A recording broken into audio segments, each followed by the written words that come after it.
Hello? Okay, this is Kendall Hall. Sorry. I'm figuring this out. Great, thank you, Kendall. Nice to have you here. Okay, I'm going to put you on mute just for a minute. Then when the chair calls for you to testify, I will unmute you. All right, Chair Vitusik, we're ready to go.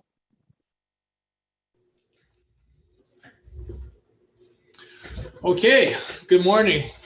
2021, April 15th, Leeward Planning Commission will come to order. It is 9:42. Based on the governor's 18th proclamation related to the COVID-19 emergency dated February 12th, 2021, we are holding this meeting online. This is to maintain physical distancing and to prevent the spread of COVID-19. The public can observe this meeting on YouTube live stream by following the link provided by the county website or by using the URL advertised on this agenda. The video recording will be available on the same YouTube channel. The minutes and transcripts will also be posted to the county website at a later date. I'd like to remind all the participants the protocol. Please silence your phones and any other devices near you. Only one person may speak at a time, so raise your hand to be recognized by the chair before you speak. Please speak directly into your microphone. Keep your microphone muted while you're not speaking. If you talk over each other or if your microphone picks up noise, the dialogue can't be transcribed. Thank you for your cooperation. First off, I would like to introduce my fellow commissioners. Please raise your hand when you're called. Vice Chair Max Newberg.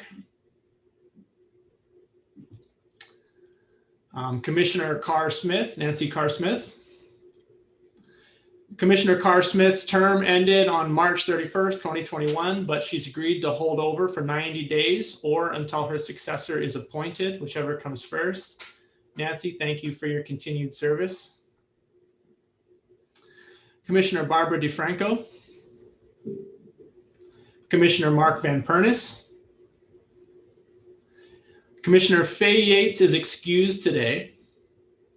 And I would like to introduce our newest commissioner, CJ Kanuha from North Kona. CJ, welcome to the Leeward Planning Commission. We look forward to working with you. Good morning. Good morning, Commission. We look forward to working with all of you guys too. Thank you, guys. Right on. I'm the chairperson, Mike Vitusik. We have a quorum to hold this meeting.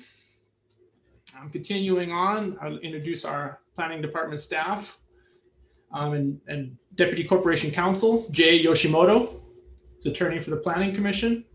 Deputy Corporation Counsel, Gene Campbell, attorney for the Planning Department. Planning Director, Zendo Kern. Deputy Director, Jeff Darrow. Aloha.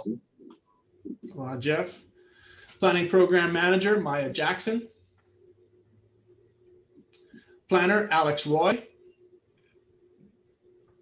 Planner, Christian Kay. Planner, Tracy Lee Camaro. And Leeward Planning Commission Secretary, Noriko Sauer.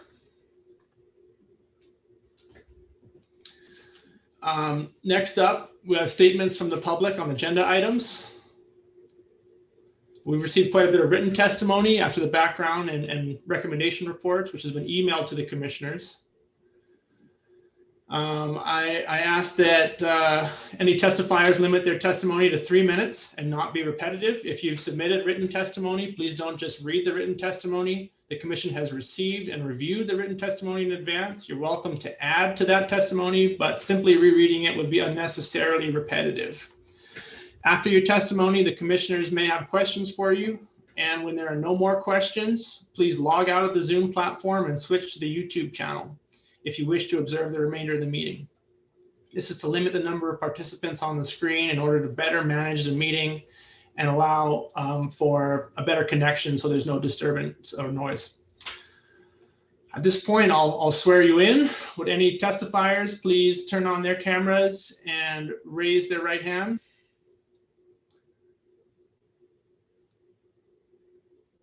Do you swear or affirm to tell the truth before the Leeward Planning Commission?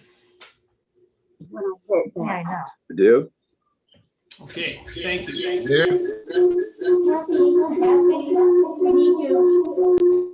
Commissioner Carr Smith would like to make a statement before the commencement of public testimony. Commissioner Carr Smith. Thank you, Chair. I want to go on the record and disclose that my husband, Riley Smith, is president and CEO of Lonnie Health Properties, of which Palani Ranch is one of their assets. Palani Ranch has an easement over Wyono Road to access some of their cattle. They've submitted testimony against the application and just wanted everyone to know that this does not preclude me from the ability to be fair and honest and listen to the merits of the application and the case presented. And I just wanted to make sure that everybody was okay with that. Thank you. Are there any objections from any commissioners? Okay, seeing none, I will call the members of the public in order that I have according to the agenda items that they're testifying on. Once you're called, please state your name and the town you live in prior to the testimony. First up, we have Joel Kauhane.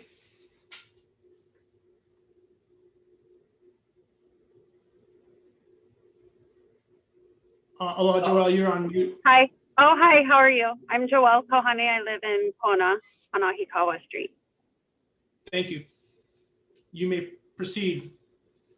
So my main concern is the bed and breakfast that is being put behind our lot on Leimomi Street. My issue with that would be the traffic on Leimomi Street because we're a really quiet little area.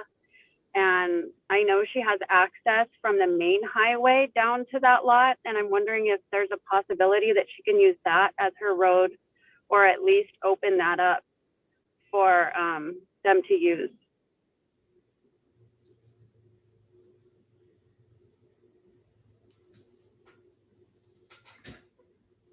I just feel it would provide a lot of traffic for us. She wants to put, I think, 6 units back there. Okay, the application we're reviewing today for that one pertains to the bed and breakfast permit, not to a subdivision. If there's anything else you'd like to add, please go ahead. So the bed and breakfast but that creates a lot of traffic, correct? In her area right there?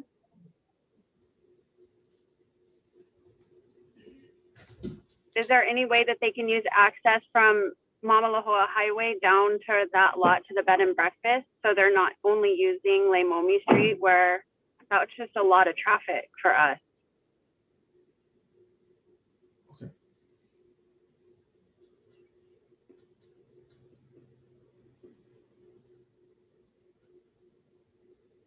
Okay. Is there any other concerns? How many bed and breakfasts is she putting there? I believe the application is for the use of 2 bedrooms within an existing residence to accommodate up to 10 guests. Okay. No, I have no other concerns. That was my main concern. Okay. Okay, thank you. Your concerns will definitely be considered. Continuing on to Mr. Au. Please state your name and area of residence.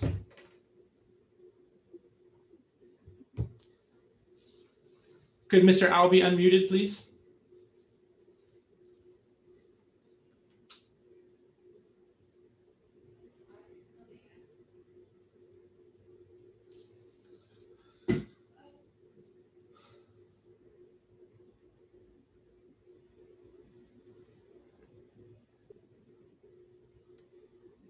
I just tried to unmute him. And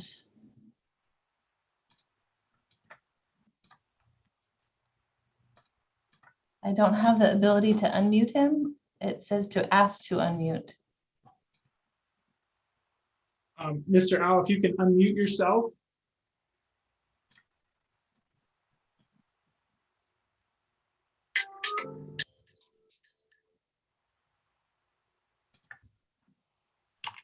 No, I guess with that, we will move on. And if Mr. Al, if it becomes available for you to unmute yourself, please let me know and we can take you at the time. Moving on, Mr. Chuck Flaherty. Please state your name and area of residence.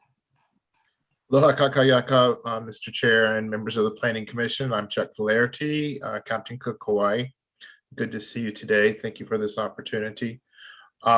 My only concern on agenda item 1, the bed and breakfast, is the number of guests and the water usage, given that it's proposed to be a two-bedroom bed and breakfast. I've submitted written testimony. I also have written testimony regarding administrative matters, but there's an issue as to whether or not that can be agendized. If it can be, I'd appreciate it if there would be some discussion with the commissioners with regard to that testimony. Thank you very much, and y'all have a good day. Mahalo.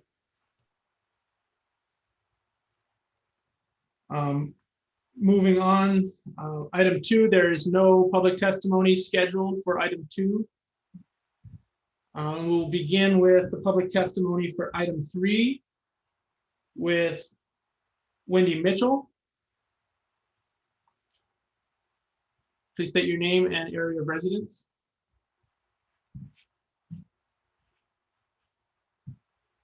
You're on mute. Okay. Hold on.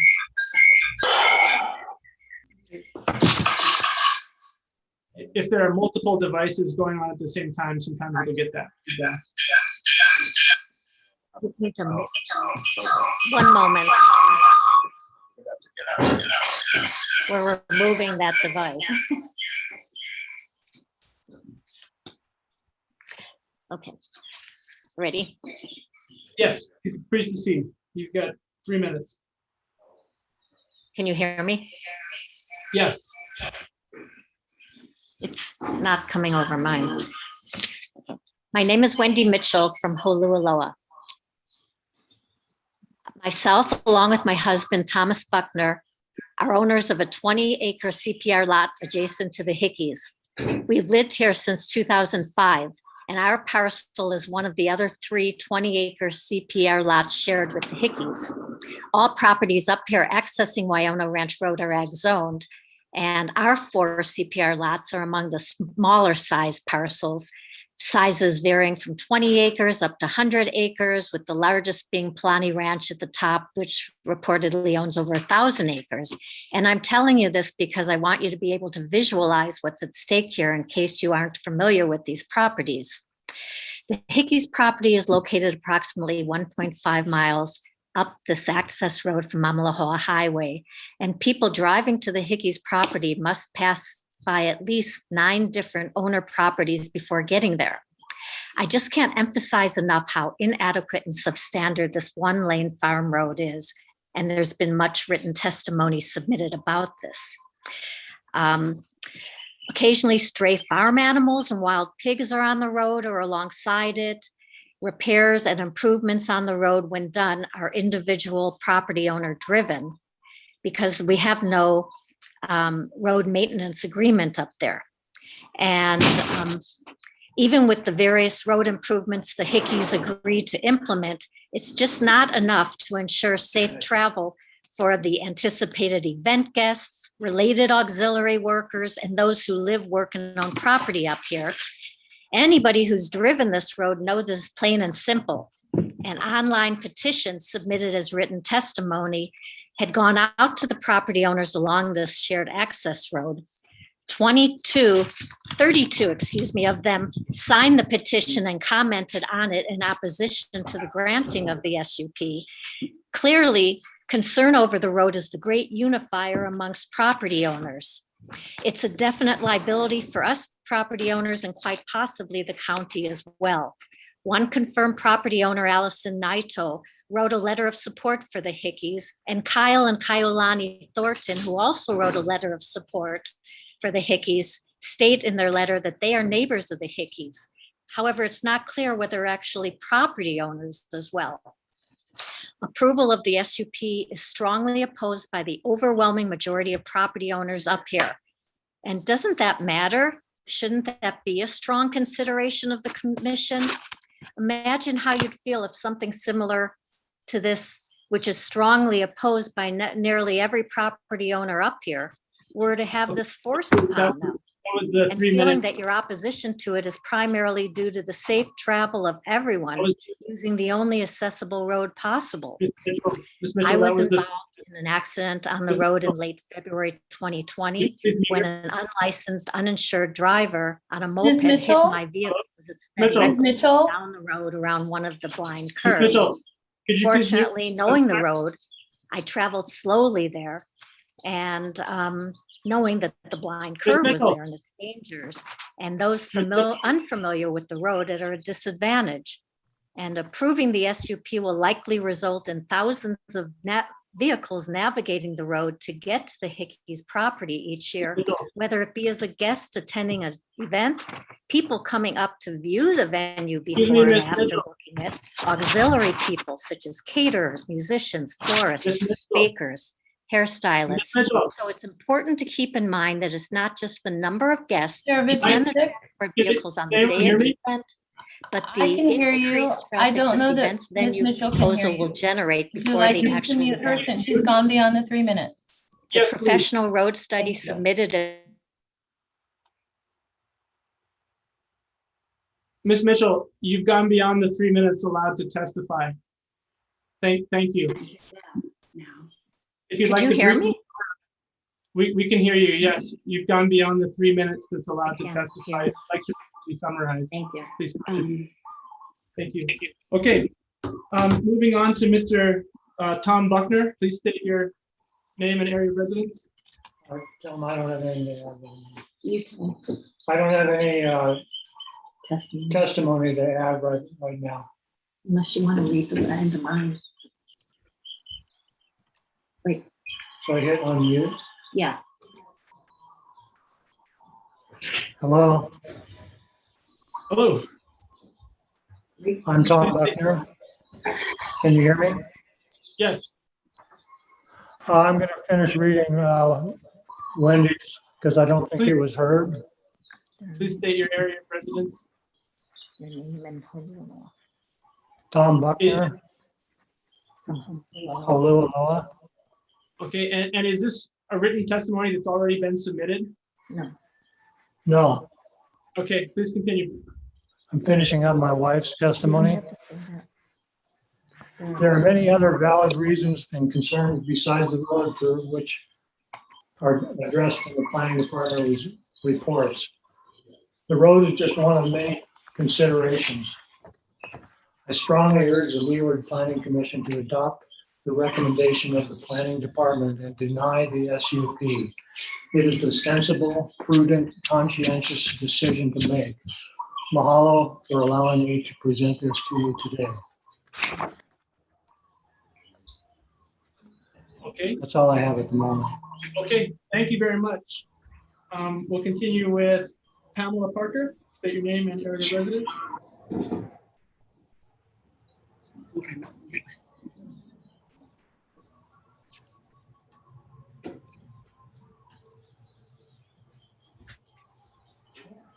I don't know what's going on. You can go ahead and mute Go Mr. ahead, Buckner he said. and Pamela Parker. Yes, hi, I'm Pam Parker and I am managing partner of Parker Kabumoto LLC. We own Unit 4 of the 80-acre CPR with the Hickeys.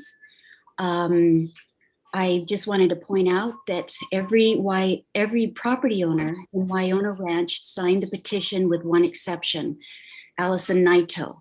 She owns the 300 plus acres directly bordering us on the Malka side. She's got some cattle and some coffee, and she does support this venue. this permit, I should say.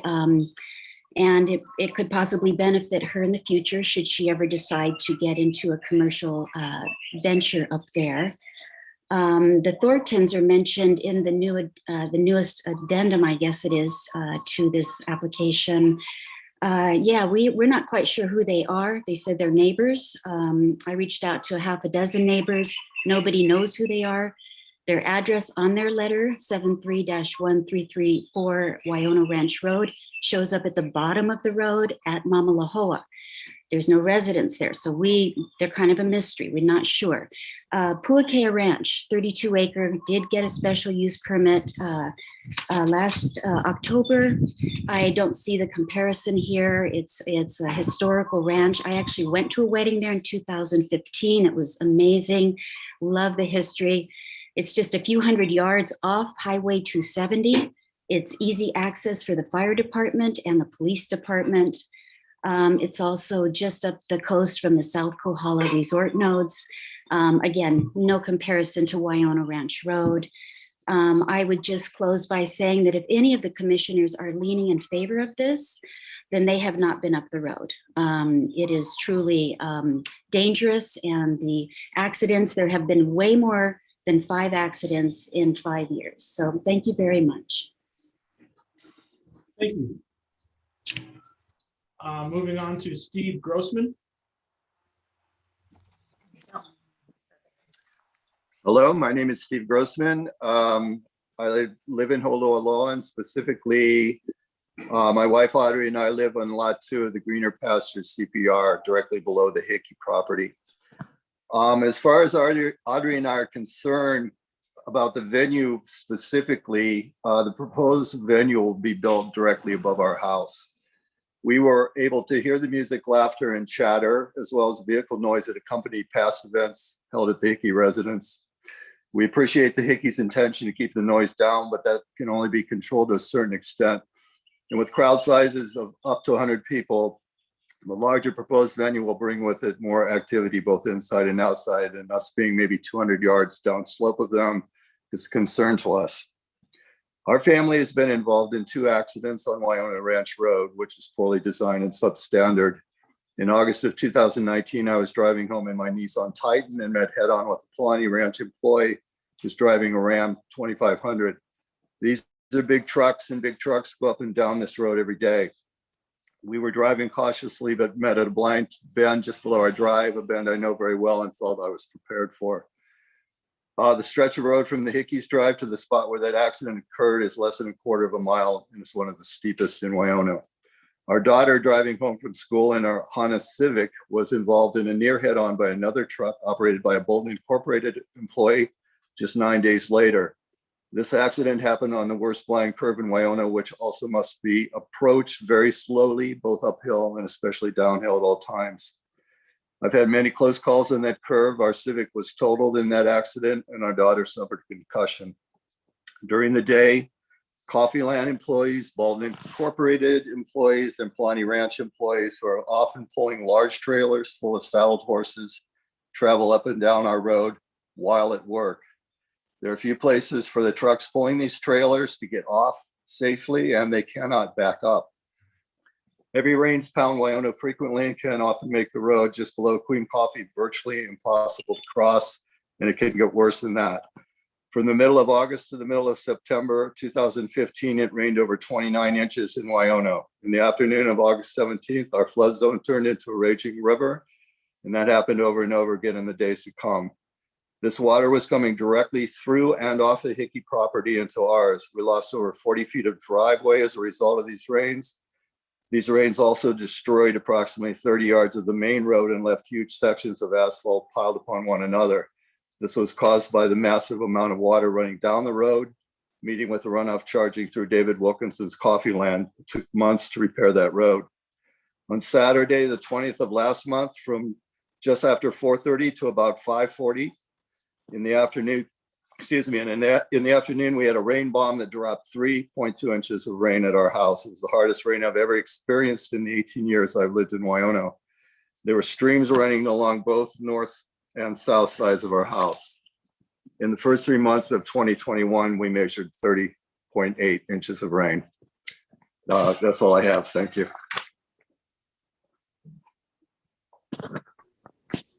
Thank you. We'll move on to Aislinn Chalker. Please Hi. state your name and your residence. My name is Aislinn Chalker. I live in Waikoloa. I'm a professional photographer. I was born and raised here in Hawaii, and I've been working in the event industry for over 13 years. I'm in adamant support of Kate and Doug Hickey getting approval for their special use permit for Sunshower Farms. The main reason is that there are very, very few wedding venue options for Kama'aina. Here on the Big Island, locals are priced out of resort weddings, or they're competing for dates with people from the mainland planning destination weddings. I watched the last testimony. I read through a lot of the testimony from last time as well. I did see that Hulualoa Inn was thrown out as an alternative location because it's located really close to Sunshower Farms. In my own research though, and even on their own website, I found that they charge 3 to 4 times for a wedding or an event what Sunshower Farms does. It's right on their website. It's public information. And I truly believe locals deserve an affordable, beautiful event space that's accessible to them. Otherwise, for locals planning an event here, our choices are community pavilions or again, hotels and resorts that we're very often priced out of. When I was planning my own wedding on the Big Island, I wish Sunshower Farms had been an option. We would have jumped on the chance to get married here for that price and at that location, because I believe what they're offering is really unique and valuable to the local community. My hope for this committee is to really consider Kama'aina, to consider locals when you're looking at this proposal. Again, I watched the whole last testimony and I've read through a lot of the submitted statements, including the new documentation that Kate and Doug have submitted. And I really believe that they've gone above and beyond to reach out to the neighbors, to hear their concerns, and to really attempt to address specifically the road issues that I've heard everyone bring up. And I think what more could you ask for from a neighbor than someone willing to work so hard to make sure all of those concerns are addressed and to really make sure they can put on safe events. Thank you very much. Thank you. We'll move on to Paul Wozniak. Hi, aloha. My name is Paul Wozniak, living in Mountain View, and I've been a resident of the Big Island for a little over a year now. My wife grew up here, and we're currently also living on ag zoned land. When I moved here, I joined a small business community of which Kate is one of the leaders and organizers, and her mentorship and caring nature have made all the difference.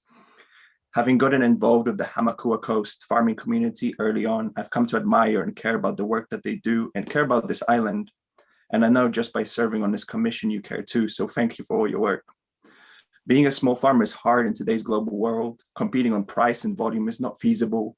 So small farmers are either forced out of business or need to find ways to adapt.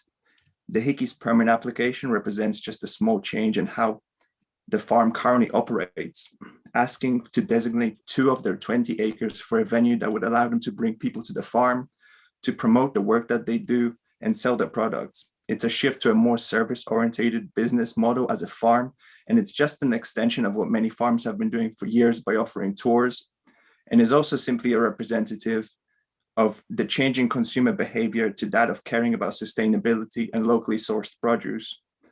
While being a small change, asking for just 10% of their land to be designated for this purpose, it actually represents their only remaining lifeline in face of being forced out of the farming business. To support this idea that small farms are moving or including a service-oriented aspect in their operations, I'd like to bring up the Puakea Ranch, which has some similarities to Sunshower Farms with regards to their application, which was approved last October. Mainly, I'd like to point out that both applications have seen a number of complaints and oppositions and concerns from the neighbors. Some of those concerns have been about the road access, and in both cases, the traffic analysis have revealed that the increase from the proposed wedding-related activities would only represent about a 4% increase compared to the current usage. I understand that each application is assessed individually and that access roads are different. However, given the similarities and how willing the Hickeys are to work with the neighbors and even improve the road if needed, and which an engineer has assessed and confirmed would be enough, I kindly ask that the commission has some consistency in their decision-making and sees the similarities. Finally, while there's limited number of testimony here today in support of the Hickeys, this is intentional after the feedback from the previous hearing, and the Hickeys have included in their application packet 52 individually offered statements of support for your consideration. I kindly ask that the commission considers how this permit application represents a small-time farmer running out of options, only looking for ways to continue their farm operations and growing the Kona coffee that we all love. Thank you. Thank you very much.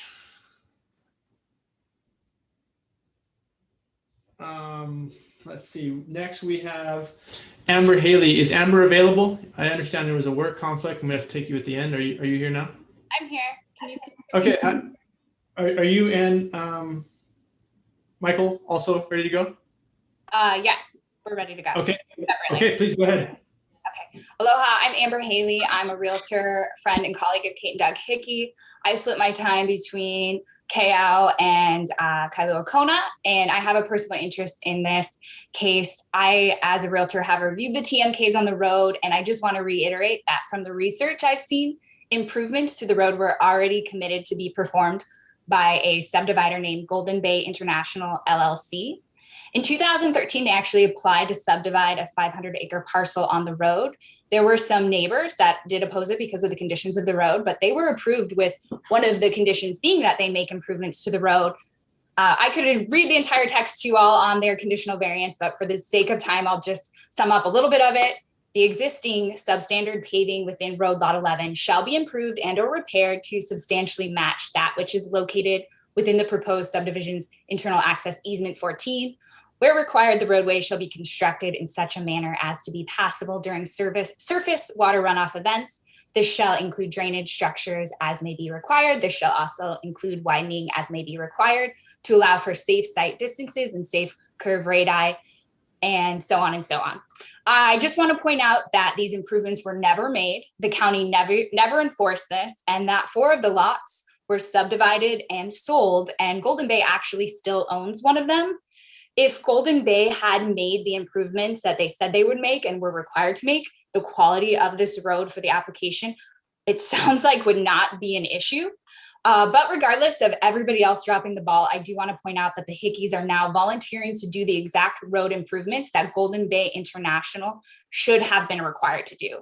And the people who bought these subdivided parcels from Golden Bay have all signed the petition opposing the Hickeys application. And the reason they gave was, ironically, the quality of the road. Their properties benefited from the promise to improve the road. It was never improved. And now, for some reason I can't understand, they're opposing an application, even though the Hickeys are offering to make these improvements. Also, I do want to point out that Golden Bay itself is not registered within the state of Hawaii, which, as far as I'm aware, is not legal. They also owe $18,074.35 in back property taxes for their properties on Waiona Ranch Road. And I do also want to just conclude really quickly that as a real estate agent, I studied the local market pretty extensively here. And if these farmers are forced to sell, a buyer right now in this area would likely be a multi-million-dollar all-cash buyer to be able to obtain a property here. And most of those buyers come from off island. They would likely be somebody who would just make sunshine farms their private residence, not a farm, because as has been demonstrated, it is very hard to be profitable farming here. So they would just be enjoying the tax benefits of the ag land. And I'm certain that the majority of us here would rather see our local agriculture grow, family farmers survive, thrive, see local jobs created, particularly right now with what's going on, the devastating effects of the pandemic on our local economy. So I strongly urge you to approve them. Thank you very much. Moving on to Michael Haley.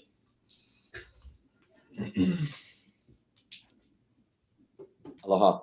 Thank you for having me. I'm Michael Haley, a local realtor here with Hawaii Life on the Big Island, and Amber Haley's husband.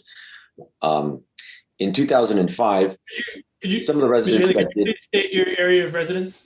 Oh, I'm sorry. My area of residence is East Hawaii in Keau. Excuse Thank me. you. You have 3 minutes.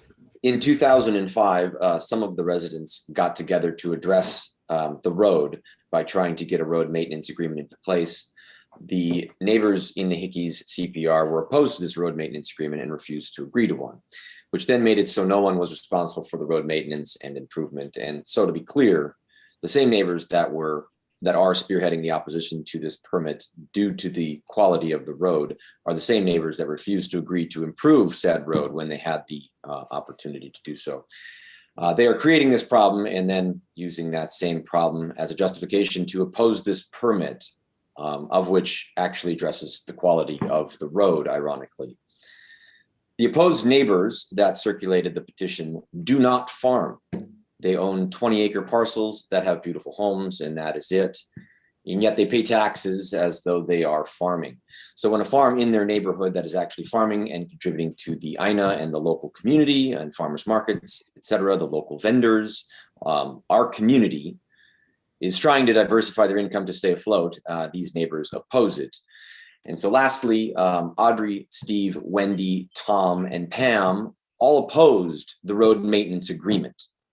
So if the road is as unsafe as the neighbors say it is, you would think that they would want a road maintenance agreement. That's all. Thank you.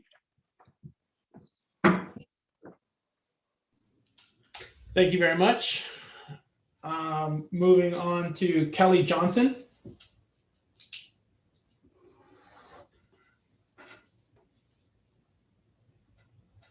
Is Kelly Johnson available? How about unmuting? Thank you. There you are. Thank you for allowing us this opportunity. My husband Phil and I are fortunate to have the Johnson Hawaii Properties Farm at the corner of the Mamalahoa Highway and Waiona Ranch Road. We're at the very foot of the hill. We're both longtime farmers. We're familiar with and certainly celebrate the nourishing agricultural culture of Hawaii. It's not my intention to deny anyone the opportunity for economic prosperity, and this is not at all my reason for speaking today. Those same opportunities will still exist if this operation were conducted at a different location more suitable to commercial use. From everything I've learned, it's clear the Hickeys have many people who have spoken to their good character, and although I've never met them, their quality of character is not in question. It's also important for you to understand that I'm not here in an effort to try to impose my will upon anyone. It is my hope that you'll consider the views of other owners of Waiona Ranch Road in weighing your decision. Although we may be called owners, we recognize we're merely stewards of these lands and as such have an obligation to preserve the local agricultural scene that this neighborhood was formed for. We purchased our farm specifically because it was restricted to agricultural use, understanding the dangers inherent in mixing non-agricultural commercial operations with the intended use agriculture industry. We play by the rules, and I'm having a difficult time reconciling those requirements with the demand a commercial wedding operation would bring, and in fact have already brought. While appreciated, the mitigation efforts the Hickeys have offered regrettably do not respond to the permanent nature of the consequences such an endeavor will have. I don't pretend to be an expert. Instead, I rely on the Planning Commission's wisdom and can only seek to understand why a wedding venue would be considered an unusual or reasonable use of dedicated agricultural land, especially when there's a well-known wedding venue within a stone's throw from Waiona Meadows boundary. I fear it'll establish a precedent for any number of other commercial operations. I mean, other owners may have a similar idea. Yes, the road is not maintained by the county, and we don't need to talk about it ad nauseum, but it does add the potential for an unwarranted increase in liability for those of us owners who initially funded and continue to maintain it voluntarily. And with no formal maintenance agreement in place or governance from the county, there's an open-ended liability for these owners brought on by commercial traffic that has no ownership stake in the land and cannot possibly be measured. While I don't assume irresponsible behavior of attendees, I don't think it would be reasonable to always expect them to have sober participants who are familiar with traversing the road. Waiona Ranch has never been evaluated for commercial use and does not follow any other required criteria for the safety of public roads, emergency services such as fire engines and paramedic teams, their ability to reach commercial operations easily, and the current road, even with the suggested improvements, doesn't provide for this.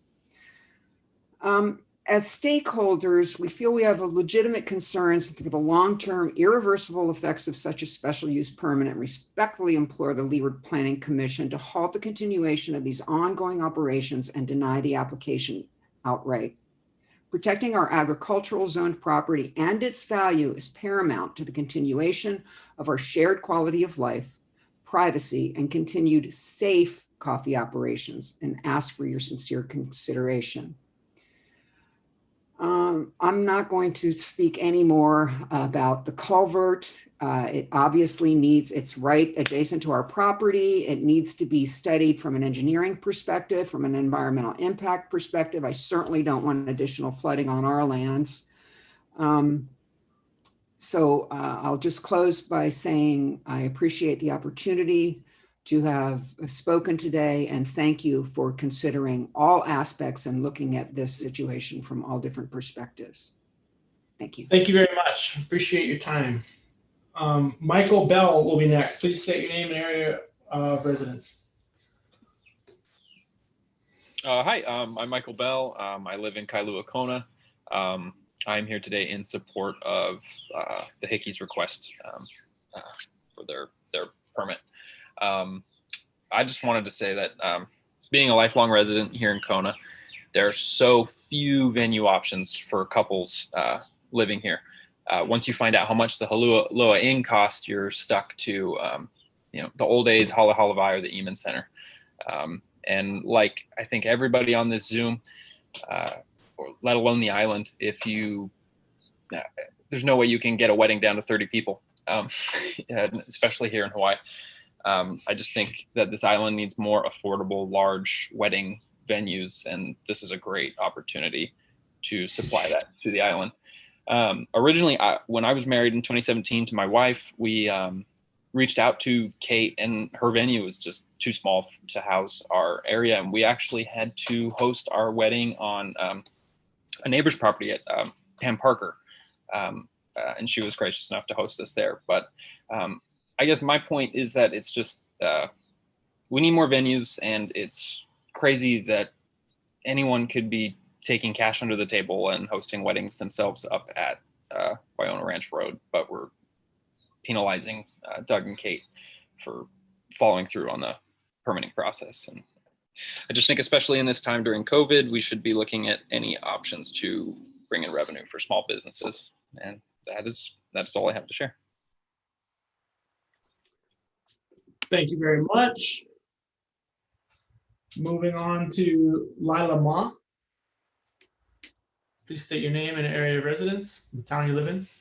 Hi, my name is Lila Ma, and I'm from Waimau. I'm a third-generation farmer and a fifth-generation laymaker florist. I'm here today to give my testimony and unwavering support for Sunshine Farms special use permit. As a farmer, I know the constant struggle of trying to make a living solely off of farming. With the cost of living and the cost of keeping the farm running, most of us need to diversify to keep a steadier income. Kate and Doug's main focus has always been the coffee, and this venue is just a means of supplementing their income. I've worked with Sunshine Farms since the beginning of their events and weddings, and have witnessed how many other local businesses and creatives that have benefited from their venue, from caterers, photographers, sound and audio, musicians, to bakers and event rental companies, and many other businesses. This venue has been well thought out and planned, with the concerns of neighbors being met or open to discussion on the Hickey's end. With the events that have already been completed, we had never had any complaints about noise or sharing the road. My experience with driving up and down has been pleasant, heeding to other drivers and pulling to the side whenever necessary. I have personally offered to give a portion of my earnings from each event to a roadwork fund for Waiona Ranch Road if business is to continue. Personally, Sunshine Farms has helped me starting my florist business and supplementing my family's income. Their business has allowed me to expand my crops as a flower farmer, and has allowed me to help other flower farmers through floral purchases. There are not many venues for small events, also venues that are affordable. This venue would not only cater to destination weddings, but also provide an affordable location for local couples. You know, Pu'aono Ranch is compared to Sunshower Farms, and so is Holualoa, but the cost alone is like really not comparable. Sunshine Farms offers a unique experience with their coffee and livestock as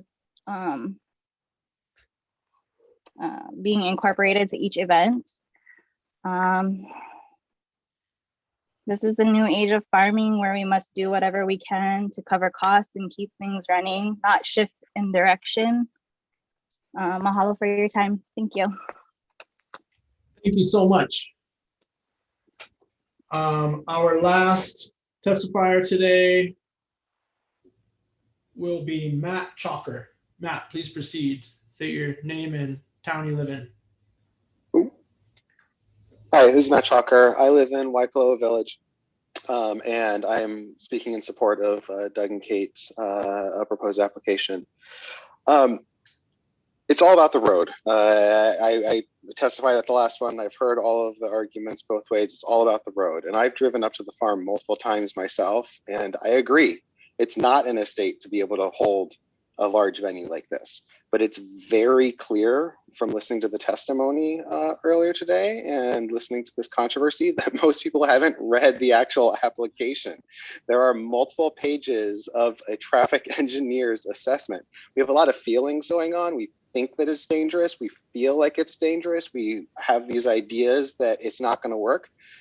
We all know that there are actual suggestions. There are actual things that Doug and Kate have committed to improving to make this work.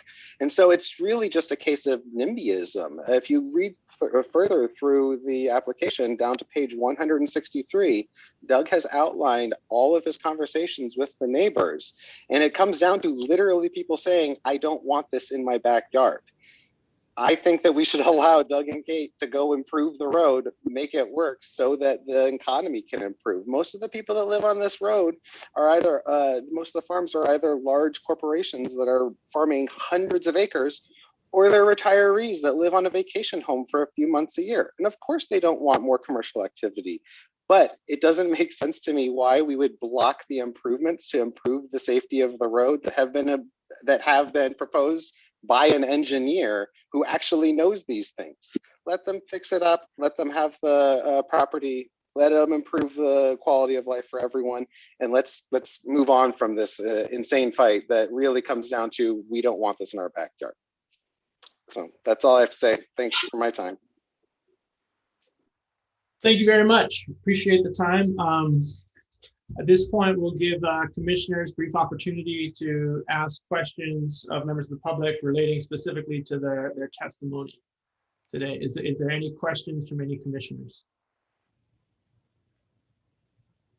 Commissioner Carr-Smith. Thank you. Is Mr. Bell still on?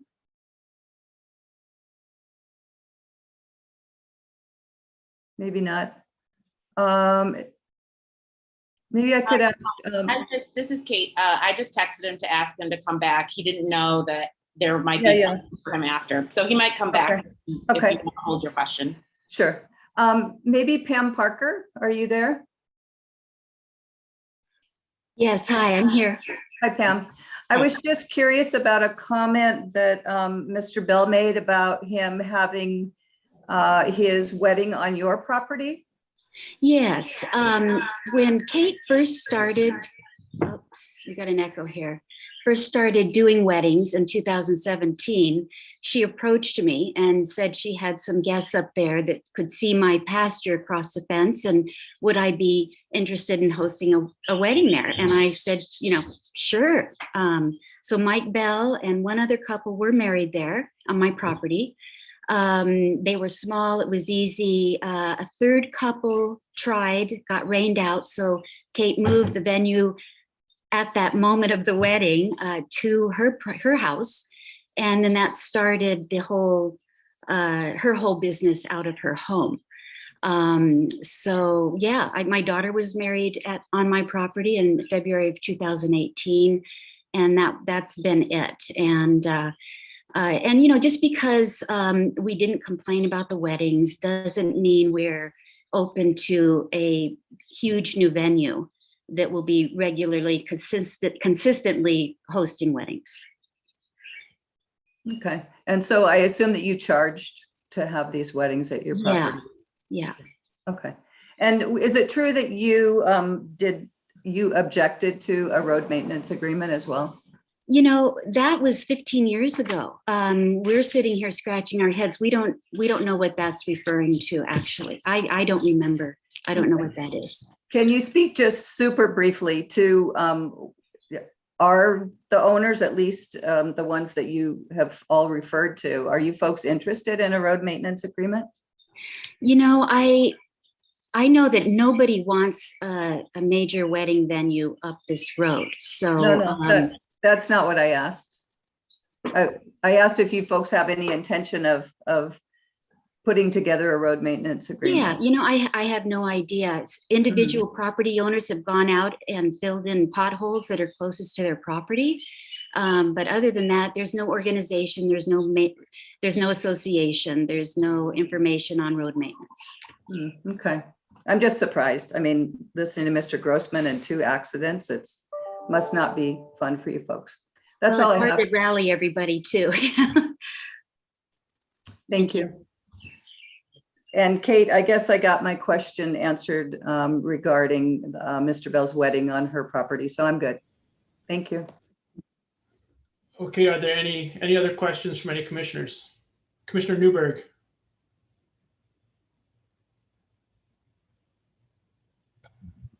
Thank you, Chair. This would be a question for either, maybe most likely to be able to answer it by Mr. Steve Grossman, perhaps Wendy Mitchell.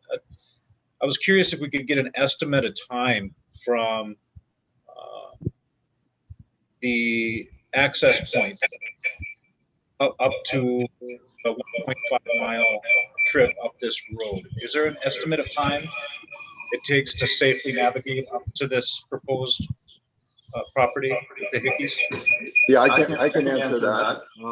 From the junction to our property takes safely about between 4 and 5 minutes. That is if there's no obstructions that we need to move out of the way for.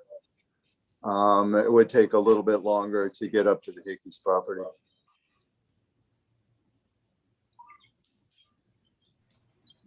Thank you.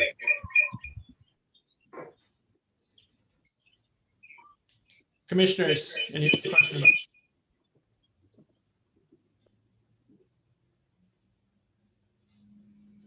Okay, seeing none, is there a motion to close public testimony? So moved. Moved by Commissioner Carr Smith. Do we have a second? I'll second. Second by Commissioner DeFranco. All those in favor? Aye. Aye. Any opposed? Okay, motion carries. Public testimony will be considered closed. And with that, we will move on to new business. Item 1 on the agenda, the applicant is Ellen Garber Koizumi. Use permit 21-000086, application for a special use permit to operate a 2-bedroom bed and breakfast establishment within an existing 3-bedroom dwelling situated on approximately 3.147 acres of land within the single-family residential district, zoning 20,000 square feet zoning district. The subject property is located at 73-4270 Hawaii Belt Road along the west Mackay side of Hawaii Belt Road, Mamalahoa Highway, adjacent to and south of Kona Coast View subdivision at the end of Leimomi Street, Kalawa 4th, North Kona, Hawaii, TMK 7-3-005-030. Actually, I'm very sorry for missing this. All the public testifiers want to thank you, and you may now drop off of the Zoom call, and you can please observe the hearing on the YouTube stream. Thank you so much for your time. Before we go further, I see a hand raised, Commissioner Van Pernis.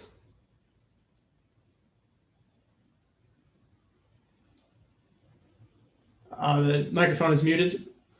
Okay. There you are. I want to inform the chair and all commissioners that I've talked to the staff about a machine to help me communicate by typing. And I'd like to bring that to the attention of and that's permission of the chair and the commission in that respect too. This was suggested by the county council. Thank you. Are we all set with the procedures that'll be used to allow you to type, and we can view that on chat function? I think it requires the commission's approval. Maya, is that something that we need to take a vote on at some point? Yeah, Chair Fedusik, I just emailed all of the commissioners and staff an email that Commissioner Van Pernis sent it was a paper he provided to us. We scanned it and just emailed it to all commissioners and staff with his questions.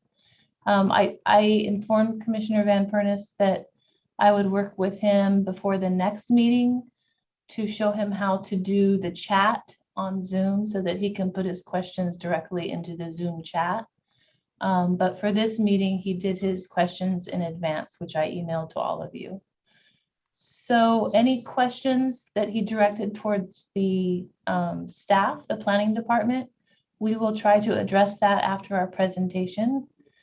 And then any questions he's directing to the applicants, if they could respond to those, we can read the questions and have them respond. Terrific. Correct. I'd like to point out that I'm asking the chair for permission for today to have the commission staff read my questions to the applicants. If there's any follow-up questions, I'll have to verbalize those. But I have a few questions, and the staff has those to the planning department when the time comes, and to the applicants when the time comes.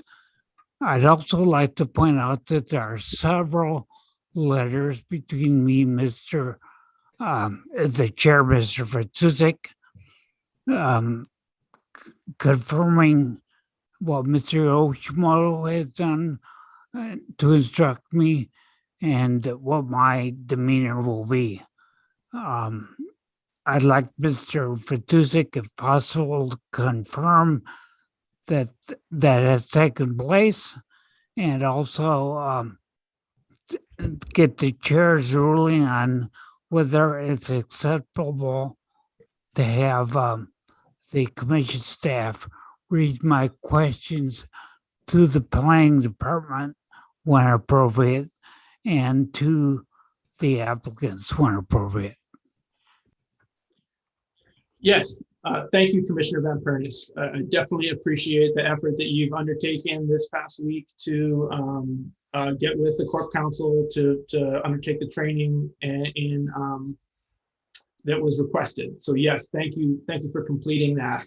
And yes, I believe that it is appropriate and reasonable for you to provide written questions that the planning staff can read. If the planning staff would clearly state for the record that they are reading a written question provided by Commissioner Van Pernis when they're doing it, that would be helpful. And then if there are any follow-up questions, please feel free to verbalize them. Thank you, Commissioner Van Pernis. Thank you.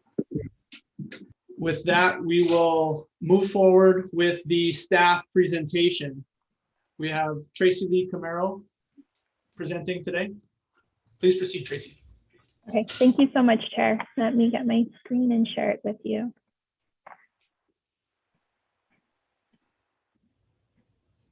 Can you all see my screen? You can just give a thumbs up. Sounds good. Good morning, members of the Leeward Planning Commission. As the chairman mentioned, I have before you today a request for the use permit to permit a bed and breakfast establishment for Ellen Garver Koizumi under the use permit application number 21-86.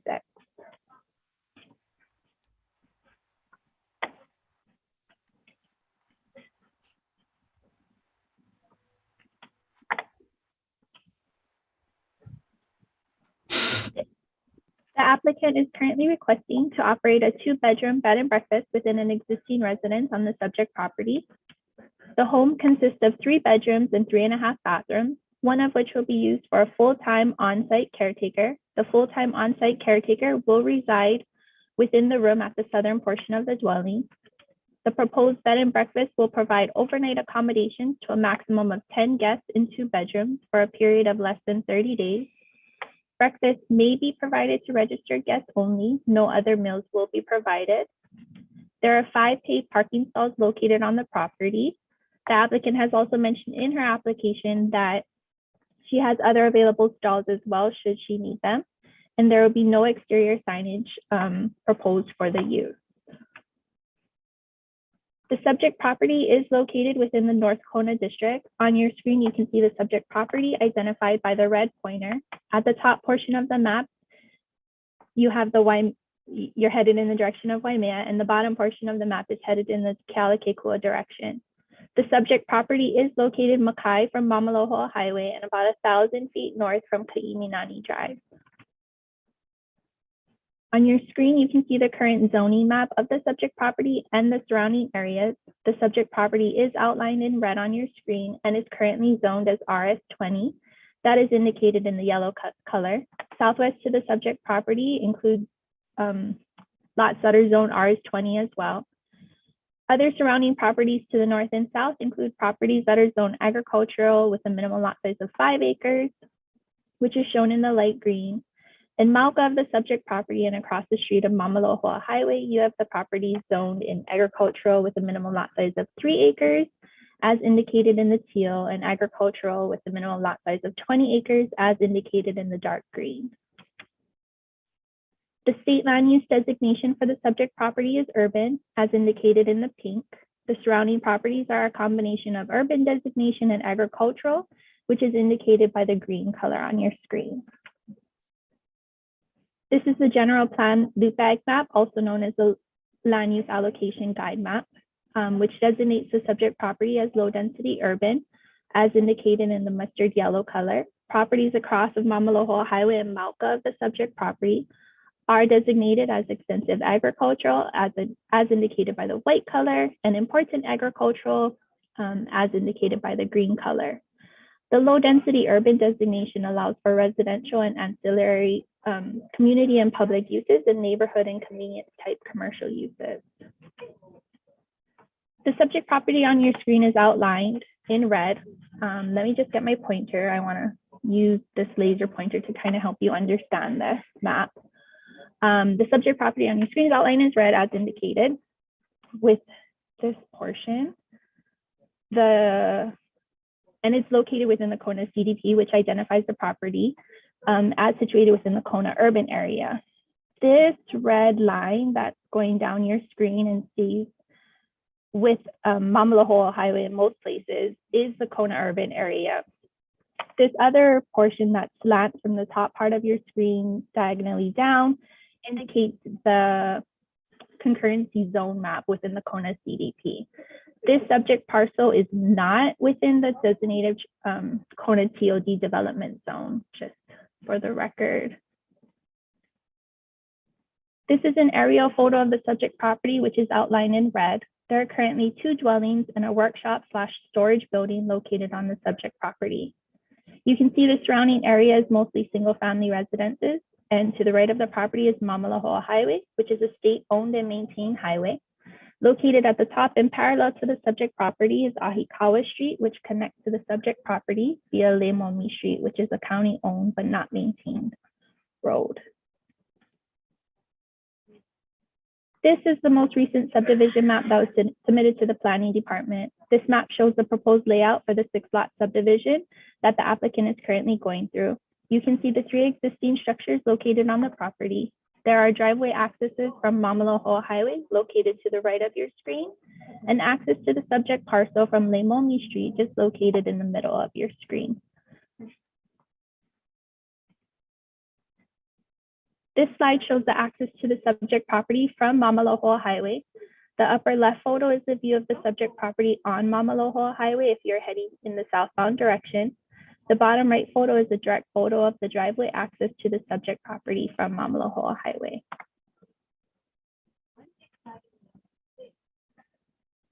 This slide shows the access to the subject property from Leimomi Street.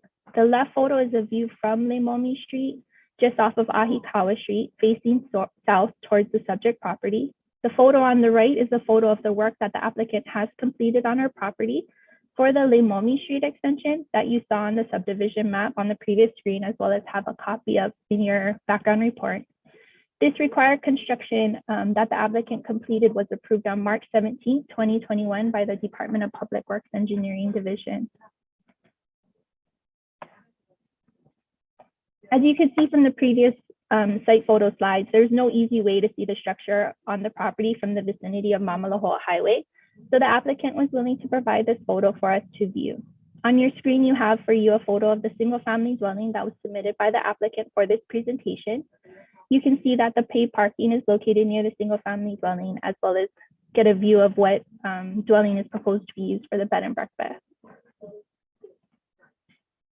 With that, the planning director is recommending an approval with conditions for the use permit 21-86. At this time, I'll be happy to take any questions from the commissioners.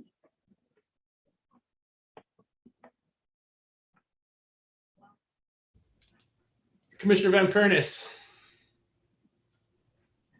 The screen, the presentation, there we go. The commission staff has a couple of questions from me they can read to the planning department. Yes, I can do that, Commissioner Van Pernis. I actually tried to prepare some of that prior to this as well. Let me get that screen up for you, okay? I'd like you to read the questions if you have them. I don't think they were delivered to you. They were delivered to her. Okay, could you read the questions for all of the commissioners that are here? And could I ask that they be answered yes or no? And if you want to go beyond that, that's fine. But please answer yes or no first. Okay, I'll go with the commission, the planning department questions that was given to me earlier today. So question number 1 from Commissioner Mark Van Pernis is, did planning look into how many licensed B&Bs are located nearby? Say a 10-mile radius if there's no other frame of reference. If known, how many? Is it okay if I answer it too right after, or shall I read all the questions first? I just want to verify. Just one question at a time. I only think. Okay, that's perfect. So I did do a research on the bed and breakfasts that were located nearby. I took the transcripts from the past meeting into consideration because those were some of the questions that you had asked me, as well as for the rezone amendment that happened just down the road from this subject property. So based on my research, it wasn't a 10-mile radius. So, and I apologize for that. I will be sure to keep a 10-mile radius in mind next time. There was approximately 1 B&B that was approved that came into the planning department nearby this this B&B.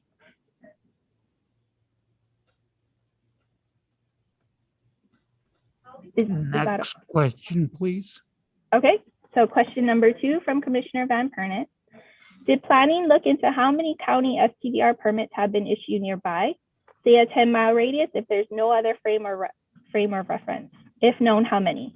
So yes, STVRs are definitely something I look into a lot. I've had a lot of experience in the STVRs. What I did was I looked into the zone section in the plat that were approximately within, again, a half a mile radius. I had about 9 STVR permits that came in. Within those 9, 1 was rejected and 1 was denied.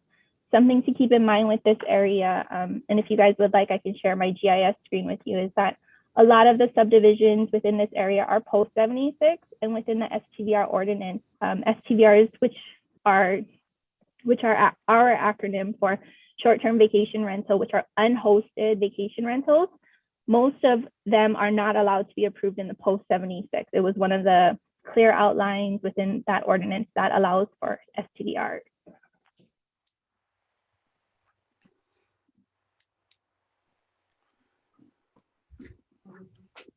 Commissioner Van Pernis, did that address both questions? I think there's one other question.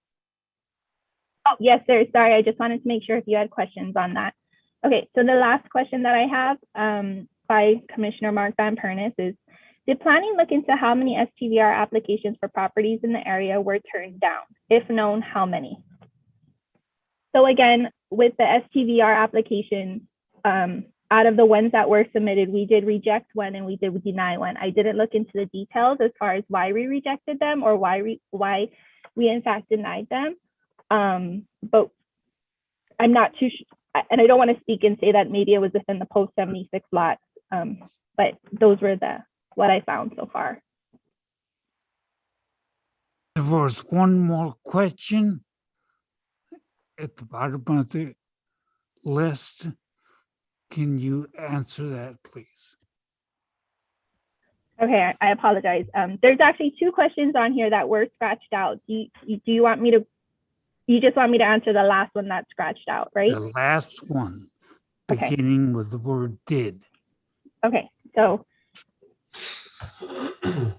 the question by Commissioner Mark Van Pernis, did planning look into or did the applicant submit anything regarding the effect of this applied for project would have on the congested 2-lane Mamalohoa Highway, both northeastern and southeastern lanes? If so, what information does planning have? The applicant did not submit, she did not submit something regarding the effect that this applied application was going to have on Mamalohoa Highway. Some of the things that she was able to address was that most of the traffic would possibly occur when it wasn't the most congested times on Mamalohoa Highway. May I ask how planning knows that most activities of the B&B would not occur during the rush hour stoppage on Mamalohoa?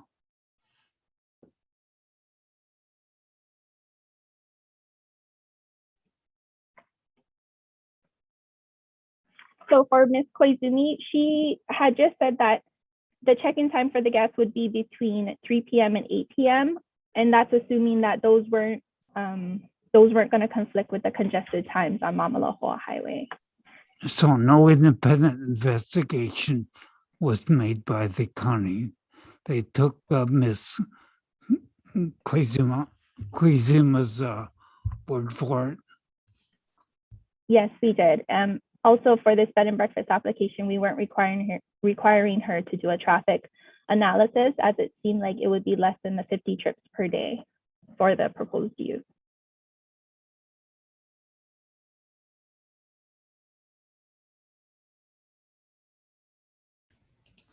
Okay, are there any other questions from any other commissioners for planning department staff?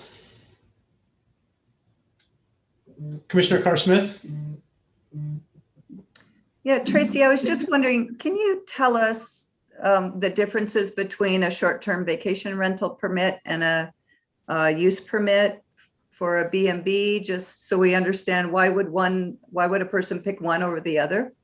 Okay, I would be glad to. So short-term vacation rental, therefore any dwelling that is unhosted, where the landowner or caretaker doesn't reside on the property and is not actively watching the residents that are taking the reservations for and staying on the property. It's basically, it's unhosted, like we said. The bed and breakfast is hosted, where we do require an on-site caretaker to be there at all times, either the landowner or the caretaker. And in our definition, they are allowed to at least provide breakfast to the people that are staying there.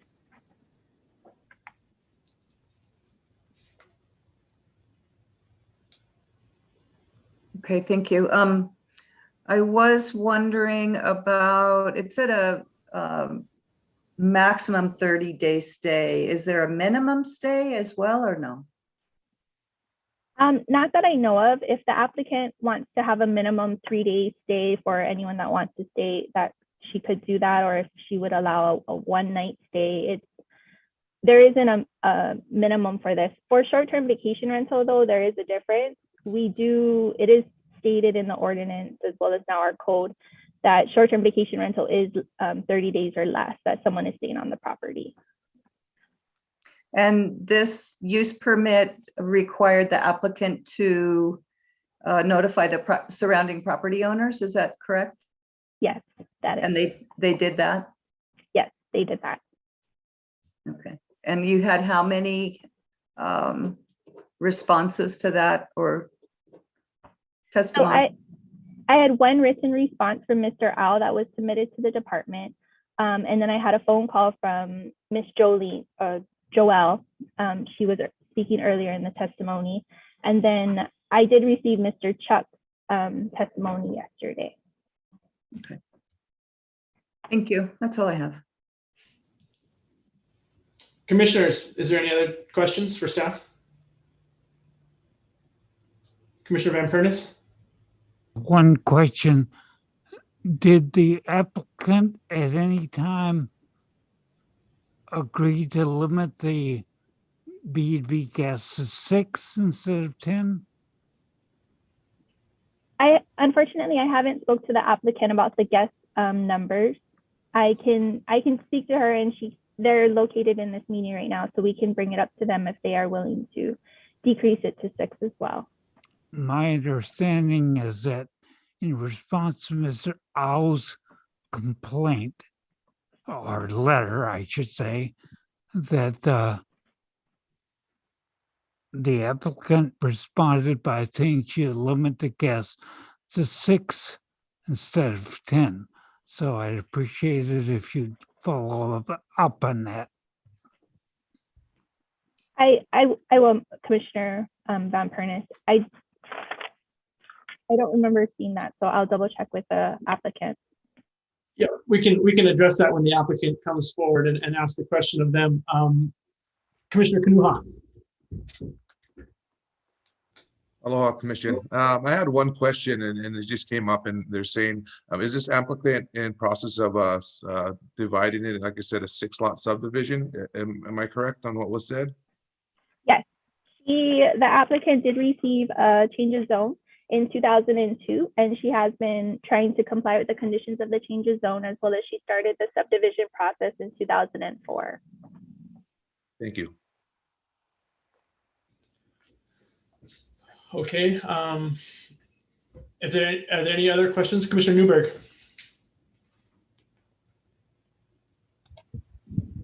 Thank you, Chair. Has it been established for this application where the main access point is going to be? Is it off of Mamalahoa Highway, or is it off Le Momi, or is it left up to the discretion of the guests? Is there a main access point established? So there is a main access point right now off of Mamalahoa Highway. The applicant does have the option to use the Le Momi Street access. Her concerns did come about when DOT did provide comments as far as the access point from Mamalahoa Highway. DOT wanted to require the applicant to increase the driveway to approximately 22 feet with 6-foot wide shoulders. And at the time the applicant got the comment, she didn't know if it was feasible to obtain the permits through DOT and work with DOT on that. So she did request that she have the option to use the Le Momi Street access. The director did recommend that we leave it open-ended so that she could work with DOT at the same time as possibly keep the Le Momi Street. Thank you.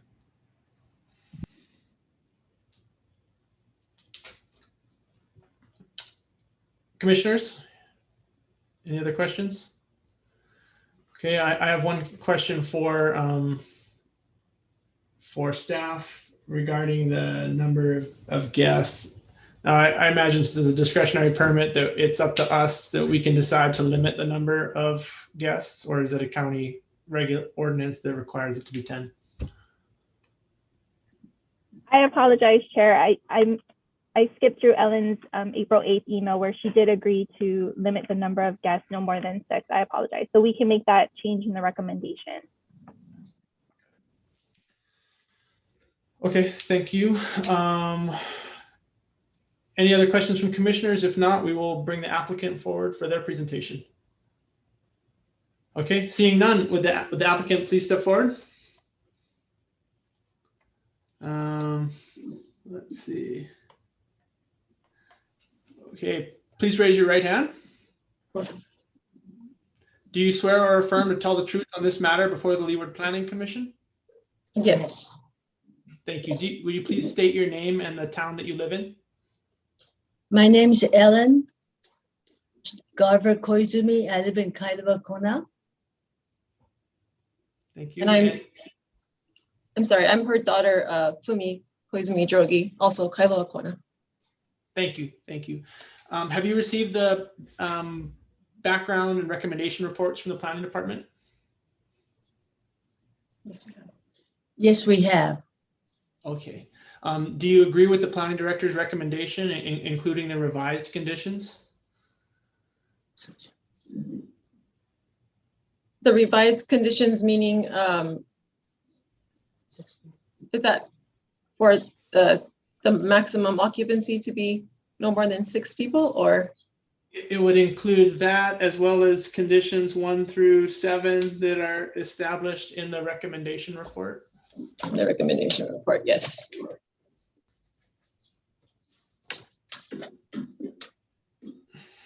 Yes. Okay. Thank you. Please go ahead with your presentation.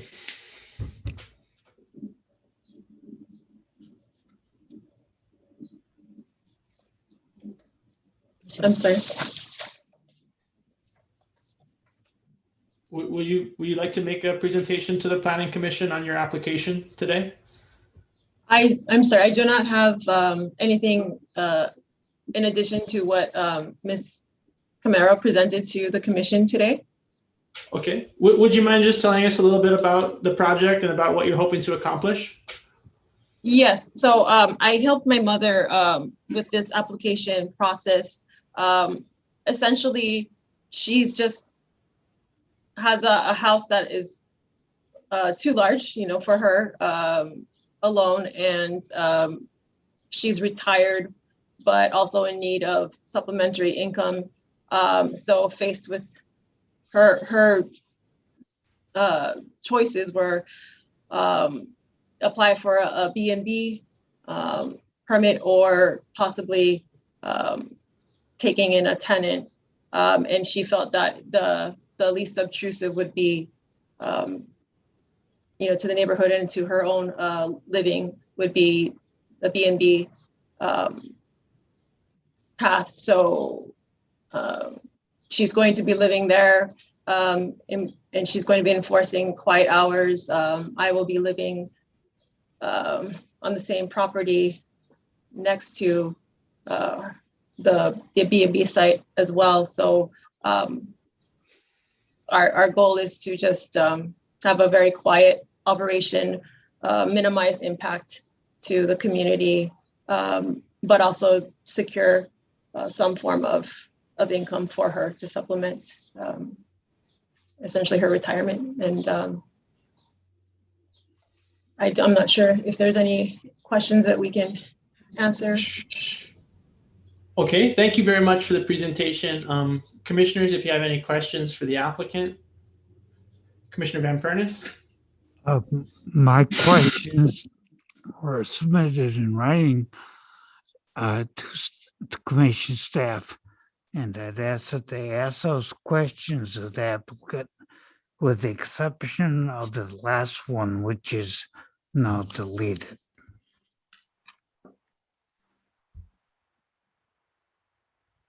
Okay. Tracy, will you be asking the questions? Yes, I can ask the question. Okay, so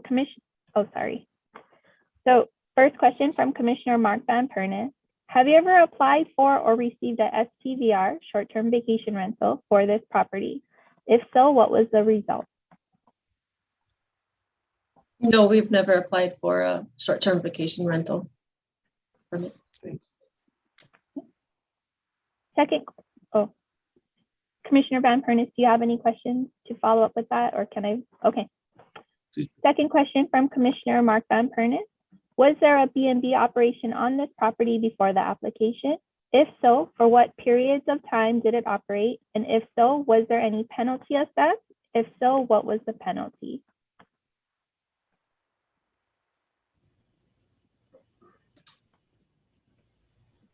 There was no B&B business prior to the permit application. We've only had family members stay with us in the extra rooms. And those family members have visited from Japan, but not a business B&B operation. Commissioner Van Pernis, do you have any follow-up questions? Thank you. Okay. So question number 3, Commissioner Mark Van Pernis would like to know, do you know how many B&Bs and STVRs, both licensed or permitted and unlicensed or unpermitted, are within a few miles of this property? Don't give names or locations, just the number. If you know, what is the number?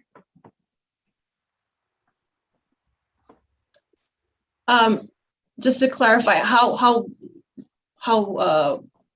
is the range that we're talking about?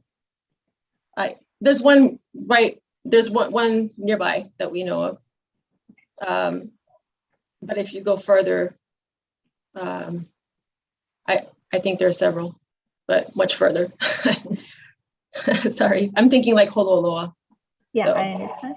yeah, sorry. Thank you. Next question, please. Okay, question number 4 by Commissioner Mark Van Pernis. Won't people coming to your proposed B&B from the airport use 2-lane Ka'iminani Drive and then 2-lane Mamalahoa Highway?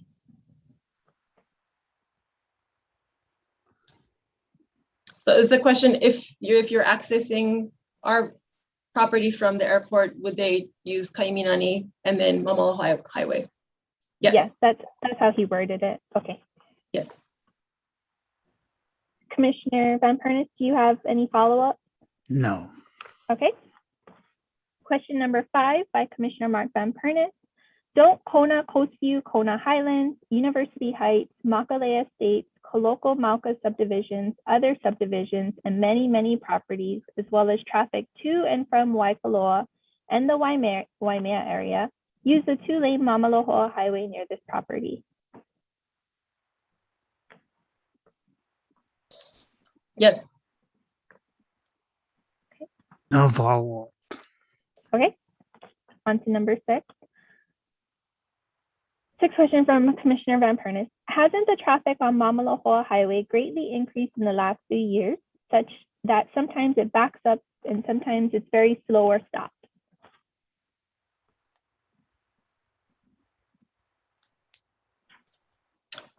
I believe it depends on the time of the day. So if you're talking about the rush time, roughly 8 to 9 in the morning, and then later in the evening, but very specific time frames.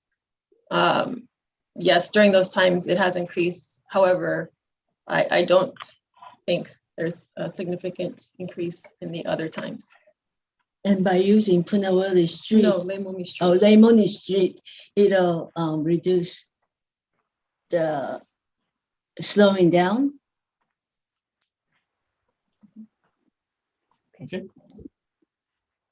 Commissioner Van Pernis, do you have No a follow-up? follow-up. Okay, so on to number 7, question by Commissioner Mark Van Pernis. Has there been any traffic study or other work that you're aware of that measures what the traffic is in both lanes of Mamalohoa and measures or predicts what effect the traffic on Mamalohoa Highway, what effect the traffic on Mamalohoa the proposed B&B would have? I'll just interject there. We already know that there's no traffic study that's been conducted for this application. So it would be unnecessarily repetitious. Commissioner Van Pernis. There's no, I'm aware that there's no traffic study done by this applicant, but there have been traffic counts done by the state on Mauna Loa. I'm asking for any traffic study or other work that these folks may be aware of. In other words, have they looked at the state's several traffic counts there? So I understand you're asking if the applicant is aware of traffic studies done by the state. Yeah, any other work that she's aware of. Okay. Okay. Go ahead. Ms. Koizumi, you can answer. Are you aware of any traffic studies that have been done by the state that affect the area that you're in? We are not aware of any traffic studies by the state, but we did receive a letter from the Department of Transportation, and their only concern was the access to the highway to be, to stand regulation. Okay, Commissioner Van Pernis, I feel like a more appropriate party to answer that question could be the planning department. Would it be okay if we direct that question to the planning department as well? Whatever the chair prefers. Okay, any planning department staff, are you aware of any traffic studies in the vicinity that could affect this location? So I'm not aware of any traffic studies that for this particular parcel, like we discussed. Based on our professional knowledge, the traffic would be slightly increased, but not significantly increased above that of just the current use of a single family dwelling that is currently there. That's my knowledge for it. I'm not too sure if there was other traffic studies done on some of the surrounding properties in the area. Okay, thank you very much. Commissioner Van Pernis, any follow-up questions? Follow-up questions, except there are a couple more that Ms. Kamara can read. Okay. Okay, I'll continue. So question number 8 by Commissioner Mark Van Pernis. How do you propose to keep access traffic to the B&B on Leimomi Street, which the applicant says needs work? I'm sorry, can you repeat that? The applicant said what? Needs work. So how do you propose to keep access traffic to the B&B on Leimomi Street, which the applicant says needs work? By directing our guests in the directions to the site that they are accessing through Leimomi. That would be the plan. And we also have a gate at the top of Mamalahoa. By closing that gate, they would not be able to, the guests would not be able to access from Mamalahoa Highway. Does that answer the question?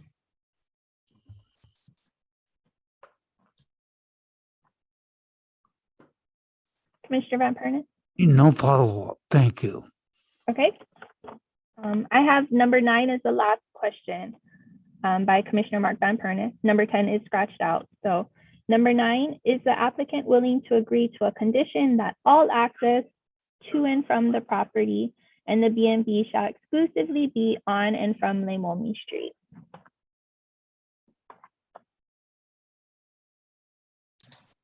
Yes. Thank you, nothing further. As a quick follow-up on Commissioner Van Pernis's question relating to the needed improvements on Leimomi Street, is there any needed improvements on Leimomi Street that need to be done prior to the use as the primary access for the property? There is, it was recently improved.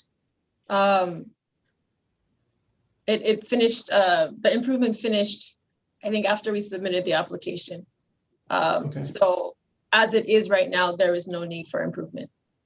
It's good to go. Okay. Yes, that's correct. Commissioner Kanuha, I see you had your hand raised. I just had one question. in regards to, like you said, with the traffic going up to the B&B with applicants, with the 6, divided into a subdivision, how many, how's the traffic going to impact Leimomi also, as well as Mamalohoa Highway?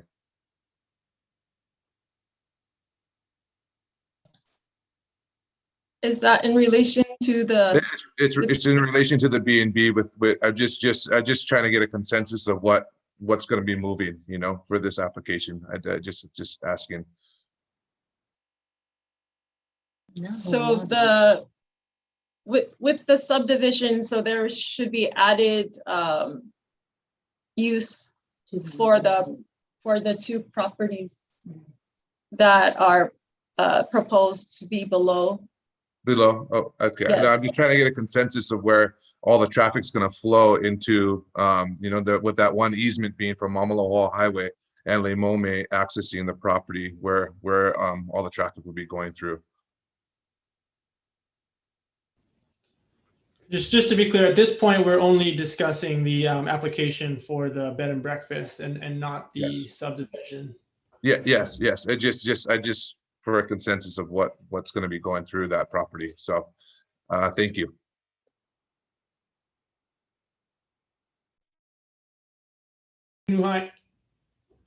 Commissioner Carr Smith.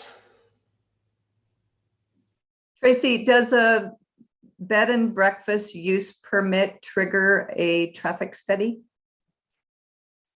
No, it doesn't typically trigger a traffic study. Okay, thank you. Can the applicant answer what made you choose the 5 people per room?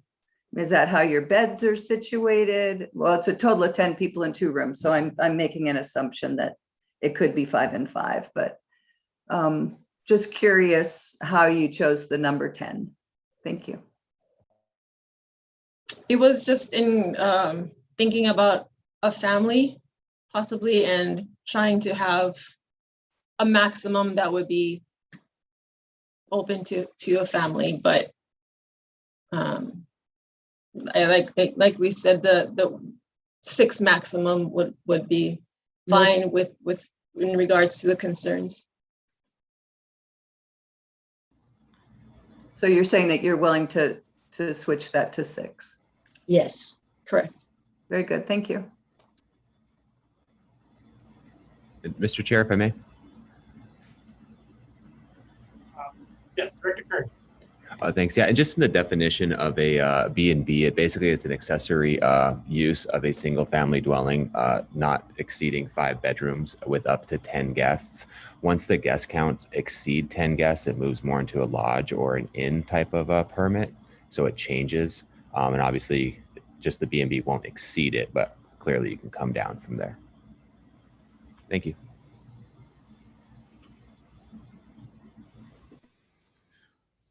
Okay, commissioners, any other questions for the applicant?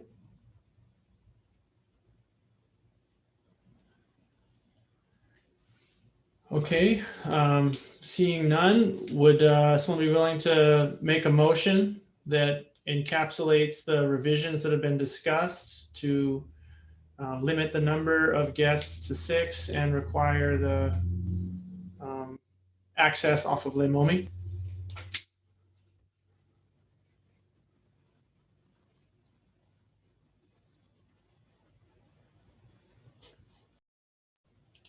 Commissioner Newberg.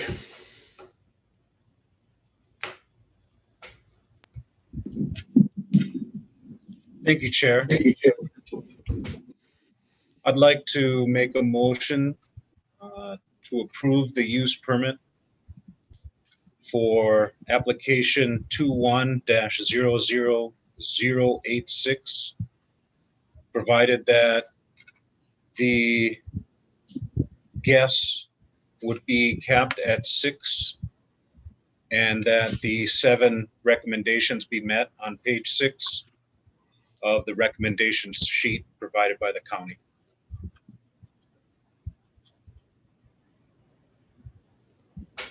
Commissioner Van Pernis.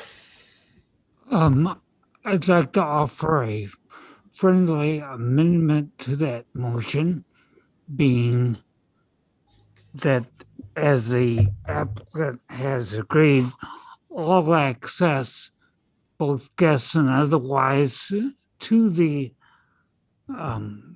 subject property be via Lemomi Street exclusively.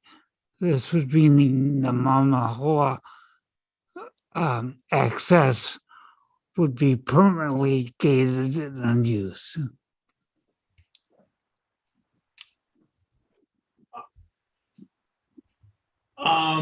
So I think where we are now procedurally, Commissioner Newberg, you've made a motion. If you'd like to revise your motion in any way, you can do that, but we would need to have a second on any motion in order to discuss it.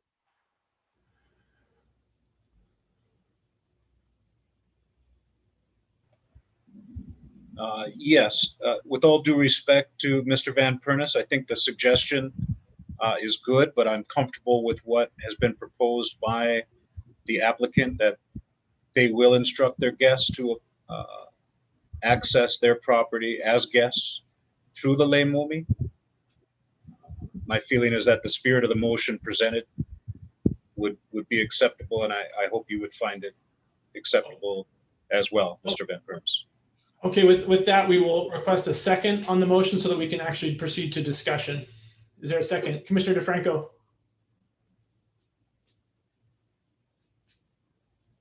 Yeah, I'll second the motion. Okay, it's been moved and seconded. Now we're able to have a discussion. My understanding is that the motion indicates that we are going to reduce the size from 10 to 6, and that the remainder of these conditions will be left as is. Is that correct? Commissioner Newberg? That is correct. Thank you for clarifying. Okay. Discussion. Commissioner Van Pernis. First of all, I'd like to point out that the pressure on Kaiminani and the pressure on Mauna Hoa would be alleviated by the bypass road, which was supposed to be built decades ago by a major Mackay developer, which we recently unanimously voted to further defer. It shows how all these applications and all these things are interrelated in terms of traffic. You can't look at one without the other. I think since the applicant here has agreed to all access being on Lemomi, and considering the pressure on Mauna Hoa, I think it's safer and better, as the applicant looks like she's agreed to limit access to Lemomi, which is an improved street now going to the property. She can instruct her guests, as Mr. Newberg says, but if it's enforceable or that it's a necessity that the guests must comply with rather than just a request, I think it's appropriate to amend the motion to add the requirement that all access be through Lemomi Street. Commissioner DeFranco. Actually, I disagree with that. I think that as an applicant, I would keep them both open and instruct your clients to, or your people to go through Lemomi. And I would like to say that because there was some testimony in a letter from somebody in that area concerned that all of it traffic would be on Lemomi, and asking the exact opposite. So that's sort of in reference to looking sort of at an overall picture and down the road a bit. I think it would be fine to leave it both ways and instruct with the understanding that you would instruct people. I think it's even a safer idea to have both accesses available.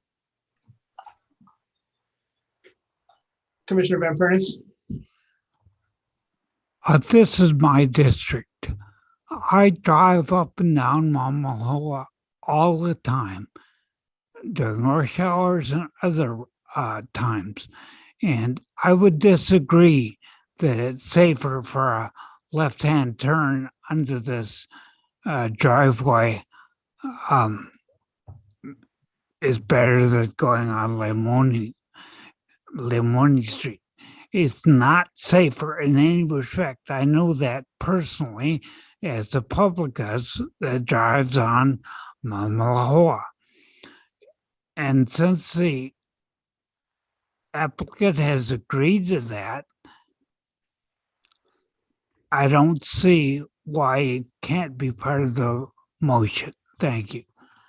Okay, as a point of clarification, I see that the applicant has their hand raised. One thing I would like to clarify, I believe that the applicant stated that they would be willing to allow bed and breakfast traffic to be included as part of this condition, but they did not agree to eliminate all access off of Mamalahoa, which would include their own personal use of their property. Is that correct? The applicant can unmute and please respond. Yes, thank you. That is correct. The understanding was that the B&B guests would be using Leimomi exclusively. However, not us residents. We've lived here for 40 years, and we've never had an accident using Mamalahoa Highway as our access point. So that was not part of the agreement.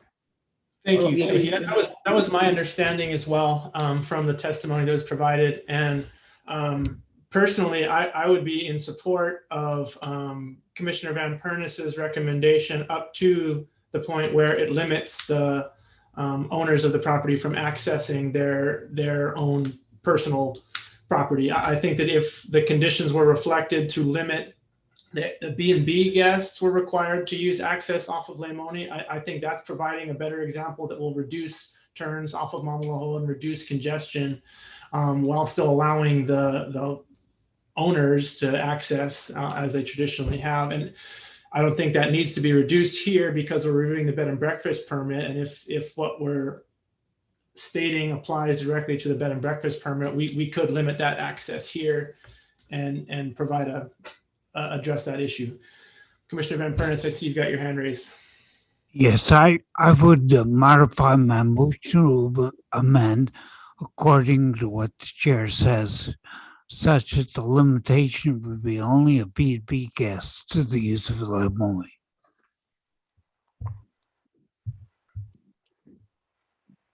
Commissioner Newberg. I do appreciate the communications regarding the seconded motion. My thoughts behind that is being that we have a well-established family here. I like that they're willing to bring it more into a B&B that would be to the particular size of the existing household, to being 6 guests. And I would rather implore that I take them at face value that they are going to ask that their guests for the first time arriving at their property would access through Leimomi. I think that's a great way. I just don't want to add any hindrance to a property as, let's say, again, being objective here, that a guest stays 7 nights. If there is, according to the owner's perspective of their own property, if they would want somebody to travel Mauka and let's say head to Kailua Town from Kalawa, that they would be going not against traffic, but just easing into that lane. My only thought is, you know, I leave it up to the discretion of the owner in this case. We aren't looking at a multiple property situation or a subdivision at this time. We are looking at what would basically interpret as a household on its own with the attendance of 6 guests. And I feel comfortable with, as the motion was made, but I am willing to listen to more communications if there is a direct concern. I don't see it. My thought is by having that hindrance, it may unduly put a burden upon the property itself. I think anybody going to a property such as a B&B in Kalawa is definitely going to listen to the directions given by the owner, which has been stated by them several times in this application process that it will access through Leimomi. Thank you. Sure. I think that one of the things that we're looking at here is the fact that the State Department of Transportation has put some pretty stringent requirements on the use of access to Mauna Loa as a condition for accessing the bed and breakfast off of Mauna Loa. Those conditions are the point where the applicant is now saying, I don't know if I can swing those improvements that are necessary in order to use access onto Mauna Loa. And rather they would prefer to direct the access onto Leimomi. In the case that you're suggesting, where if there was an instance that, hey, they got to get up and they got to use the Mauka access, technically they would have to have completed the improvements that are requested by DOT prior to allowing the bed and breakfast guests to use that. So it kind of puts us in a situation where we have a hard time enforcing those requirements if we are allowing it to happen both ways and not ensuring that the improvements have been completed. So if the applicant is now saying that they do not necessarily intend to complete the requirements suggested by DOT for the improvement of access to Mauna Loa Highway, but instead they're going to use Leimomi Street, I think that memorializing that here and allowing them to use the access that they're provided will eliminate any future issues about, inadvertent use of the other highway without the required improvements from DOT. Commissioner Newberg. I do appreciate that final attachment with the state requirements and suggested improvements. Mrs. Koizumi, are you open to having an amendment on this motion that would include all traffic of guests attending your bed and breakfast access through Leimomi exclusively? Just to clarify, it's just the guests and not closing all access for residents. As I understand it, Mike, is that how you're seeing this? They have an existing. That's correct. I believe that's what Commissioner Van Pernis revised his recommendation. I believe that's what my recommendation would be, that it applies only to the guests of the bed and breakfast and the use of the bed and breakfast and not to the ownership. Right. Yes. Okay. Commissioner Van Pernis, Commissioner Newberg, please proceed. Just wanted to follow up with that. So I am getting a affirmative that the Koizumis are open to the guests only, having exclusive access through there. I just wanted to, maybe if I could ask Commissioner DeFranco if she would be open to this amendment as well. Yes, yes, that's fine. I think that's a good idea. Thank you. Thank you for the clarification. Okay, Commissioner Van Pernis. I would just want to point out that the applicants, in answer to one of my questions, stated that their guests would come Kaiminani from the airport and onto Mauna Loa. That would mean a left-hand turn into the property if Leimomi Street is not used. And that's before any contact with the applicants who to get any instructions. I also want to point out that if people are coming up to Mauna Loa guests to engage in activities in Kailua or through Kailua town, that there would be left-hand turns, and that these left-hand turns would be very problematic for potential accidents. And that's why Lemomi Street should be used exclusively by the guests. Thank you, Commissioner Van Pernis. I think that's the motion that we have on the table. For the purposes of planning department staff, would we like to restate the motion? Would that be helpful? Yes, okay. Commissioner Newberg, would you please restate the motion as amended?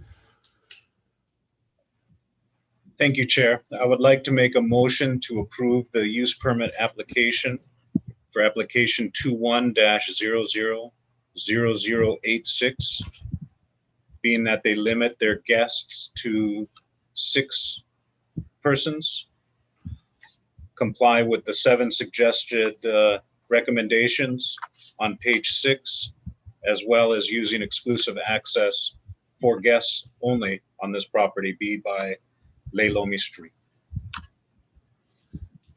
Okay, I think we can capture that in form of a revision of item 4. Commissioner DeFranco, will you maintain your second of the motion? Yes, I second the motion. Any further clarification needed from planning department staff before we go to a vote? No, not at this time, not from me. Okay, with that, let's proceed with roll call. Thank you, Chair. Vice Chair Newberg, Aye. Chair Carr-Smith, Commissioner Carr-Smith, I'm so sorry. Aye. Commissioner DeFranco, Aye. Commissioner Kanuha, Aye. Commissioner Van Pernis. You're muted, Commissioner. Aye. Thank you. Commissioner Chair Vitusek. Aye. Great, the motion carries 6-0 with 1 excused. Thank you. Okay, thank you to the applicant for your time today. You will be notified in writing of the decision. Appreciate it. Well, you can drop off if you'd like.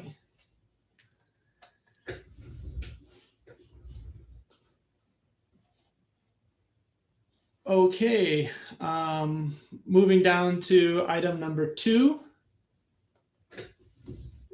Application for a special permit to develop and operate a child care center, preschool facility, and construct a playground for student use, and develop and operate an event venue to be rented out commercially on the 2-acre portion of a 5.3-acre parcel situated in the State Land Use Agricultural District. Subject property is located at 75-477 Hualalai Road, approximately 988 feet east, Mauka, of the intersection with Queen Ka'ahumanu Highway. Ahupua'a is Waiaha First, North Konamoku, Hawaii Island, TMK 375017, portion of parcel 45. The applicant is Pablo Penaloza, special permit SPP 20-000221. We'll move forward with staff presentation from planner Alex Roy. Alex, please proceed. I'm going to go ahead and share.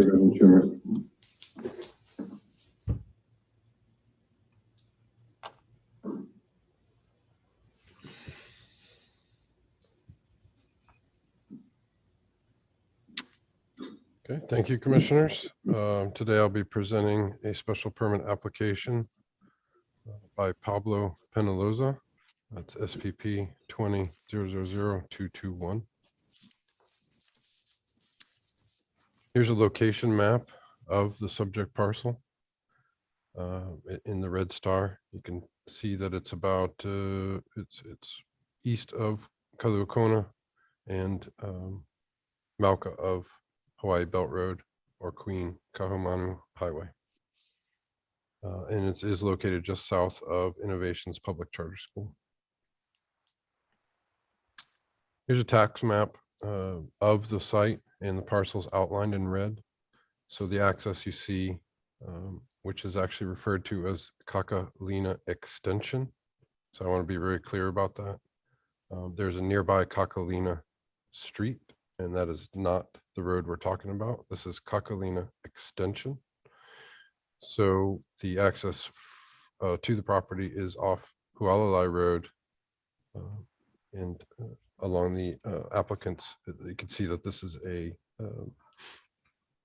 parcel that has access, owned access, but it's also shared access with a number of parcels. Here's a zoom in showing the easements and the subject parcel, which is marked as Lot B, 5.35 acres. And you can see that the access off Hualalai Road is a shared easement, and it is 60-foot wide that currently has a 35-foot paved area. The easement ends at the north end of Lot B. So this again is called the Kakalina Extension. So the applicant is requesting to develop and operate a preschool, childcare, after-school care center on a 2-acre portion of the 5.3-acre subject parcel. The applicant currently operates the Alakai Academy, which is licensed for 72 students. That's located in Old Kona Town. The applicant is looking to relocate the school to the new location that will accommodate his 72 students and approximately 15 staff. The school will be housed in a set of buildings totaling approximately 10,000 square feet. And that consists of classrooms, bathrooms, cafeteria, kitchen, lobby, administrative office space, and storage. In addition to the buildings, a tent-like pavilion will be constructed for student use associated with the school, such as outdoor performances and gatherings.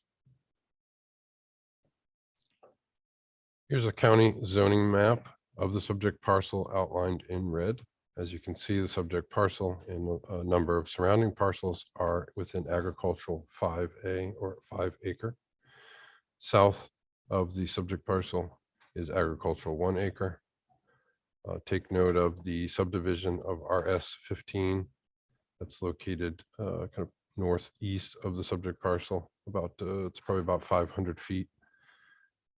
And there's a number of other zoning designations across the street of the highway. You see an RS 7.5. These are residential. And then take note of the RA 0.5A, which is residential agriculture subdivision located in the far northeast of the subject site. State land use is agricultural, and all the surrounding parcels other than the subdivision are within the agricultural district. Across Queen Kahumanu Highway is a segment of urban. And then a rare occasion showing on our maps is a portion of rural, state land use rural district. And that's that RA 0.5A that I noted before. The general plan LUPEG map shows this area and the subject parcel pretty much entirely within the UE. And that's the urban expansion. Now a small segment of medium density urban touches the subject parcel. The IAL or intensive agricultural lands or important ag lands, there's a section that's probably 2,000 or 3,000 feet away. So the majority of this is within the full urban expansion area. Here's an aerial photograph of the subject parcel. This is pretty much in its current state. You see the paved access, which is the Kakalina extension off Hualalai Road. And then the subject parcel, which is completely barren of any development at this time. On the right-hand side of your screen, you see the Innovation School campus. Here's a site plan and showing the school building. The plan shows also an additional structure that's a home, but that is not part of this proposal at this time. So you can disregard that section. It's really just the school. You can see the parking and the access from Kakalina. I know it's marked as Kakalina Street, but that's incorrect. It's Kakalina Extension. And they would drive up that and enter the property kind of on the north side where the parking is located. Here's a site plan of the school showing the cross-section and heights of the school. Kind of note that it's got of open air in the middle, and the next picture will show that. Here's a similar site plan of the school, classrooms, buildings, the playground and open air portion is in the middle.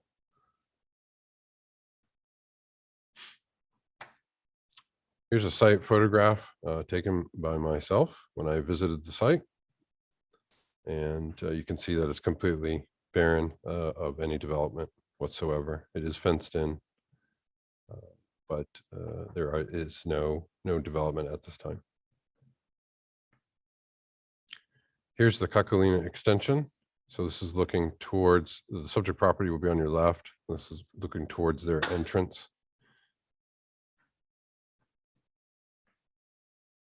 Here's from the Kakalina extension, looking view to the east, kind of up Malka Ahualalai Road. And then that same just turned around, looking down Hualalai Road, view to the west. I just wanted you to take note that there are some minor improvements to the road entrance.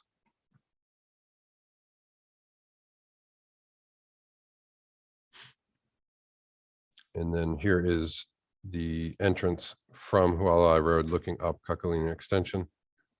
And like I said, it's a 35-foot wide, approximately paved path, paved access path road.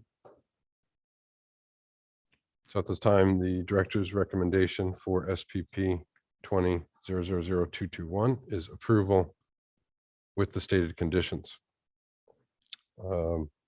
I wanted to take the moment to address questions from Commissioner Van Pernis. He had 3 questions for planning. I think I can answer them very quickly. Number 1, did anyone from planning go and inspect the property? Yes. Number 2, did planning know that Kakalina Street starts off Nani Kailua and Kailua View Estates north of this and the Innovations properties? Yes, but again, as I stated, that really has no relevance because we're talking about Kakalina Extension, not Kakalina Street. Did planning consider the traffic at rush hours on Queen Kaimani Highway and particularly the intersection of Queen K and Hualalai Road, Malka, before making a recommendation to this application? Yes.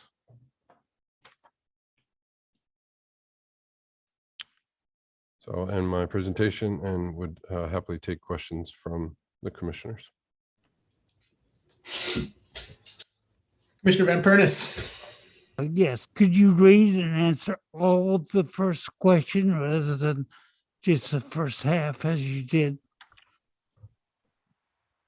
Did anyone from planning go and inspect the property and the proposed access off Hualalai Road before recommendation was made?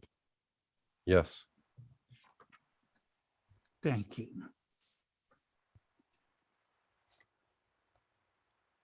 Commissioners, are there any other questions relating to staff's presentation?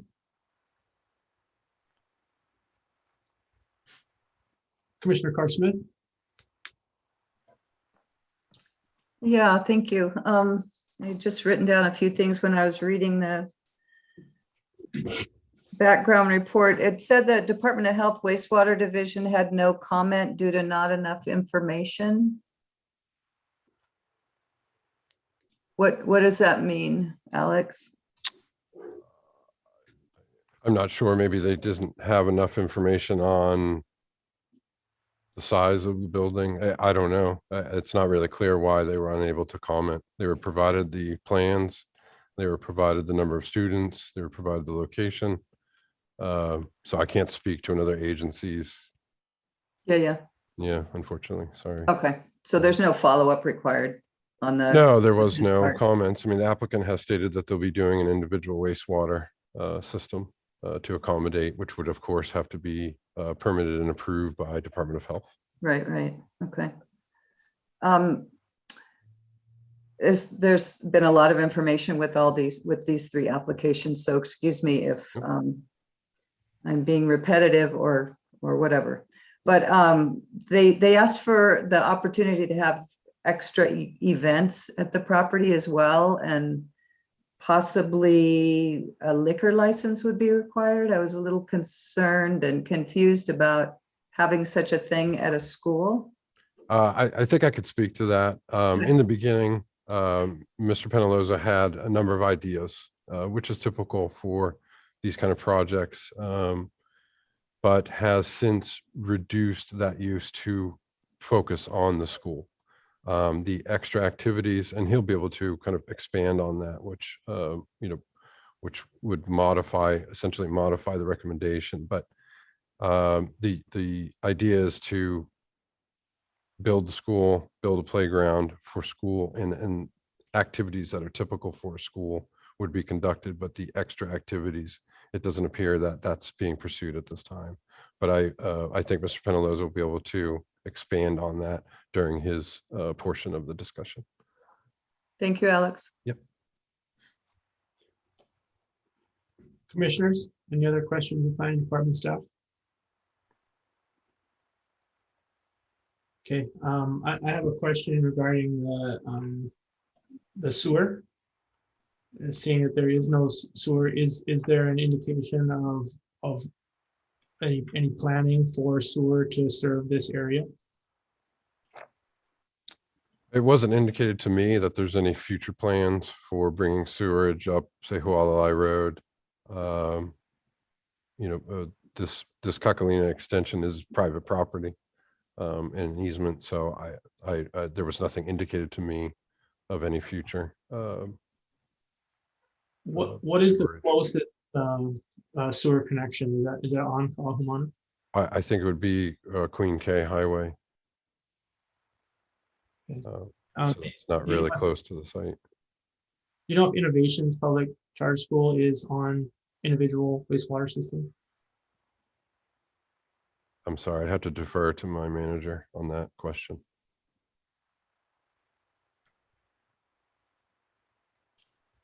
Chair Vachusik, I can look up that information if you give me about 5 minutes. Sure, yeah, go ahead. I'm sure we'll have time to circle back on it. Thank you. Commissioners, any last questions of staff before we move on to the applicant's presentation? No, okay. Applicant, Mr. Penaloza, please raise your right hand. Thank you. Do you swear or affirm to tell the truth on this matter before the Leeward Planning Commission? I do. Thank you. Please state your name and the town you live in. My name is Pablo Peñalosa, and I live in Kailua. Mahalo. You may proceed with any presentation that you have. I didn't really prepare a formal presentation, but I wanted to thank everybody for your consideration. I did ask before the meeting started if it was a possibility to share my screen. I wanted to show you one quick thing. I don't know if it'd be possible, but I can try. It is. I was invited, I was instructed by my mechanical engineer that did all the water calculations not to have any testimony supporting the application because the meetings get too long. So a couple of weeks ago, I posted a petition, and within a few weeks, we've got close to 1,000 people that have signed it. The petition is quite simple. We're trying to build a preschool. And by signing this petition, you're telling the county that you support the project and you're asking the county to approve it. So we're very grateful for the community support. I know you don't see anyone coming up and speaking on behalf of this project, but I wanted to let you know that we have been very touched by the community support that we've received.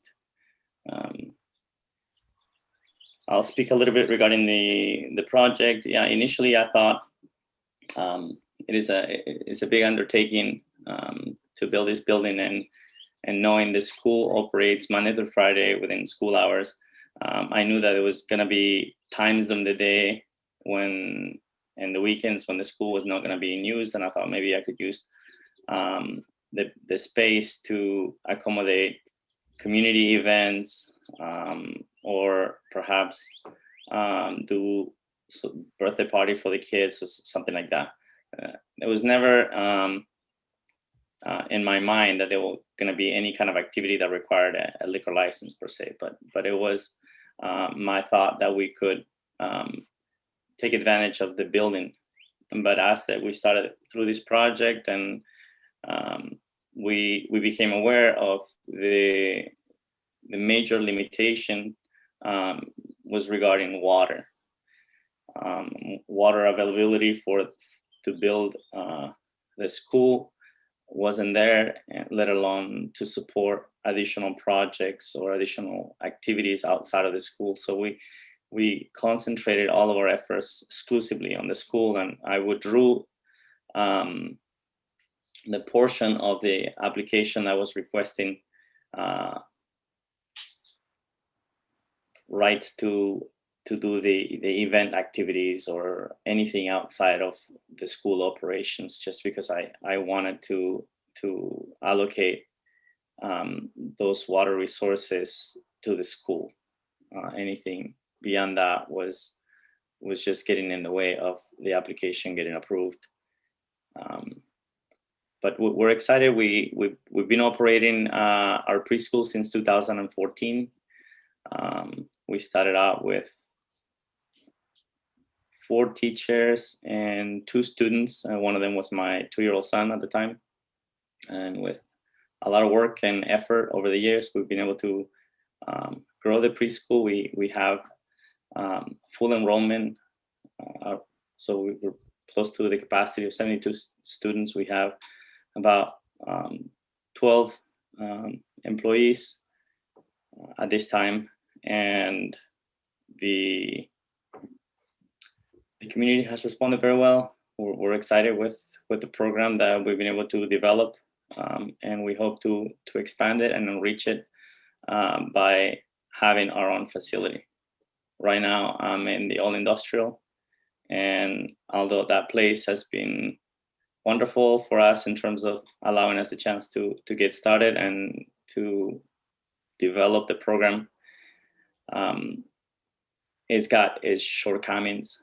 We don't have any outdoor space. We're in a little shopping center in Caivi Square, and we share the parking lot with a laundromat and a couple of restaurants. And the outdoor space that we have is basically a fenced out area on the back of the building in the parking lot. We have improved.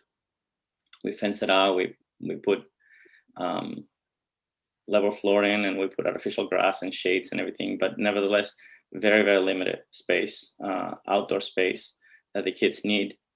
And I think the new facility will allow us to expand our offering, improve what we have created, and really allow us to bring a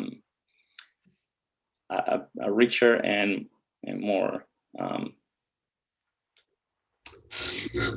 program to the kids and in the families in the community.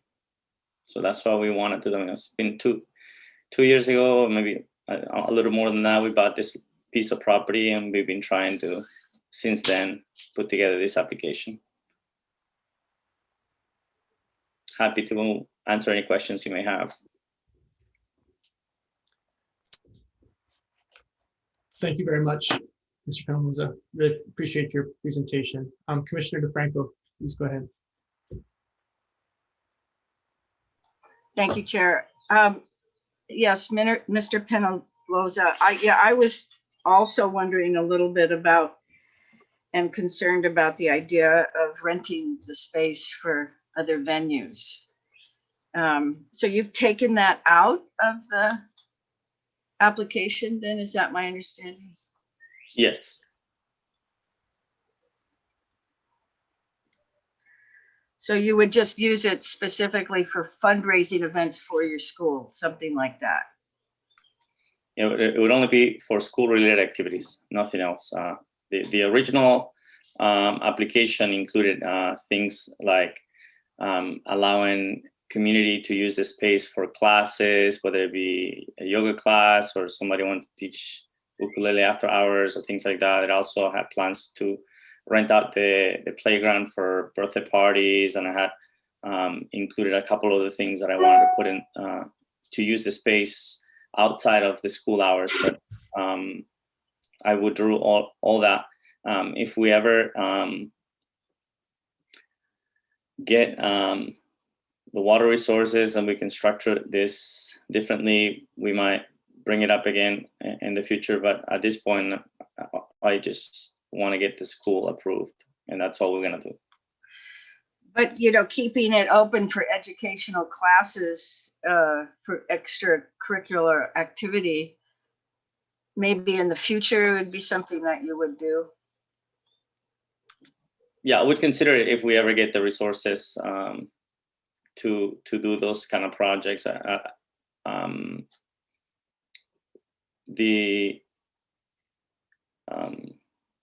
The main limitation being water availability. For each activity that I include, there's going to be some level of water usage, and we're counting the drops just to get this thing approved.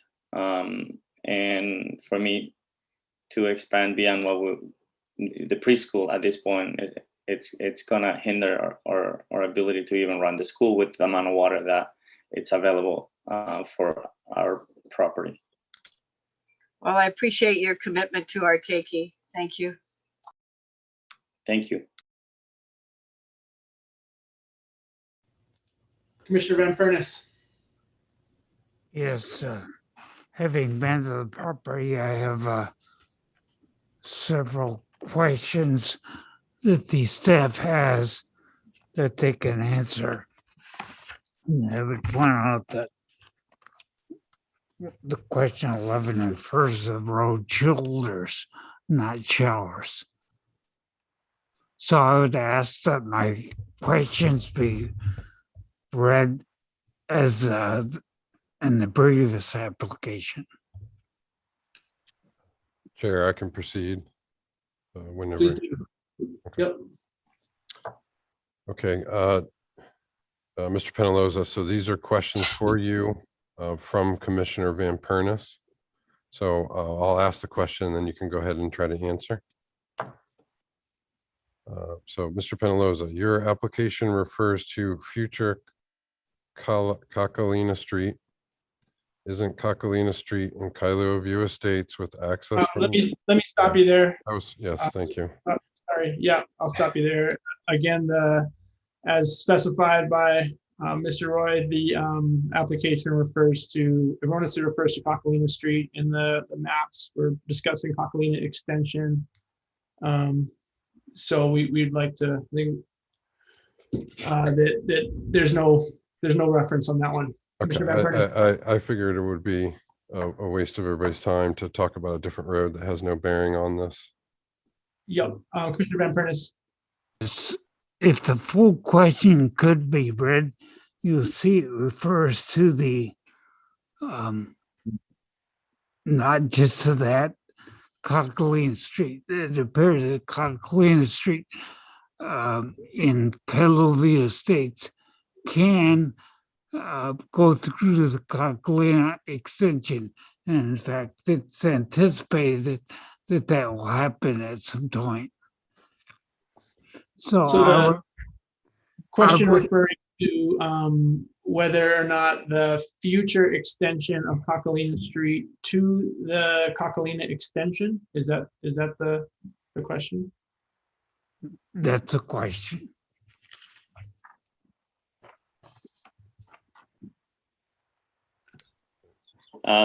I don't know if I can answer that one, but it seems like from from my understanding, there was a concept or an idea that at one point the Cacalina extension will actually connect with the Cacalina Street, and that connects to Nanikailua. But I know that that road doesn't exist right now, and it goes through several other properties that I don't have any rights or interest over them. So I wouldn't know how it come to pass and when. I think it's there's a few other property owners that Cacalina extension will have to go through before it can actually connect to the actual Cacalina Road. If that's in some kind of a master plan within the Kailua Kona future developments, I don't know. I don't know who would be making those kind of decisions. I do know that the property tax has changed the address of my property from a Hualalai address to a Cacalina address. But that much I know. Nothing beyond that. I can add. Okay, thank you. Alex, would you mind giving a brief background on the Cacalina Street and the plan for a connection? Yes, after discussions with DPW, there was no plan, so I'm not sure what Commissioner Van Pernis is if he's privy to information that we don't have. But this would have to cross 1, 2, 3 private parcels which have no deeded easements or access extension. It would also have to cross a private access road. It would have to cross Wehilani Drive, and then it would have to cross the Innovation School completely. So if there are plans for that, DPW didn't allude to that, and I found no indication in any maps or plans that show that that is a real future plan. So I have not found anything. So because when I first saw the street name, I too looked, and if you follow it north, of course you come to Cacalina Street. But then in my research, I found no indication that there was any rights, first of all, because again, it crosses private property, crosses an access easement, crosses a road, crosses a school property, and then Mr. Penaloza's property doesn't actually attach to it, that his right of way ends at the north side of his property. So again, I didn't find any indication of a future plan, and DPW did not comment or provide any comments on a future plan for expanding that road. Okay, and thank you very much, Alex. And I'm just reminded, forgive me for my growing pains as chair, but I should have taken given everybody the opportunity to take a bathroom break in between the. Oh, yeah, we can take 5 if you need to. We'll take 5 minutes now and, Okay. And come back. Thank you. Yes, sir.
Okay, everybody ready to come back?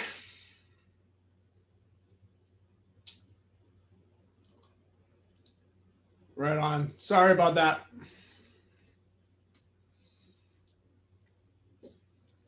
Thank you.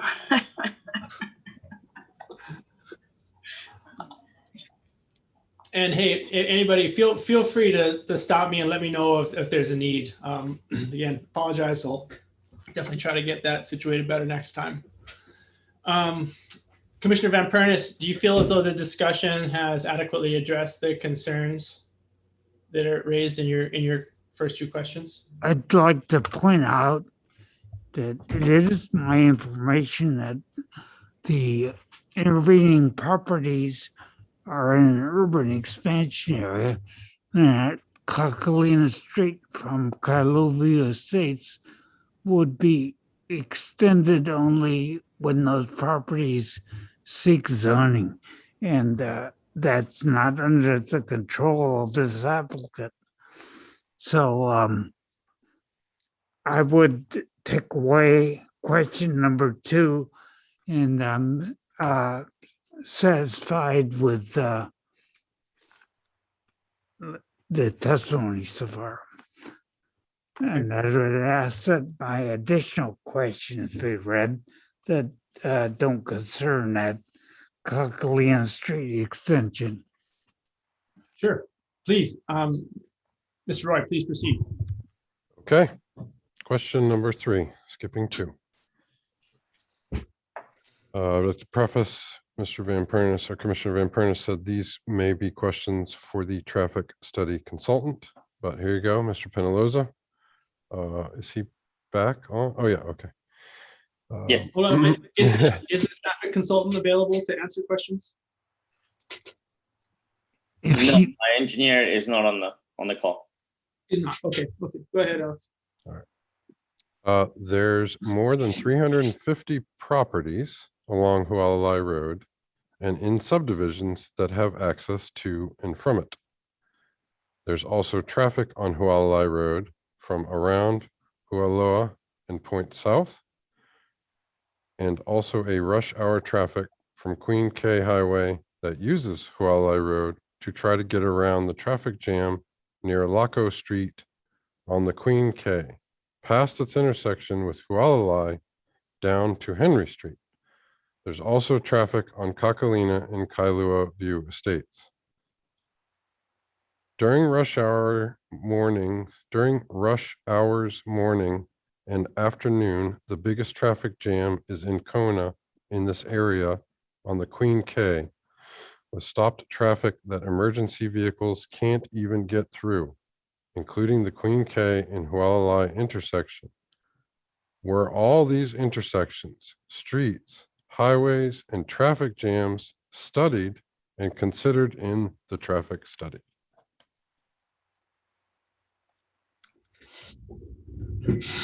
It's my understanding that the traffic study included a traffic count both on Queen Kahumanu and the intersection with Hualalai Road. That was the main concentration of the traffic study. One thing to note about our particular school is that we have a different pickup and drop-off pattern than you would see on a public school. For example, Innovation has a window between 15 to 25 minutes for pickup as well as drop-off. So all 200 other kids get picked up within that window. School ends, all parents need to pick up the kids at that time. Our school is different. We are a pre-K, so we serve children's ages 2 to 5, and our drop-off window is between 7 when we open, all the way until about 9:30. And currently our lobby is fairly small, I would say between 10 by 15 or 10 by 20 at the most feet. And we never have more than two families at any one time picking up or dropping off. It's just people just trickle in, they have their own schedule. And same thing, pickup. and knowing the parents and knowing their desire for convenience to avoid traffic, I'm sure they'll avoid the heavy traffic hours because they can, because we allow them to pick up at a more flexible schedule. But to address the question, from my understanding, that was the intersection. The main focus of the traffic study was just Hualai Road and Queen Kahumanu. Okay. A repeated number 3. And I think I can answer this one. Was any of the traffic study done during the COVID-19 lockdown when most people were staying at home, and sheltering in place? If you read page 4 of the traffic impact analysis report, it clearly states that due to the COVID-19 pandemic, special considerations have been made to inflate the existing traffic volumes to include visitor and school-related traffic. So, Mr. Penaloza, if you'd also like to add anything to that about the traffic study during the COVID-19. We knew that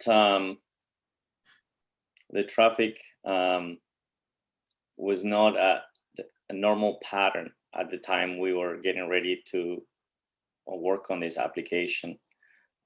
We also knew that because of the number of children that we serve, they would automatically trigger a traffic study. So we reach out to the county and ask whether we should proceed with the traffic study and submit a complete application, or whether we should hold off until that time when the traffic actually normalizes. At the time, we didn't have any clear window on when will the traffic study, when the traffic patterns might become normal again. And the county advice was go ahead with the traffic study. And then if we feel that it's inadequate, we may put a condition there that we might want to have it reviewed or revised or redone at a later point. So we went ahead and to accommodate or to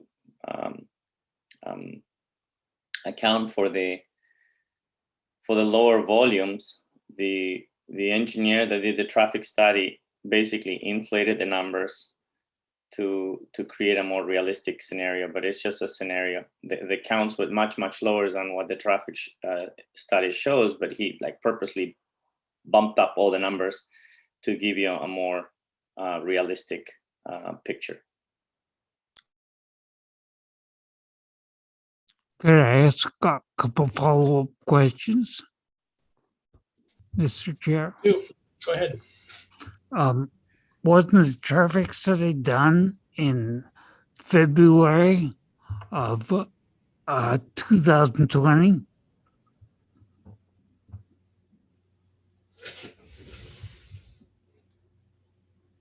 Mr. Pranzola? It was done in June of 2020, June 16th, 2020. Oh, that's what I'm asking when the actual work was done before its mission. The actual work for the traffic study? Yes. According to the traffic study, it was done on June 16th, 2020, on page 4 of the traffic study. Was Hula Road from Maka and Mackay studied in that traffic study? Or just the Hulalai Mamalahoa intersection? Or excuse me, Hula Queen K intersection?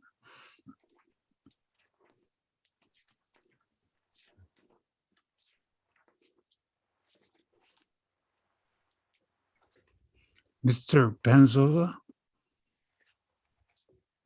Sorry, I was muted. I'm pulling up the traffic study here on my computer. And he did count it both Hualalai North and South, as well as Queen Kahumanu north and south traffics and study both the the right turn deceleration, the left turn into Hualalai Road, as well as the right turn acceleration from Hualalai Road into the Queen Kahumanu. All of those are part of the traffic study that was submitted. And how many cars were on on Hualalai Road during the rush hours of, say, 7:30 to 9? Commissioner Van Furnace, are there any questions that relate to this that you cannot get? I'll withdraw that question and ask Sure. it to go on to the next one. I'd like to add that the And county. if I could, one Oh, go second, ahead. guys. Go ahead, Chair. Just want Sorry. to say that, that the information that we have in the traffic study is there for us to review. So if there are questions, outside of the contents of the traffic study, by all means, but if we're asking questions that we have available to us in the traffic study in our background report, then I think we need to move on in the interest of time. With that, Commissioner Van Pernis has withdrawn his question number 3, and we can move forward. Alex, is there a point of clarification you'd like to make? Yes. Number 1 is that the county traffic division had no comment on this project.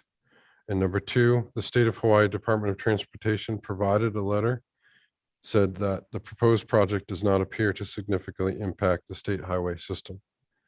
And that's after they reviewed a revised traffic impact analysis study. So we didn't receive any significant comments either from the state DOT or our county traffic division. Okay, thank you. With that, Commissioner Van Pernis, are we okay with moving forward to your questions regarding water? Yes, question 4, I think, is appropriate. Question 4 will strike too. Let's go to question 5 about the water. Okay, let's proceed with question 5. Thank you. Question 5, only 400 gallons of public water are presently available, which is 1 unit. Just enough to service the residents. The application says will go on the remainder of property. Just a note, we did clarify that that's not being built. Your engineer, Mr. Morrison, states that an average of 2,270 gallons of water will be needed. It is stated or implied that the applicant is to find and arrange for the additional needed water. Question, are you willing to agree to a condition that the school operation not be opened until that needed water is sourced and deliverable to the property?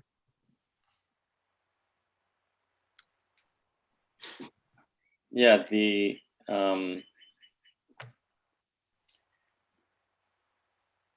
Mr. Morrison submitted 2 water calculation studies. One based on fixtures counts, doing a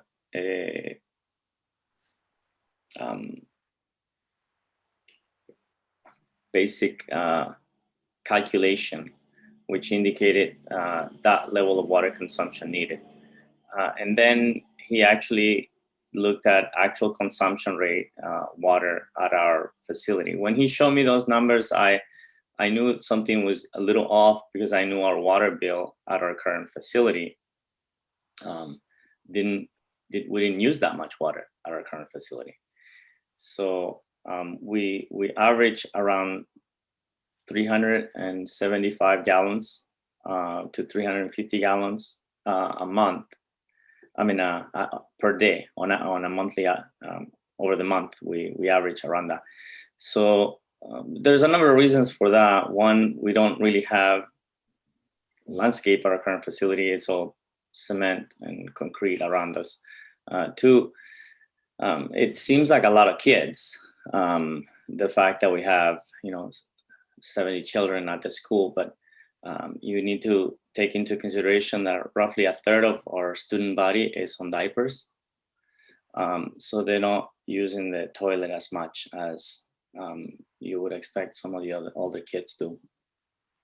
Another reason is that although we do have a shower facility in case there is a large accident that needs to be cleaned up, that is not something that the children are taking, daily showers at school. So based on what we currently use in terms of our existing operation, we feel that we could run the school with the water available to us. The county said that if we needed more water beyond that, that they would not be supplying it to us, that we have to go source our own water, whether we have to use a catchment system or try to procure water some other way. That's going to be on us. And we're okay with that.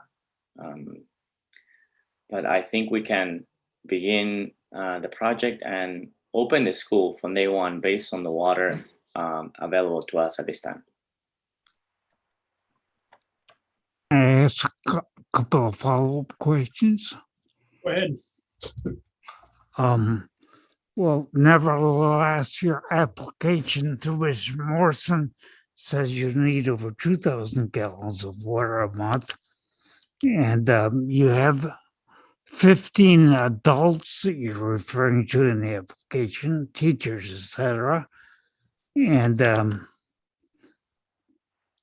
if you're going to use a household allocation of 400 gallons, are you not going to build a house, or are you going to get out of the water before you build a house?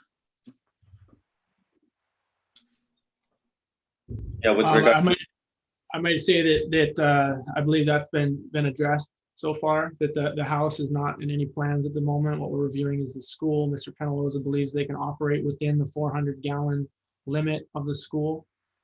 Correct me if I'm wrong, Mr. Penaloza. no, that's correct. And Okay. my understanding, we don't have enough water to build a house. Maybe one day we will be able to, but at this point, if we were to apply for a permit to build our own home over there, I'll probably be on catchment because there is no water. Okay. Thank you, Mr. Penaloza. Director. Thank you, Mr. Chair. Just wanted to add a little bit to this. We've seen this similar situation in other areas on the island as well with charter schools. And water is generally always a challenge. That's why we conditioned it this way, that they can't exceed what DWS is allowable in the water unit. And if they need more, they'll have to provide a different source of potable water.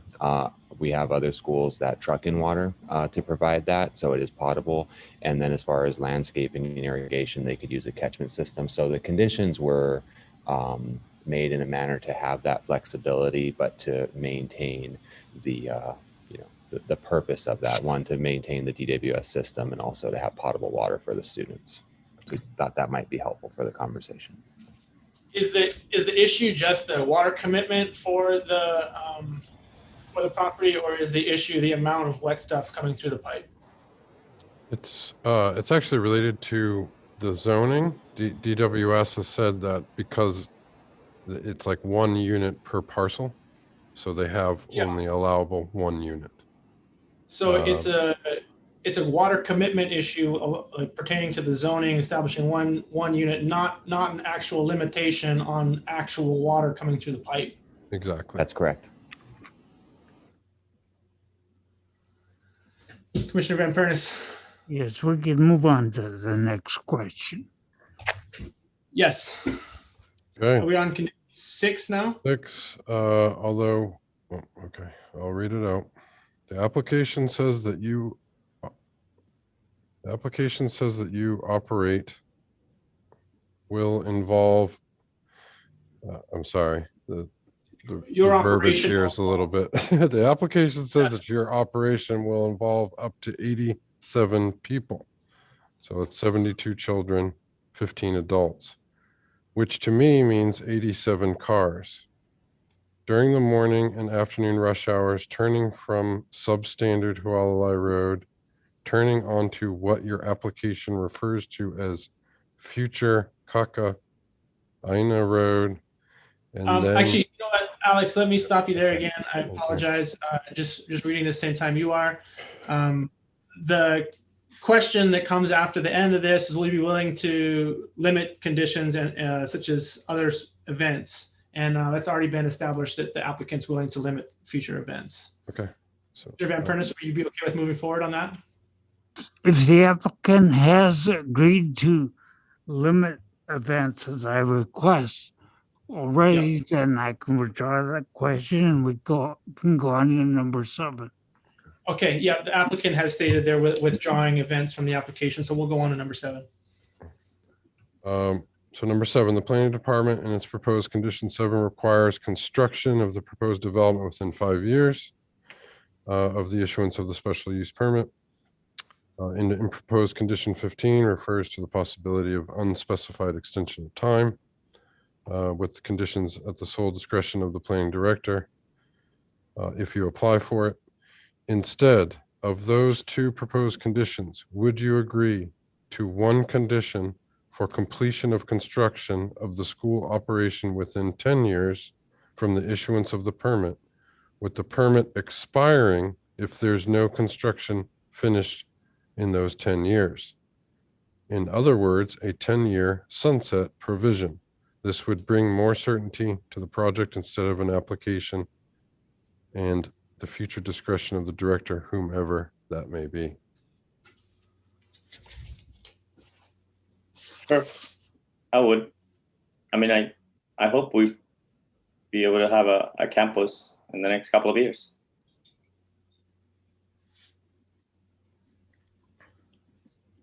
Okay. Moving on to 8. Okay.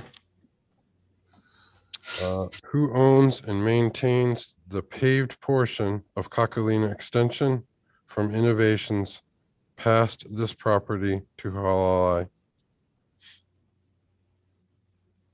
I think that's been answered already. There are private landowners. If that's okay, we I can don't- continue. I Commissioner Van don't, Pernis? yes, I don't know who those private owners are. Is it this applicant, Innovations, someone else, or a combination? Well, in my presentation, I showed that the applicant actually owns, it's a flag lot, so he owns a portion of Kakalina Extension. There are a number of attached right-of-ways and allowances for other owners to access that, including Innovations. But yes, Mr. Penaloza owns a portion of that. Commissioner Carr-Smith? Thank you. I'm just puzzled by this whole procedure we're going through, and the rest of us commissioners are sitting here quietly listening to Mark's list of questions being repeated by staff and then back and forth, and he has follow-up questions which he seems to articulate just fine. It seems like this is a waste of time, and I can't not say that. Apologize for the concern. We are trying to give Commissioner Van Pernis every opportunity to express himself in a way that he's comfortable with to accommodate any potential disability. We will give every commissioner the opportunity to speak. This is something that was requested, and we're doing our best to accommodate. It is a work in progress, and we're trying to do our best to accommodate. I agree that it is time consuming, and I would like to try to move forward in a speedy manner as possible. Commissioner Carr-Smith. Yeah, just for the record, I think it would have been appropriate if it would have been explained at the front of this meeting what occurred and why this is happening, so that there's a little more clarity and perhaps understanding. Sure. Yeah. Apologies. My fault. I taken time. For me, it's hard to know when we can speak on anything outside of what's been duly agendized. So that's my fault. But we are trying to do something in order to accommodate an ADA request from a commissioner.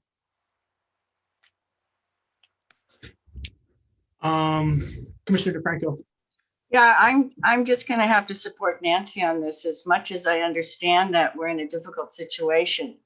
This is taking up a lot of time. None of these questions were seen by any of us. It seems like the county, you know, that he supplied all these things, and we're sent an email during a meeting with all of these questions, and a lot of them are repetitive and irrelevant, and this is what we brought up before. This was the problem we're having before. We're still having the problem. I have to say that. Yep, and we are doing our best to work through and eliminate repetitive questions. I understand your frustration. You know, it's not easy. The format's not easy. It's not difficult. It's something that we are trying to work through in order to accommodate an ADA request, which I think we have to do in order to accommodate for those needs from a commissioner. Now, the content of those questions, we're trying to do our best to monitor and determine what's repetitive, and I understand those concerns, and we are trying to limit the repetitive questions, and going forward, I hope that we can improve. So just to be clear, not only does he get to write all of his questions down, so that complies with the ADA, then on top of that, he gets to ask more questions on the questions that he's already asked. And those are being done from the floor. So I'm not sure where the lines are here at all. So. Sure. You know, Commissioner Van Pernis has the right to ask questions. We're providing him the right to ask questions. If the questions are unnecessarily repetitious, and some of them are, we're doing our best to eliminate those and to boil them down. Every planning commissioner will have the opportunity to ask any questions that they need. I apologize for the extra time it takes in order to make this accommodation. We're doing the best that we can in order to facilitate it. I'm with you. I understand it takes longer. I understand it's more difficult, but we do want to give every opportunity to accommodate this ADA request. So with that, we will continue and do everything that we can to move forward in an expedited manner so that the other commissioners can have the opportunity to provide their manal. Commissioner Van Pernis, please proceed. Yes, I'm eliminating question 9 and 10, and we can go to 11 of 14. And again, 11 has a typo in it that should say shoulders instead of showers. And I gave these questions to staff today, not earlier. Yep. We didn't get the questions till this morning at 9 o'clock. Right. This is an attempt for Commissioner Van Pernis to ask these questions. So Alex, if you would proceed with question 11. Number 11, Hualalai Road doesn't have a shoulder while Kakalina intersects, right? Would you be willing to build shoulders on Hualalai Road 50 feet both ways at its intersection with Kakalina?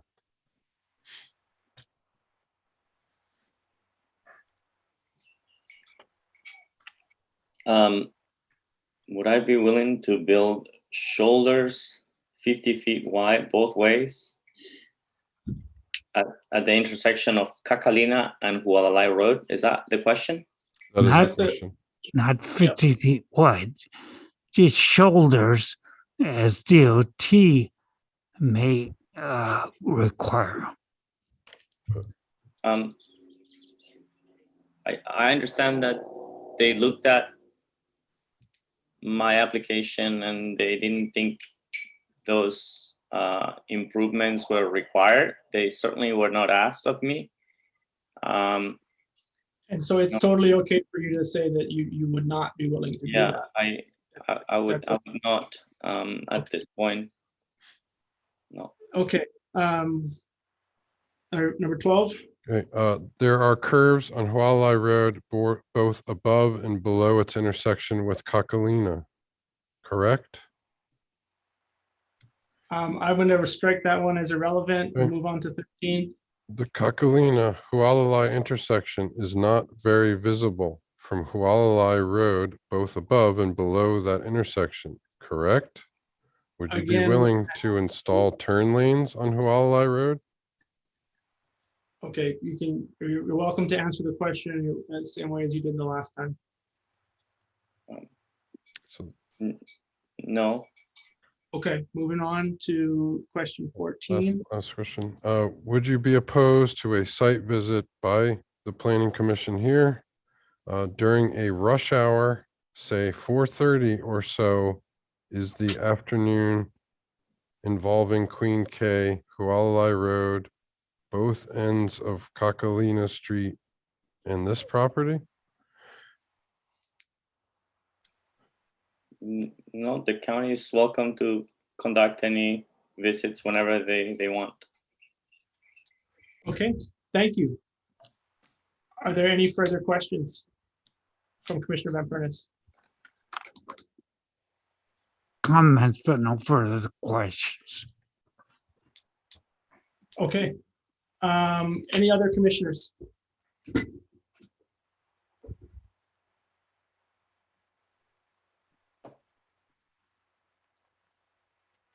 Okay, seeing no further questions, is there a motion to be made on the application that's before us? Commissioner Van Furnace. Yes, I want to point out that I'm not opposed to a school at this location. It's appropriate.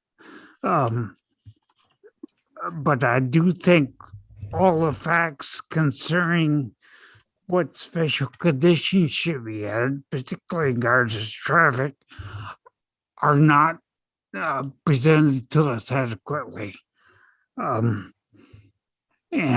Therefore, I would move for a deferral for a site visit so we can see the terrible danger and rush that's the intersection of Hulalai and Kakalina intersection. I think we need a site visit. I think we need shoulders. I think we need possibly turn lanes, but certainly shoulders. So my motion is to defer and have a site visit involving the subject property, Hulalai, and the Kakalina Street extension, not both ends of Kakalina.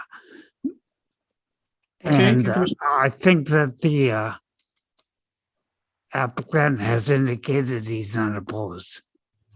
Okay, there's a motion on the floor. Can we have a second so that we may proceed with discussion? Keep in mind that you don't have to agree with the motion in order to second it. It's a procedural step so that we can get to discussion and a vote. Is there a second? Once again, a second is required in order for us to move forward, and you do not have to agree with the motion in order to make a second. Mr. Chair, point of clarification regarding Robert's Rule of Order. If a motion is made and it's not seconded, the motion dies. Okay. In that case, any seconds?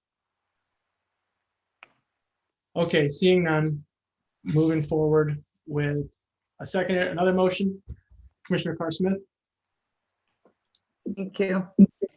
I move that the application for special permit docket number 20-000221 be approved based on the planning director's recommendation with one change in paragraph 1 of the recommendation, the third line.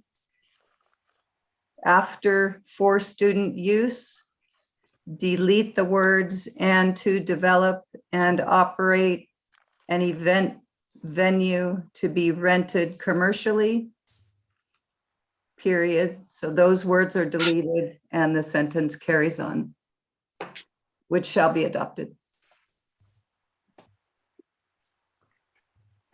Is there a second to that?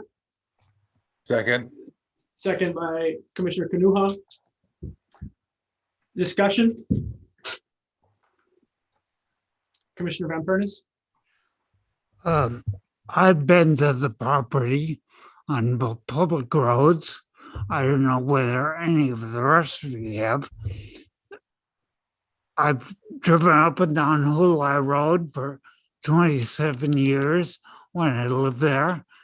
And this is an appropriate site for a school, but we do need to put in special conditions about the, what I'll call a terrible intersection of Hulai and Kakalina Street. You can't see it. There's curves above and below. There's no shoulders and hula. I understand the desire to help a school along, and I'm not adverse to that, but we should not be throwing the public that uses Mamalahoa or Hualalai, all the subdivisions off of Hualalai and Queen K.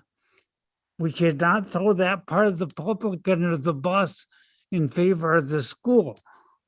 I think the school can be allowed, but I think there has to be special consideration and special conditions made for this intersection. It requires signage, it requires shoulders, it may require a turn lane, I don't know. But I think the traffic study is suspect, having been done during COVID lockdown periods. And I can say that traffic on Hualalai is often bumper to bumper during the times when the school says it's going to have people show up.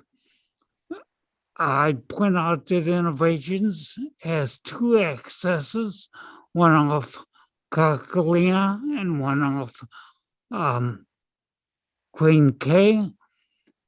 This proposal is only for one access. I think we need a site visit. You all need a site visit because it's so obvious when you go see that intersection. And I think that we're not doing our job if we don't consider the public that uses Hulai Road and we don't see the problems with this intersection. Not that it prevents the school, but must be dealt with. Innovations uses that I too. mean, no, there was no discussion. Thank you, Commissioner Van Pernis. We hear you. Commissioner Newberg, go ahead.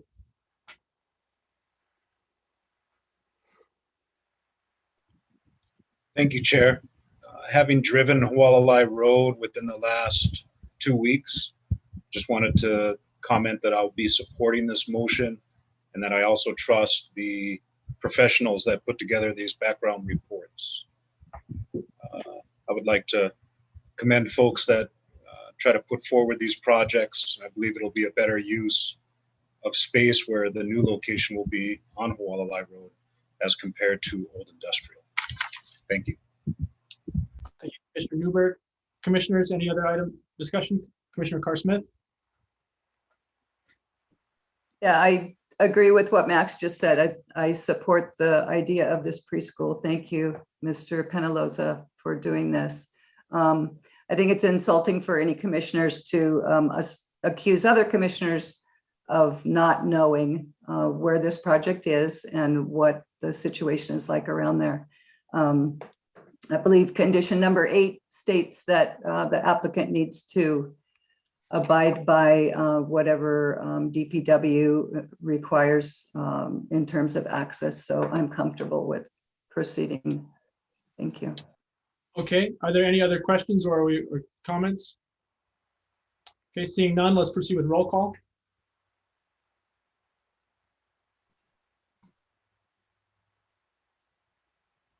You're on mute, Alex. Yep, gotcha. Sorry. I just want to clarify that this is approved with amendments to cut out and to develop and operate an event venue to be rented commercially, and that's the only change. Okay. So I'll take roll call. Commissioner Carr-Smith, Aye. Commissioner Kanuha, Aye.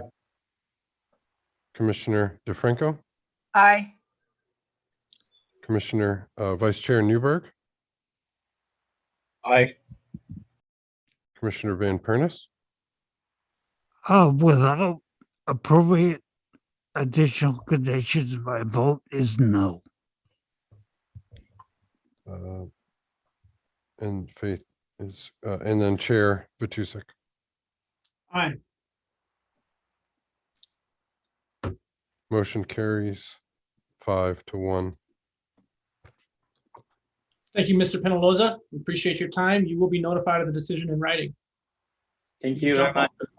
Have a great rest of your day. I will. Thank you so much. Okay, aloha. Mr. Hello. Chair, if I may.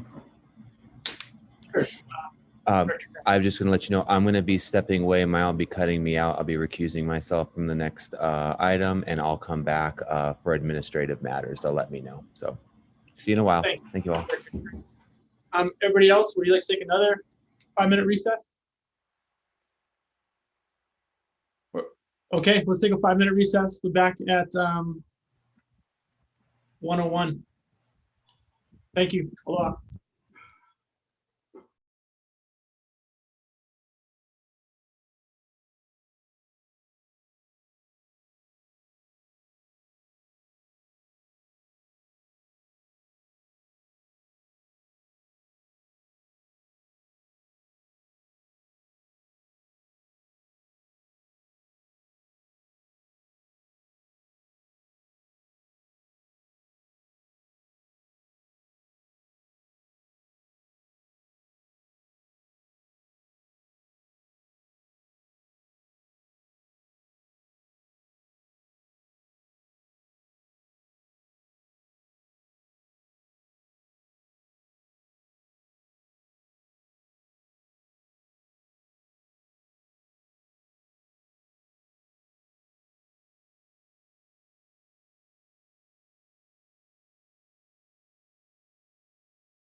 Okay, are we ready to come back?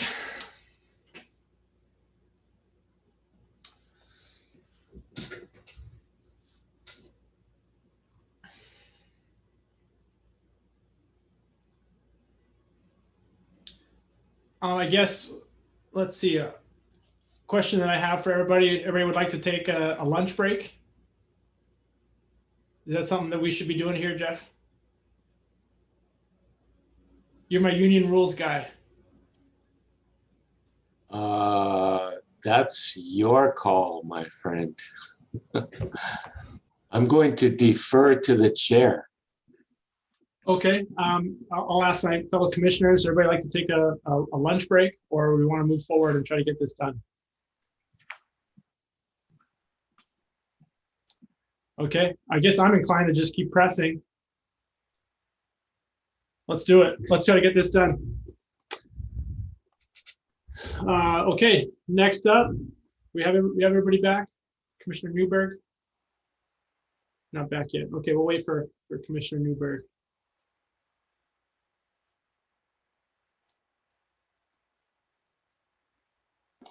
Yeah, I thought that was the lunch break. Come on, Mike. 5 minutes, eat quick. Fair enough. All right. Whenever Max is back, we'll get going.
Would anybody be able to text Commissioner Newberg and see if he's able to jump back on? Does anyone have his number? Maya or Mariko? I can try to get a hold of him. Okay, thank you.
Chair Matusik, I tried calling him and he's not answering. I think you can go ahead because you have quorum if you'd like. Ah, there we go. It is. Good to go. Okay, we will move forward with item number 3. The applicant is Douglas and Catherine Hickey, SPP 21-000222. Application for a special permit to legalize the establishment of a venue for weddings and similar gatherings on an approximately 2-acre portion of a 20-acre condominium property regime unit of an 80-acre property situated in the State Land Use Agricultural District. The subject property is located at 76-1297 Wyono Ranch Road, about 1.5 miles east in Mauka of Mamalahoa Highway, of the Mamalahoa Highway and Wyono Ranch Road intersection. Subdivision is Wyono Meadows. Ahupua'a is Holualoa, Moku North Kona. Hawaii Island TMK 76002-028, portion of CPR Unit 0001. Director Kern will be recusing himself from this item, and in his place will be Deputy Director Jeff Darrow for any questions that would normally go to the planning director. Moving on to the staff presentation, we have planner Christian Kay presenting today. Christian, please take it away. Thank you, Mr. Chair. Good afternoon, members of the Leeward Planning Commission. Give me a moment to share my screen, please.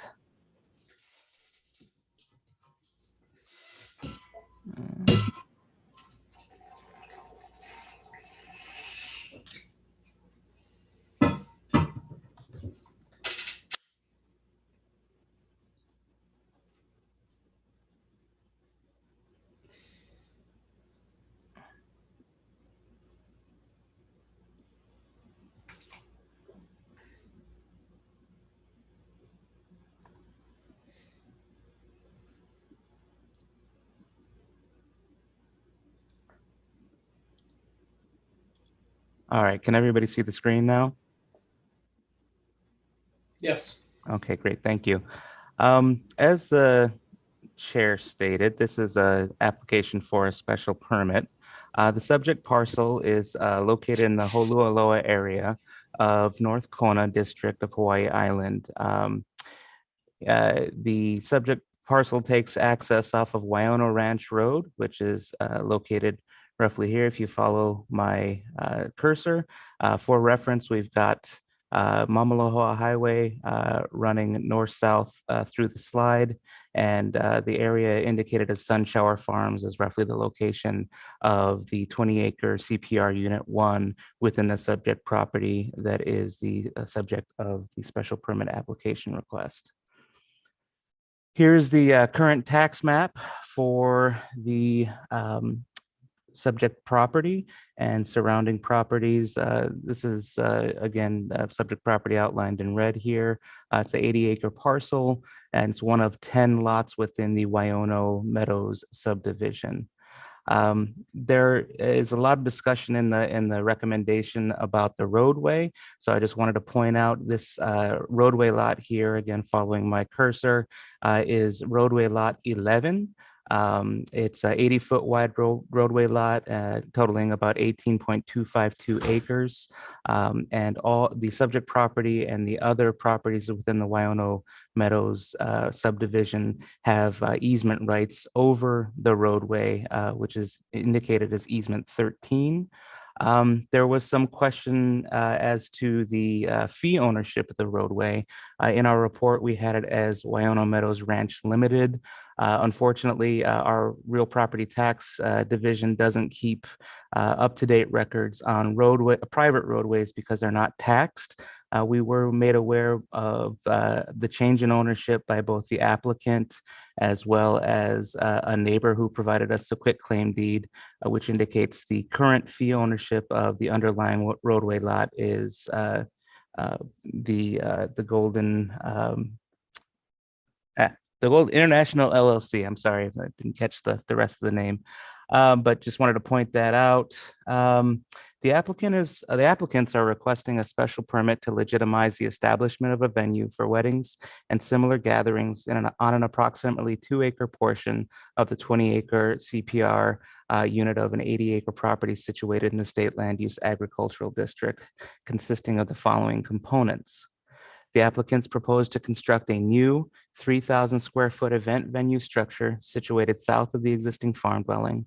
The structure will consist of approximately 1,300 square feet of enclosed space, including a 211 square foot dance hall space, 4 bathrooms, a catering preparation and service area, 2 wedding party dressing rooms, and 2 utility or linen storage rooms. The remaining 1,700 square feet of space will consist of a covered lanai. The applicants propose to complete construction within 1 year of receiving all the necessary planning and building permits with an estimated cost of $300,000. I should point out that yesterday the applicant submitted a response to our recommendation, and some of what I have in this presentation here is based on what was represented in the original application. In the new proposal, there's a condition in the applicant's proposed approval recommendation that says the construction will be completed within 3 years. So I just wanted to point out the discrepancy there and address that. And I'll do the same as I go along. But what I have on this presentation right now is just based on what came in the original application. The applicant's request to continue to use the grounds of the permit area, but not the applicant's home, with temporary event tents and porta potties to accommodate 20 rescheduled events and already reserved events until construction of the wedding venue structure is complete. Other project components include the proposal to hold no more than 75 events per year, or an average of fewer than 2 events per week, with a maximum of 4 events per week. According to the applicants, 50 of the proposed annual events will have 50 or fewer guests, 20 of the proposed annual events will have 80 or fewer guests, and 5 of the proposed annual events will have up to 100 guests. There's some representation in the new, or the response to our recommendation, that talked about a possible willingness to drop that down to a maximum of 50 guests, but it didn't seem like it was sure at the time. So moving on, events will be limited to weddings, vow renewals, community and charity events. The representation that no food preparation will be allowed for events on the CPR unit. Instead, food will be brought by the guests or provided by caterers or food trucks. Alcohol will be permitted at events, but not provided by the applicants. No amplified music will be allowed outdoors. Music and dancing will occur within the enclosed 211 square foot dance hall portion of the proposed venue. A public address system may be used in ceremonies so that attendees may hear the officiant and other speakers. Such a system would have established volume limits monitored by decibel meters that will be installed on property boundaries and would provide alerts to the applicants and be logged to ensure compliance with acceptable residential noise levels. Furthermore, the applicants propose planting screening vegetation that would further reduce noise and light impacts to surrounding properties. The applicants will continue to live on site in the existing farm dwelling. The applicants expect to have 3 to 5 full-time employees for the events venue. Events will be held daily between 10 a.m. and 10 p.m. by reservation. No overnight accommodations are proposed. There was some question about this daily representation. We went from what the applicants represented in their application, that the events would be held 7 days a week. So that was why we wrote daily in our report. It should be clear that it would only be these hours of operation when there is an event. The applicants propose to limit traffic to 20 vehicles per event, inclusive of vendors, shuttle vans, or minibuses for guest transportation. The applicants propose to construct or implement the following traffic control and roadway and safety improvements within 2 years of issuance of a special permit. Again, in the information you should have received yesterday, the applicants have changed their proposal with a commitment to make these improvements prior to resumption of venue events. The first is installing Mamalohoa Highway, Waiona Ranch Road intersection improvements recommended by the Department of Public Works. The second is installing 15-mile-an-hour speed limit signs, installing warning signs pertaining to steep grade, narrow road, and blind corners, regrading of the road or installing a culvert at the stream crossing to allow smoother maneuverability, and installing paved pullouts along the roadway to allow for increased traffic safety. It is recommended to consult with an engineer to determine the locations and design criteria of these paved pullouts, and informing residents that an event is taking place via notifications or by installing a temporary sign at the beginning of Waiona Ranch Road. And finally, limiting all wedding traffic to light duty or two-axle passenger vehicles. The zoning of the subject property and much of the surrounding area is agricultural, 20 acres, as indicated by the dark green color. There is some other agricultural zoning surrounding the subject property and forest reserve zoning that is consistent with a state forest reserve. The subject parcel again here in the slide is outlined in red, and in the dashed line is indicating the approximate 2-acre permit area, location and size. The state land use designation for the subject property and much of the surrounding area is agricultural. There is some conservation, again, consistent with the state forest reserve, and that's indicated in the light blue color.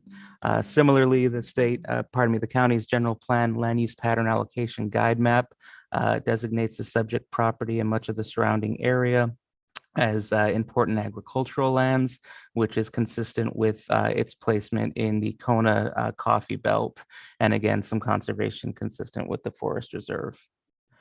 Here is the Kona CDP map indicating the subject parcel, again here outlined in red. It is situated outside of the Kona urban area and outside of a rural town area.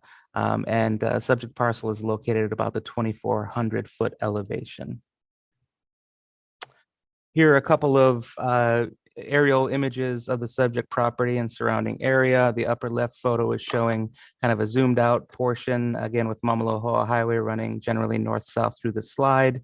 You can see Waiona Ranch Road going east-west. Subject property is here outlined in blue. And you can see, again, the applicant's 20-acre unit is roughly in this area, and the remainder is set aside for the 3 other unit holders. As you can see, the surrounding area consists of coffee farms, ranching, and residences. On the right-hand side, it's just a little bit more zoomed in, again showing the 20-acre unit 1, and the dashed lines are indicating roughly the area of the special permit use. Again, it includes the driveway from Waiona Ranch Road, also includes the Hickey's existing single-family dwelling, and this is roughly the area that the proposed event venue will be built, or is proposed to be built. Outside of the special permit area, there is a agricultural storage structure that will not be used as part of the proposed wedding venue use. Also on the property, you'll see some evidence of coffee farm. According to the applicant, approximately 8 of their 20-acre CPR unit is planted in coffee currently.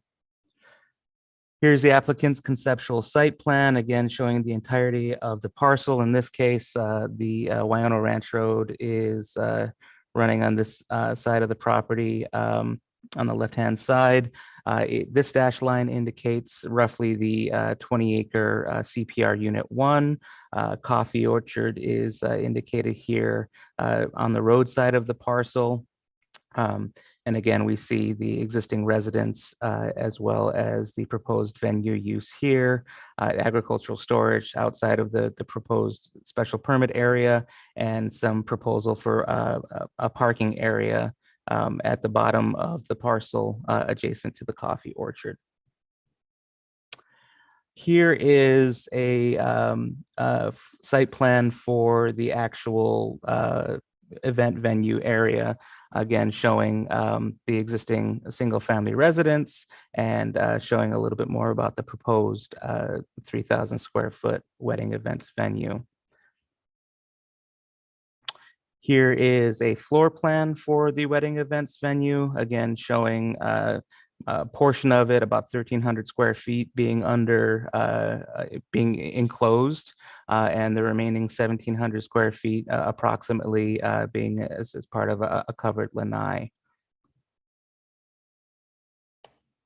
And just a few elevations to show what the proposed facility would look like. So it's, next we have a few photos of the existing property, and here's a view of a portion of the existing farm dwelling.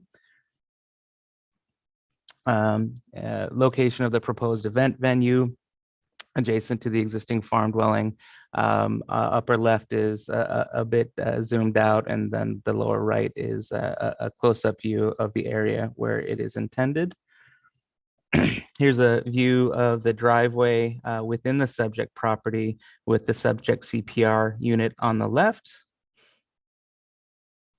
And here are some photos of the Mamalahoa Highway, Waiano Ranch Road intersection. Again, DPW is proposing or is requesting that the applicant construct some improvements to that intersection. The middle photo here is just showing, looking across the Mamalahoa Highway into Waiano Ranch Road. And then the upper left and upper right photos are just showing some of the condition of that intersection area that would need to be improved. Here are some views of Waiano Ranch Road, and it's just to give you an idea of the condition of the roadway. It is 12 feet wide, paved within an 80-foot roadway lot.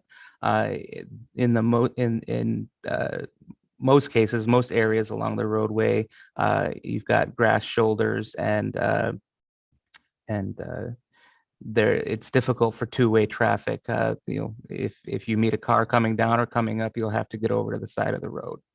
Here are some other views of Waiano Ranch Road, just showing some of the changes in elevation, some of the blind curves, some of the drainage issues on the roadway, and some of what you'd be looking at if you're driving up and down.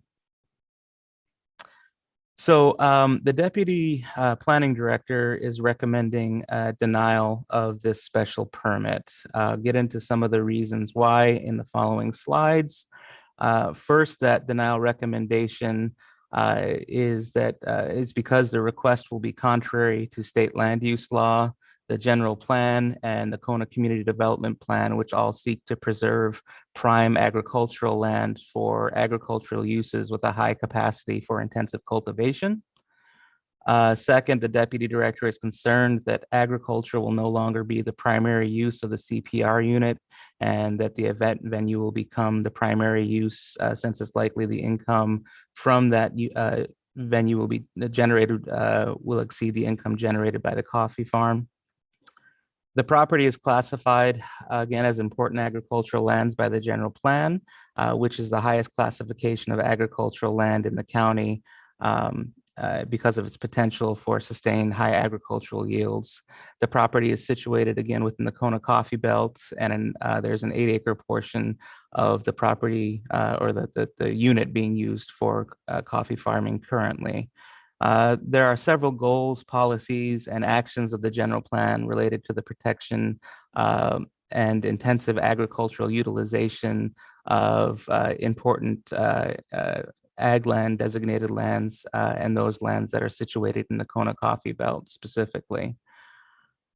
Another thing to bring up is the Kona CDP's lone mention of a special permit limits consideration for a special permit for ecotourism or other non-agricultural related uses to lands designated as extensive agriculture in the Kona Mauka area.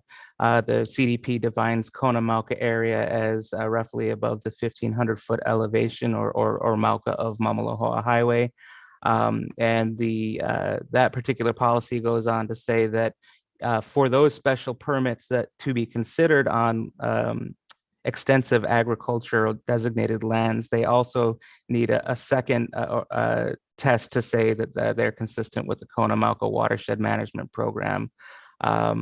as the subject property is situated at the 2,400-foot elevation and situated in the LUPAG important agricultural lands designation, it's not should not be considered for a special permit for this type of non-agricultural use.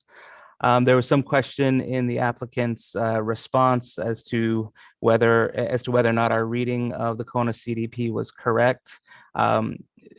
What we have been trying to do in the department and what's kind of been deficient in some of the first rounds of CDPs, Kona being one of them, was direct guidance on where there should be certain types of uses or direct guidance on where there should be certain types of permits allowed. Because this is the only mention of special permits and it doesn't say special permits, Mauka of the 1,500-foot elevation must meet all of these things. It limits it, or it says that they should be special permits for ecotourism or other non-agricultural related uses to lands designated extensive agriculture. We interpreted that to mean that in this area above the 1,500-foot elevation, that's where those uses should be limited. Other reasons for the denial are adverse effects on the surrounding properties would include a substantial increase in traffic and noise, especially with events occurring up to 10 p.m. daily. Again, the applicant is recommending the possibility of dropping that down to 9 p.m. There is some question of whether or not that means all activity at the event venue would cease by 9 or 10 p.m. In the applicant's traffic report, when they did kind of a schedule of the amount of trips that were going to be generated and breaking it down by timing, it seemed to indicate that, well, the guests and most of the guests would leave by 10 p.m., that there would be another hour of cleanup and musicians and other staff leaving. So our standard practice when we're limiting hours of operation is if it's 9 p.m. or 10 p.m., that's when all activity at the proposed use would cease. So when I haven't had a chance to speak with the applicant on what the intent was, which wanted to clarify that, but I just wanted to bring that up. Construction and operation of the event venue with a maximum of 200 to 400 visitors a week would substantially change the agricultural character of the land and its present use. Again, there was some question as to whether or not the 200 to 400 visitors a week was misleading. What we tried to do here is take a look at the maximum proposed number of guests and multiply that by the maximum number of events that could be there per week. So if the low end is 50 and the high end is 100, and the application said that there's a maximum of 4 events per week, we just multiplied it that way. So again, there's no intent to mislead. We're just going by what the information we got in the application. So I just want to get into roadway safety, improvement rights, and liability. This is another major issue that's come up. I just want to go over a little bit. Waiano Ranch Road, or Road Lot 11, is a private one-lane road serving the Waiano Meadows subdivision and lands Mauka. It was designed and built to accommodate a low volume of farm and ranch traffic. The roadway is currently substandard with narrow pavement width, unmaintained grass shoulders, blind curves and hills, areas where intermittent flooding occurs, and there's a concern that it can't accommodate an increase of traffic related to the proposed use in its current condition. Additionally, neighbors have voiced significant concerns over the condition of the roadway, flooding, and the possibility of increased vehicular accidents, and concerns over an increase in liability due to the proposed increase in traffic related to the use. In response to neighbor concerns, the applicants proposing, applicants are proposing to limit traffic to 20 vehicles per event, inclusive of vendors, improve the intersection according to DPW requirements, and provide safety improvements to the roadway lot as recommended in the included traffic and road assessment report. Additionally, the applicant's attorney has argued that general principles of law suggest that the applicants have the right to improve the roadway and limits liability for traffic accidents related to the proposed use to the applicants. The reason that we kind of looked into this a little bit more deeply is at the last hearing back in September of last year, the applicant and their attorney both stated on the record that they didn't feel that they had the legal right to unilaterally make these improvements. So we did a little bit more research into the deed documents for the subject property. And we found that based on language within those documents of not only the subject property, but the other 10 deeds within the subdivision, language indicated that owners shall be responsible for 1/10 of the liability and maintenance, repair, and other obligations relating to the aforementioned Lot 11, for which the owners of the lots in said Wayano Meadows subdivision are responsible as a group under the terms of said deed. As a group was not bolded in the document, but we bolded it there to indicate that the applicant's authority to improve the roadway appears to spring only from the language as a group together with the 9 lot owners to try and address the question of whether or not they could do it unilaterally. The other question, based on the preceding, the question of whether the applicants have the right to unilaterally construct safety improvements on the roadway has not been resolved.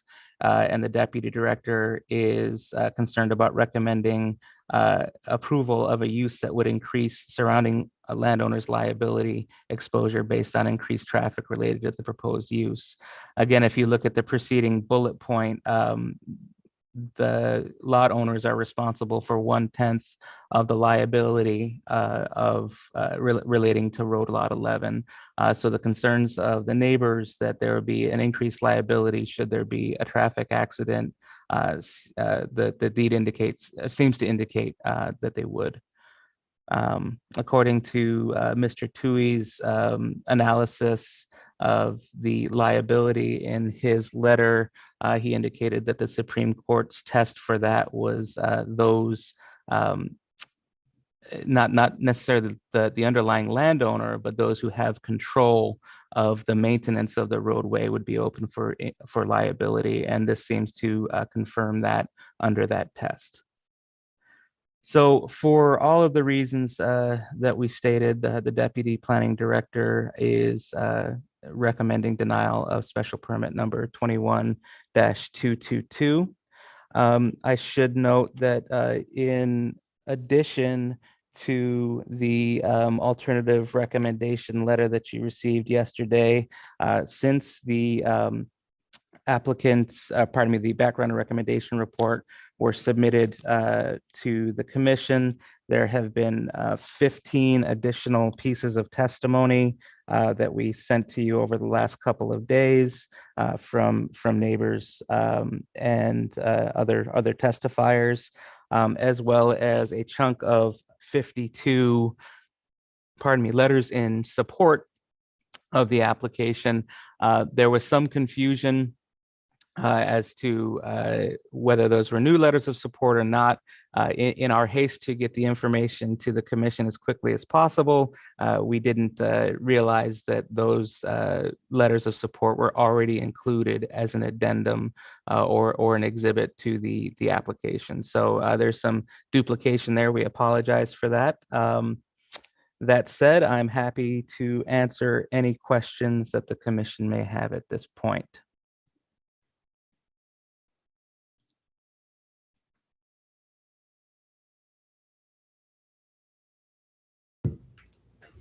Commissioner Kanuha.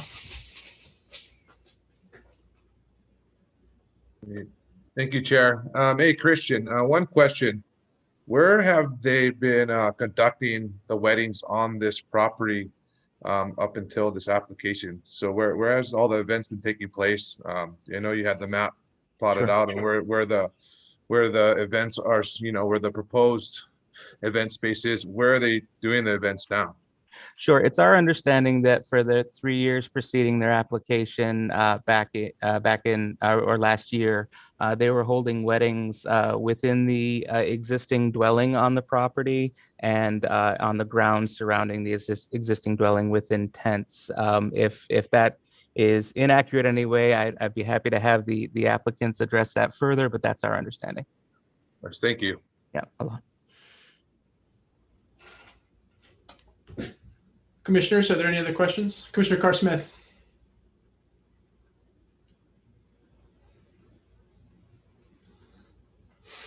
Sorry. Thank you.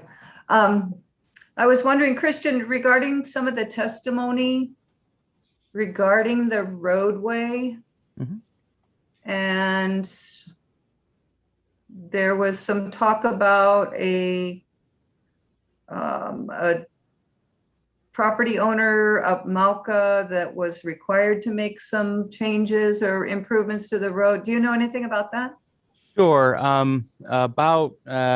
About 3 or 4 weeks ago, the applicant sent us a copy of a variance that in their research of the property, they found for a variance that was granted in conjunction with a 6-lot subdivision of the properties Malka of the Waiano Meadows subdivision. Sorry, I'm trying to go through my papers here and grab that.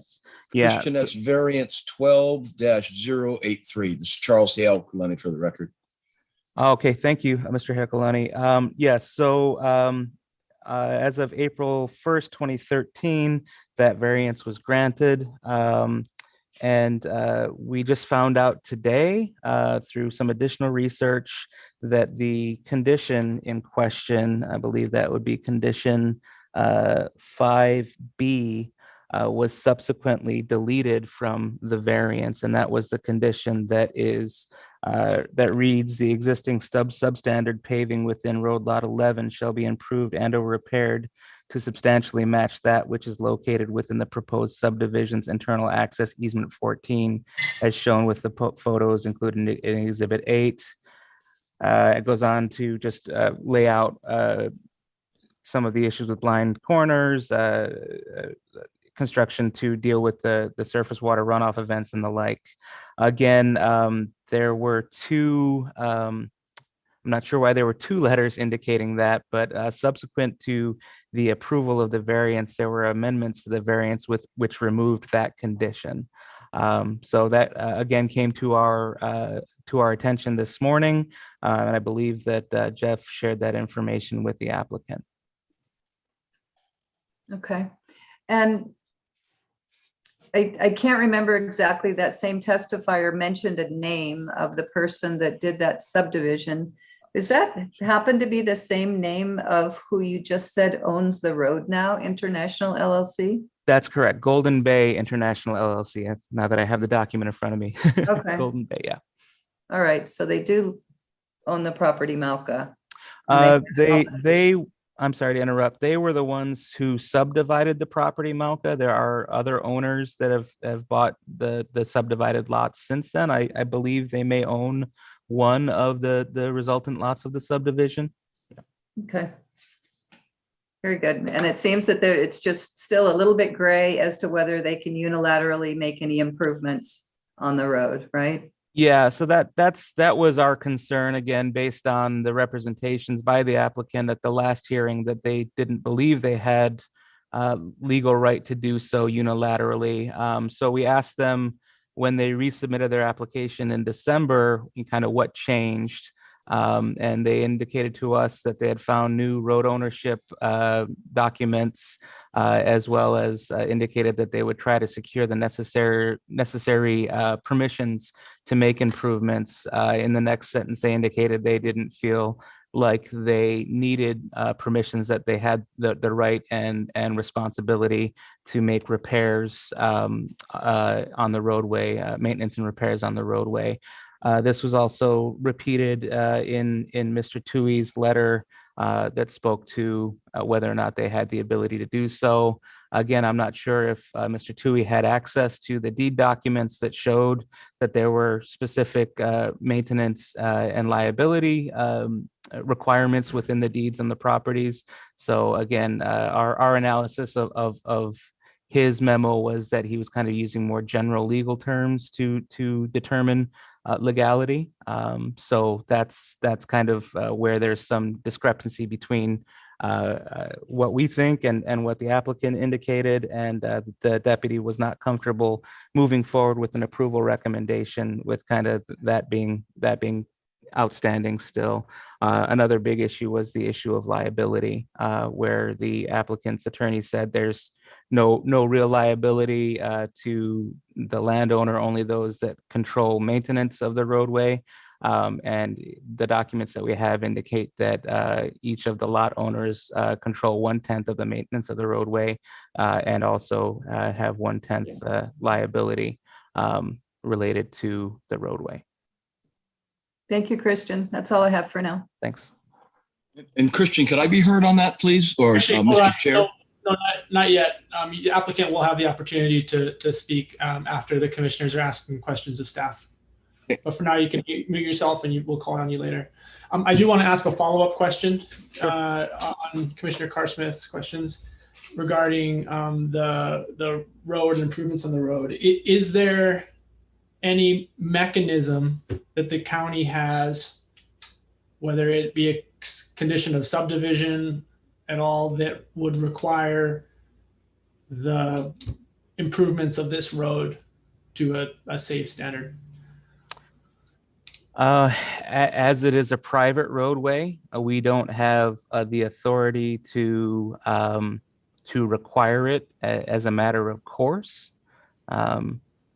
That there was that requirement in the variance previously, but that has since been amended to pull that out. So as far as today, DPW couldn't tell the owners of the roadway that they needed to improve it to a certain standard, or tell the easement holders that they would need to improve it to a certain standard, as far as I understand.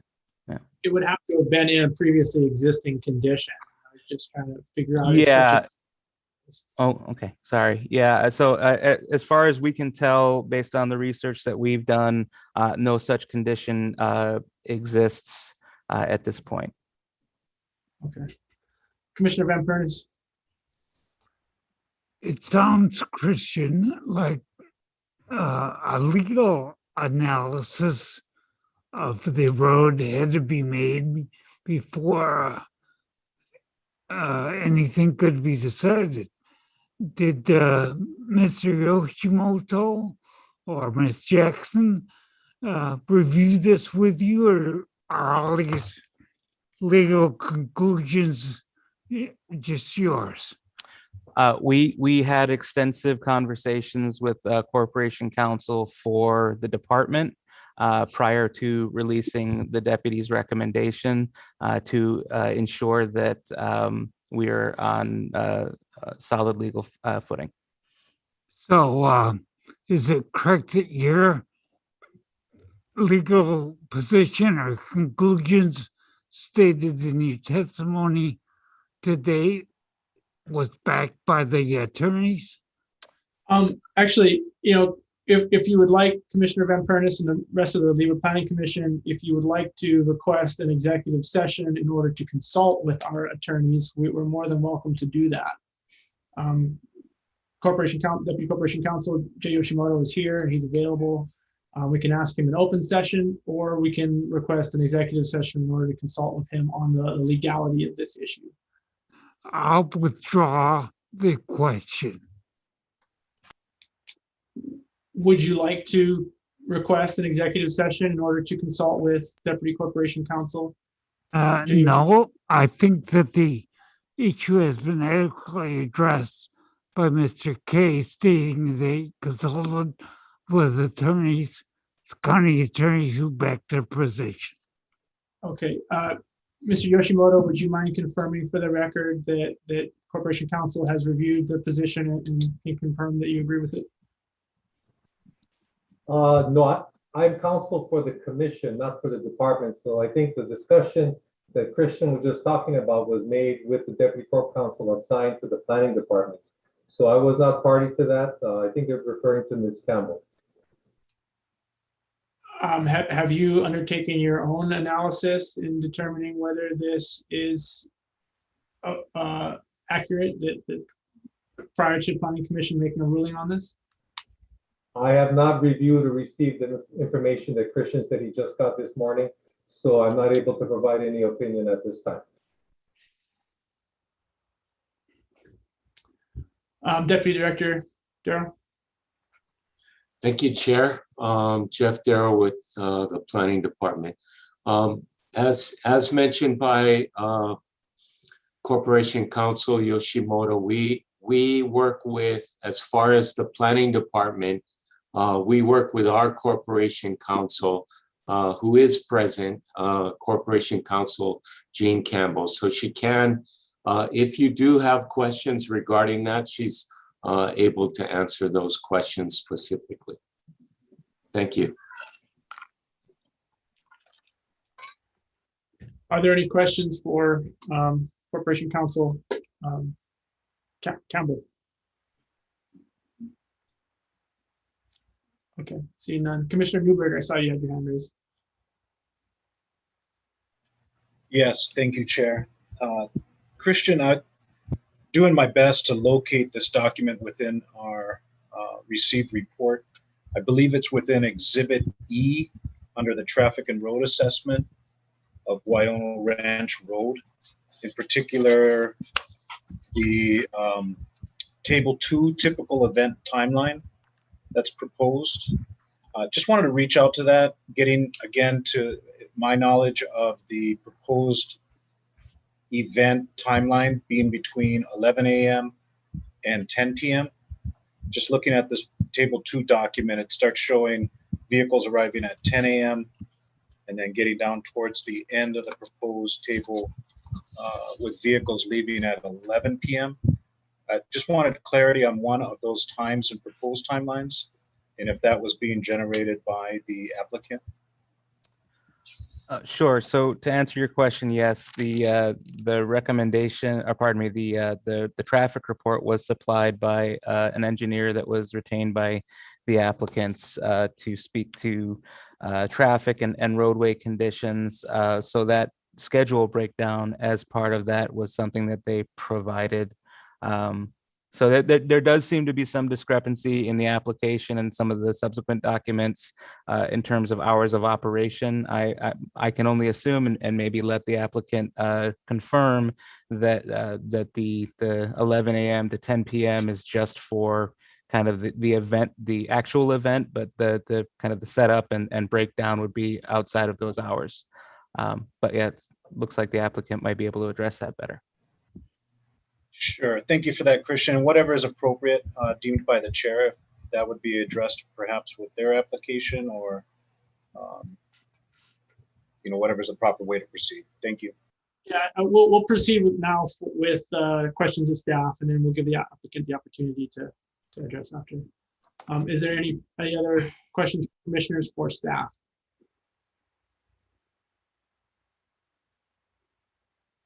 Okay, seeing none, we'll move forward with the applicant. Mr. Chair, if I may, and I don't know if this is appropriate now before the applicant's presentation, but I do have 3 questions from Mr. Van Pernis for the applicant. So whatever your time is appropriate, you think I can ask those? Yeah, we'll ask those after the applicant's Thank you, presentation. Sounds good. Okay, would you please raise your right hand?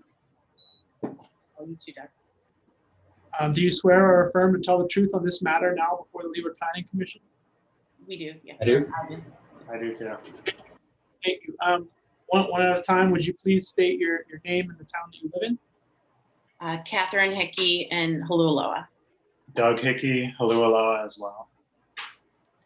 John Pippin, Honaka'a.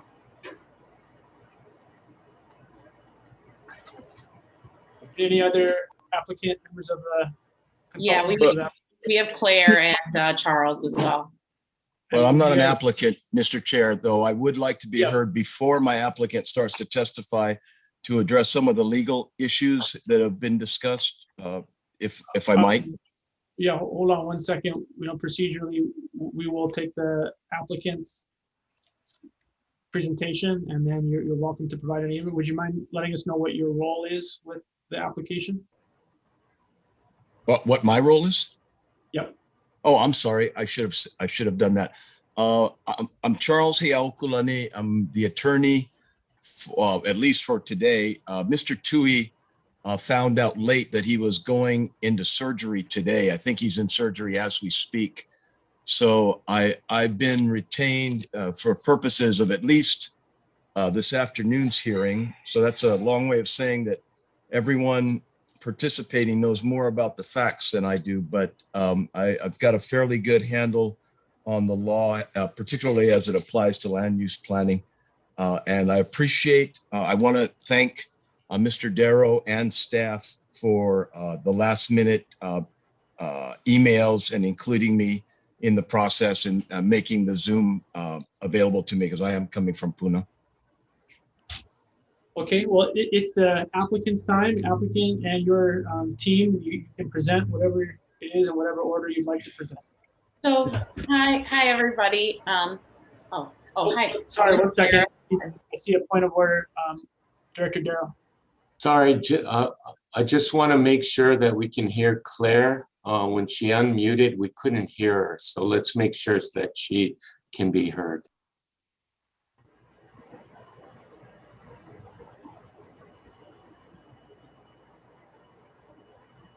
Okay, can you hear me? You can, thank you.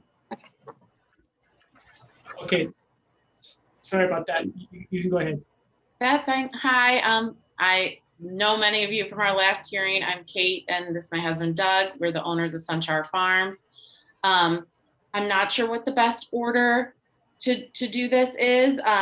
I think that John has a presentation first to kind of go point by point through some of the things that Christian said and respond to some of those. And I also would like our attorney, Charles, to respond to the liability issues and if we can repair the road as well.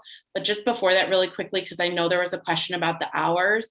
I didn't realize until literally just today that the hours of operation included the cleanup time. I thought it was only the time that there would be noise being made or lights coming from the venue. So that's why we had the cleanup going past 10. We certainly could do the cleanup the next day. There's no reason why we couldn't do that. We could have all the staff leave when the guests leave. We just didn't include that because I didn't know that that was something that would be wanted. I didn't realize that that was part of it. So we would absolutely be willing to change the timing, however is needed. But yeah, take it away, John. Very much. Aloha kako, Chair Vituzik, Planning Commissioners, welcome Commissioner Kanuha. We've saved the best for last today, and I'll try to keep this brief and summarize my points as I've made most of them in writing already, and I apologize for the late additions to this topic agenda item. Seems like a lot of these processes are kind of backloaded and a lot happens at the very last minute. So had not too much time to prepare those, but I hope they're comprehensible and not at all misleading. So thank you very much. I provided that alternative recommendation as a positive recommendation just to show you what a different perspective would look like. Looking at this project through a different set of eyes, through a different lens, seeing it as a small farm looking to expand their operation, to drum up additional sources of revenue, to, just diversify their business, basically. So we all know that agriculture in Hawaii is a very hot topic, and it's very contentious throughout the islands.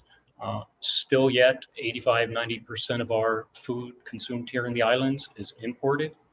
And the conversion of ag land into upscale residential estates is an ongoing concern. We're not going to address that today, but it's an important backdrop to the context of this application. Farming is hard, despite folks' best efforts. The cost of labor is extremely high. The cost of land, inputs, and transportation are extremely high. Farmers have to contend with invasive pests, and natural disasters. Seems like new ones on the yearly. So this is kind of the backdrop and the context we're dealing with here. This is a farm requesting to diversify their business in a way that appears to be reasonable and unusual. And I'd like to touch briefly on agricultural tourism as it relates to this permit application. Without going through the special permit process, without having this venue for public testimony and analysis by the Planning Commission.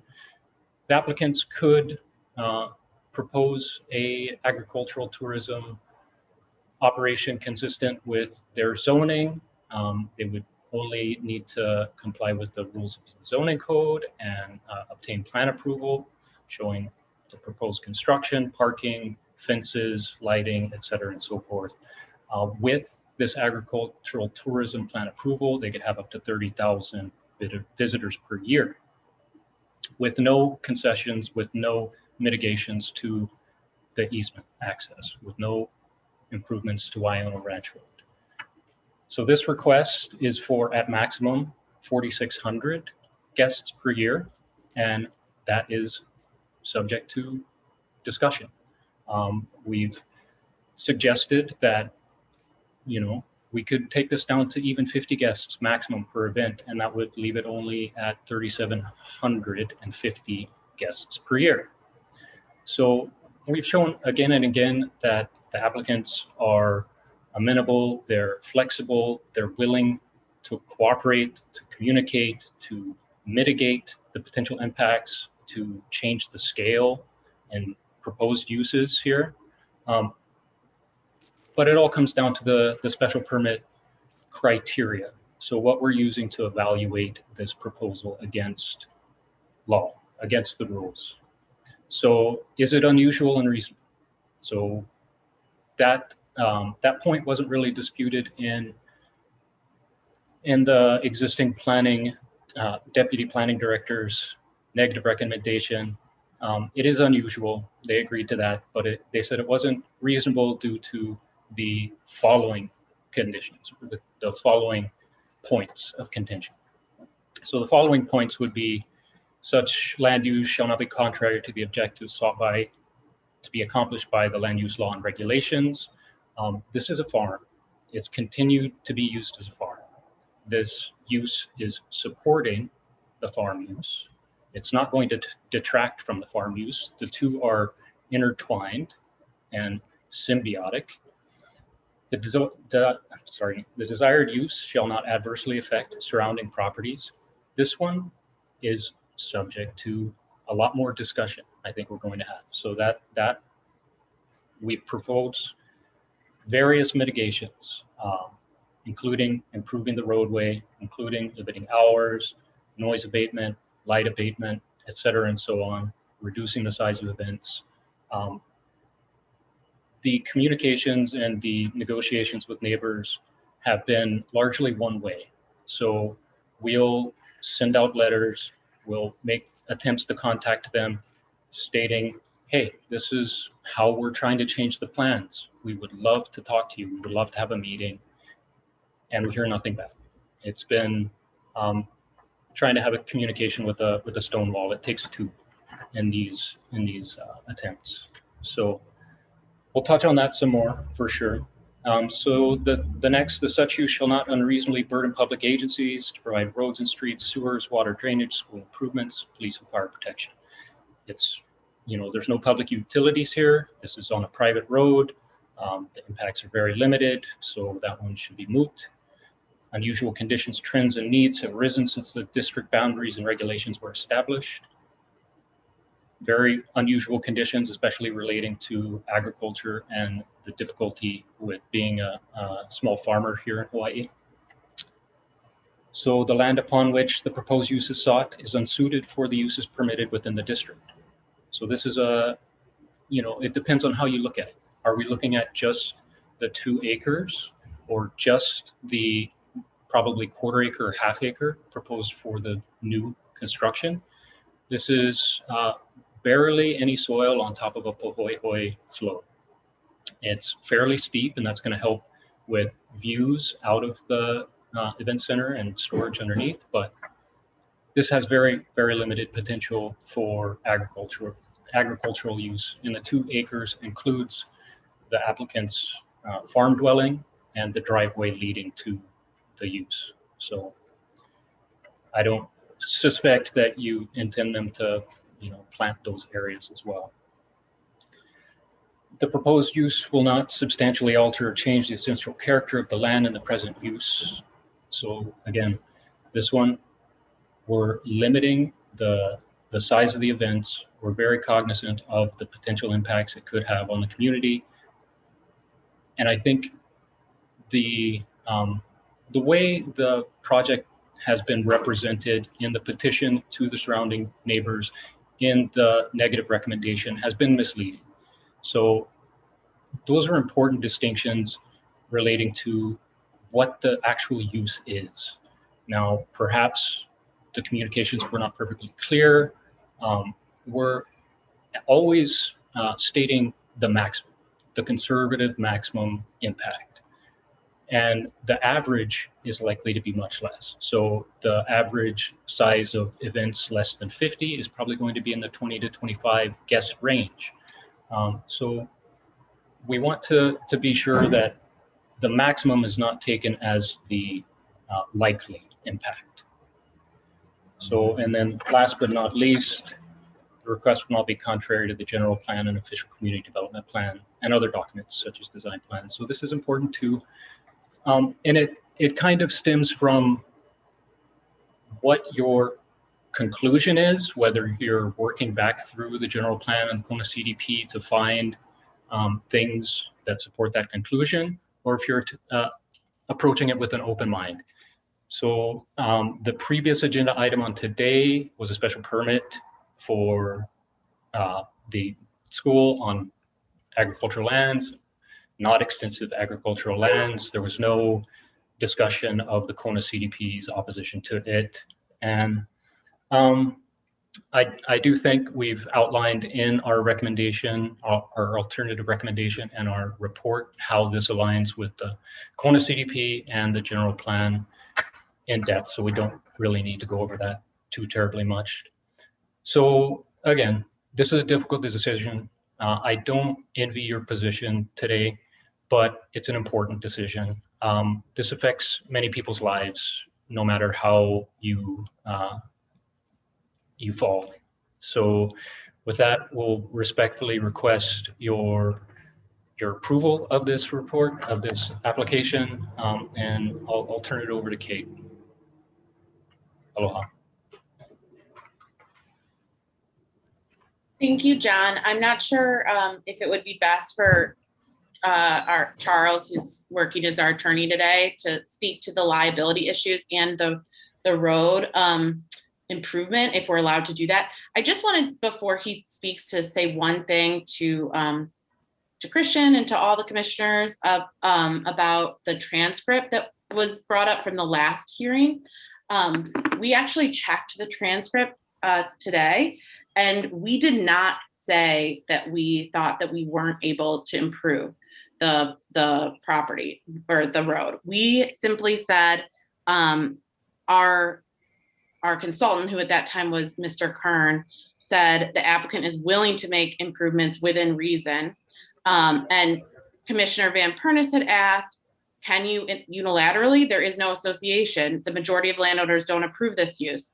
So the question is, does Ms. Hickey agree to build improvements on the road for the benefit of her property, regardless of any association or other landowner?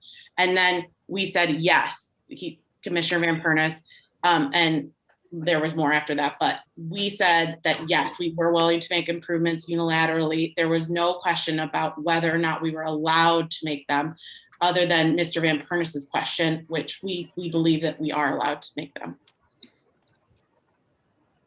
Christian, response. Yeah, so we also went through the transcripts and found two explicit references to that. On page 76 of the transcripts, Ms. Hickey stated, not only that, we don't own the road. We don't have permission to widen the road. We can't do those things unilaterally. That's one reference. Following that, there is Mr. Tui on page 78, who indicated, thank you. I just very briefly, the question about fixing up the roadway instead of beating a dead horse on that. I think we talked about that quite a bit. It's owned by a whole different entity, so our clients haven't that. They wouldn't have any rights to do that legally, really. So those are our references that we found in the transcripts that support our assertion in the report that the applicants and their legal representative stated that they didn't feel they had the legal right to make those improvements. Okay, thank you both. Mr. Pippin? If I could, I was looking at the transcript. I asked someone in our office to continue looking at the transcript. I sent Kate that excerpt that she quoted, and then we just at the same time that Christian was relating those later excerpts off of the 70 some odd pages of this transcript, found those also. So it wasn't a deliberate attempt to confuse things. It was just the speed with which this is happening. To be clear, I think that there's been a lot of questions about, our assertions of whether or not we can improve the road. I think we've always thought that we could improve the road. That's the only way the road has ever been improved. The road was paved by neighbors who just decided to pave it. Anytime there's a pothole, it's because neighbors just decide to fill it. Never, ever has there been agreement on the road as to improvements. People always unilaterally make them. I think that us saying like, we don't know, we don't own the road is in response to, can we widen it to 2 lanes? Can we just change everything? And, I would think that we would want to get some support from our neighbors in that, but do I think that that's required? No, I don't. And I don't think that our attorneys think that that's required either.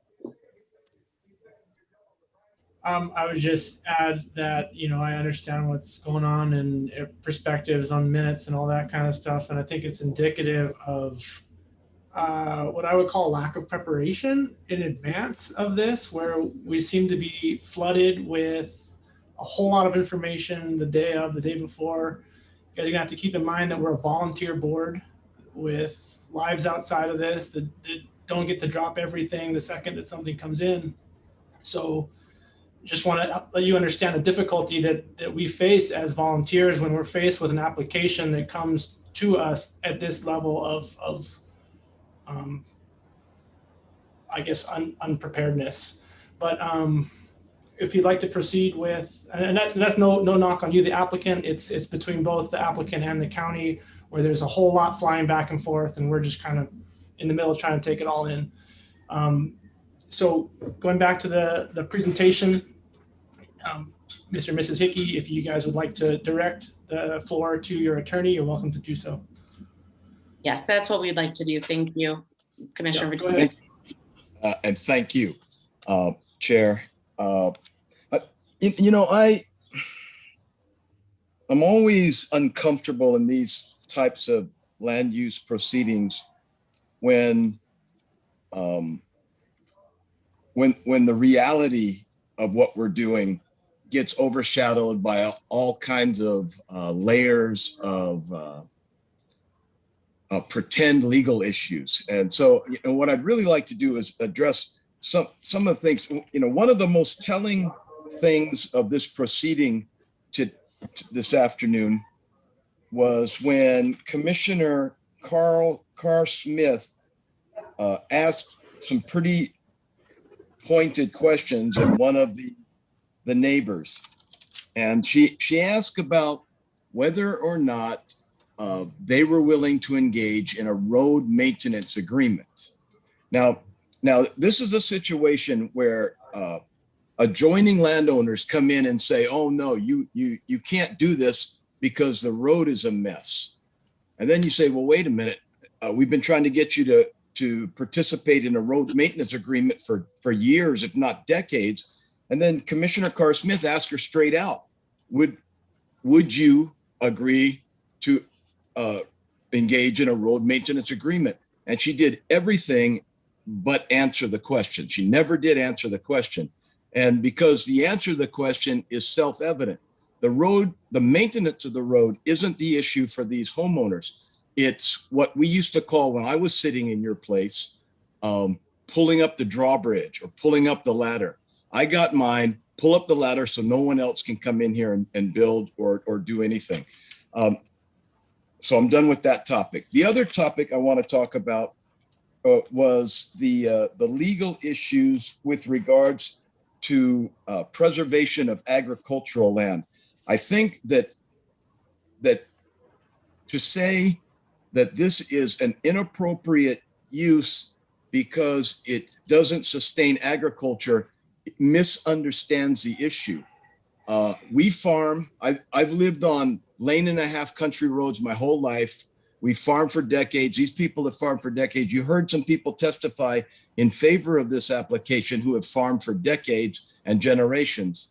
And everyone who farms knows the reality that agriculture doesn't pay the bills, that you have to find a way to diversify what you're doing if you're going to stay alive. So if the idea of coming up with creative ways to generate income to support your agricultural efforts, if that isn't accepted by this commission or by the law, it's only going to be, we're not going to see generations on the land because they're not going to be able to support themselves financially.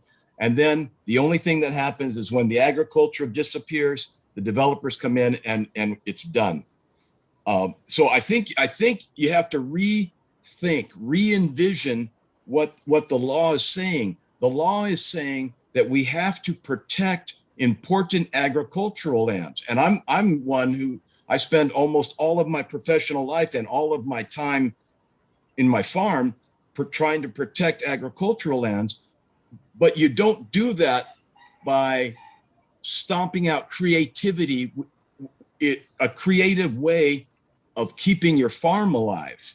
And I understand. I mean, I understand what the deputy director says, that he's concerned that the wedding venue will make more money than the coffee venue. But I mean, that's kind of speculative. It maybe yes, maybe no. But the reality, I think, and I think my clients will have to will testify that without the additional income of creative, semi-related to agricultural efforts, that the farming is it's just going to crash and burn, that they're going to have to get out. So I think from that perspective, from both of those perspectives, that what they are proposing to do is actually consistent with the law and consistent with keeping this agricultural. And some of the language that I heard from the testifiers, that it was danger of mixing, that there was a danger of mixing agricultural and non-agricultural, and that it was long-term irreversible consequences. And that comes from people who also refused to participate in a road maintenance agreement. So I'm that not in my backyard thing has always bothered me, and I don't think it's appropriate to consider those types of arguments here. And I also I really appreciate what Mr. John, is it Pippin, correct. Pippin. What he said about, this actually is, or, I mean, you massage the definition of ecotourism. What they're doing is bringing people into an agricultural area for a different kind of tourism. So I don't see that there's a problem. And again, we would be happy to talk about the legal issues that are involved here. And when in anticipation of those discussions, we would ask council to consider at least Palumbo versus Gomes. It's 13-03145. And it speaks right to this issue. It's an issue that we took up on appeal. Thank you again for allowing me to participate on such short notice. And thank you for this opportunity this afternoon. I appreciate it. Thank you. Commissioner Newberg, I saw you had your hand up. Yes, thank you, Chair. Just a few questions for the applicants, if I may. I have three. Just looking at the proposed building of the structure, and then there's comments towards the music in the dance hall will only be confined to the 211 square feet. I assume that is within the walled area of the proposed structure. I just wanted to ask. Yeah. Do you want me to answer that question first, or? I think you just did, and I appreciate that. I just wanted to know, I mean, within the walls of this building, there's no sound barrier or separate. It would probably just be a stage area for dancing, I assume. So Claire is our designer, and she can speak to that. She's doing her little hand raise thing on the Zoom. But yes, she can talk about how we could soundproof that. Also, you know, I think there is a lot that John, our consultant, was saying about, and also, I mean, that Chair Van Pernis, or not Chair Van Pernis, sorry, Chair Matusik was saying about how you guys are getting everything last minute. In large part, that's because we got our negative recommendation only on Friday. And so we were kind of scrambling to try and address every single issue that they had brought up. Some of those they had never brought to our attention before. The noise, we thought that we had adequately mitigated the noise with our suggestions of the plantings and the decibel meters and stuff, which are the industry standards for event venues like ours. But I was explaining to John yesterday, and I explained this to Mr. Darrow as well. We would be willing to have no music at all, to just have a no dancing venue. The majority of our events are just dinner parties, no amplified music. We would maybe want to have like a ukulele player or something, but the majority of our events. I appreciate that. I was hoping maybe I could just ask a few questions and we could move forward. Sure. With other Great. commissioners' questions. All right. Claire, if you wanted to okay. speak about the soundproofing. Commissioner Newberg, please, if you have a question about soundproofing, you can ask it. Otherwise, I'd like to let Commissioner Van Pernis ask the question. I mean, Commissioner Newberg ask the questions that he'd like to ask. Commissioner Newberg? If it's proposed, great. I just wanted a little better understanding of this separate space that was mentioned. If it's proposed that has soundproofing, yes or no? And then I just had two other questions, if I could. Thank you, Ms. Mason. Okay. Ms. Mason, would you answer the question about the soundproofing? Hi, yes, absolutely. So I will keep it just to the sound issue. We, in that space, if we are to move forward and have this dancing hall area, it's very small. Typically, from knowing the Hickeys, there's like maybe 5 people who go in there and dance at a wedding, right? So it's not loud music and all that. We can also put in a double layer glass into the sliding doors that close off that area, which essentially makes it entirely soundproofed. That's the farthest extent that, you know, we'd be willing to go. It's not, I don't find it personally necessary in this space, but yes, it's easy to make that space a little box in its own. Thank you. It doesn't seem like it'd be as fun, but I appreciate you answering that.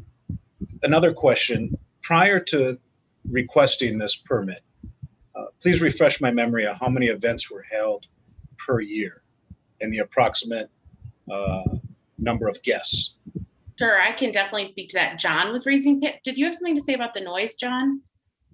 No, just I wanted to make sure you had the opportunity to provide a statement. Guys, we'll let Commissioner Newberg continue with his line of questioning, and if sorry about that, then you can continue. Okay. All right. Continue our presentation. I see your hands raised, and once Commissioner Newberg is finished, I'll definitely give you the opportunity to respond. Okay. Okay. Thank you, Chair. So we have held from 2017 through the first 2 months of 2020 before COVID hit. We held about 100 weddings. I think it was slightly over 100, like 102 or 103 over those 3 years.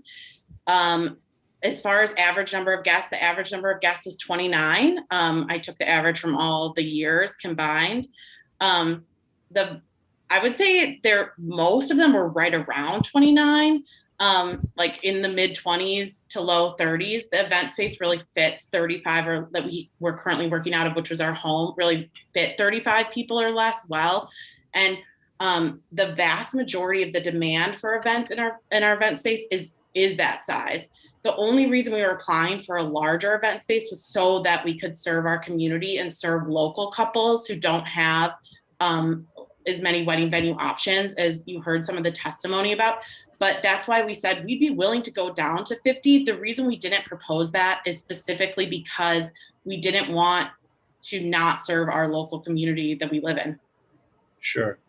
I appreciate that. That leads me into my third question, and I'm going to kind of give you how I'm looking at it if I was in a neighborhood, just trying to put myself in not only your folks' position, Mr. and Mrs. Hickey, but also perhaps your neighbors. So we're looking at, if I'm correct, 2017 to, let's say, maybe March of 2020, approximately, 25 months, unless we're counting 3+ years of 100 events, is dramatically less than what you're proposing. So I guess what I'm looking at is myself is lovely area, lovely place to have a venue and to have a wedding. I mean, I can see the draw.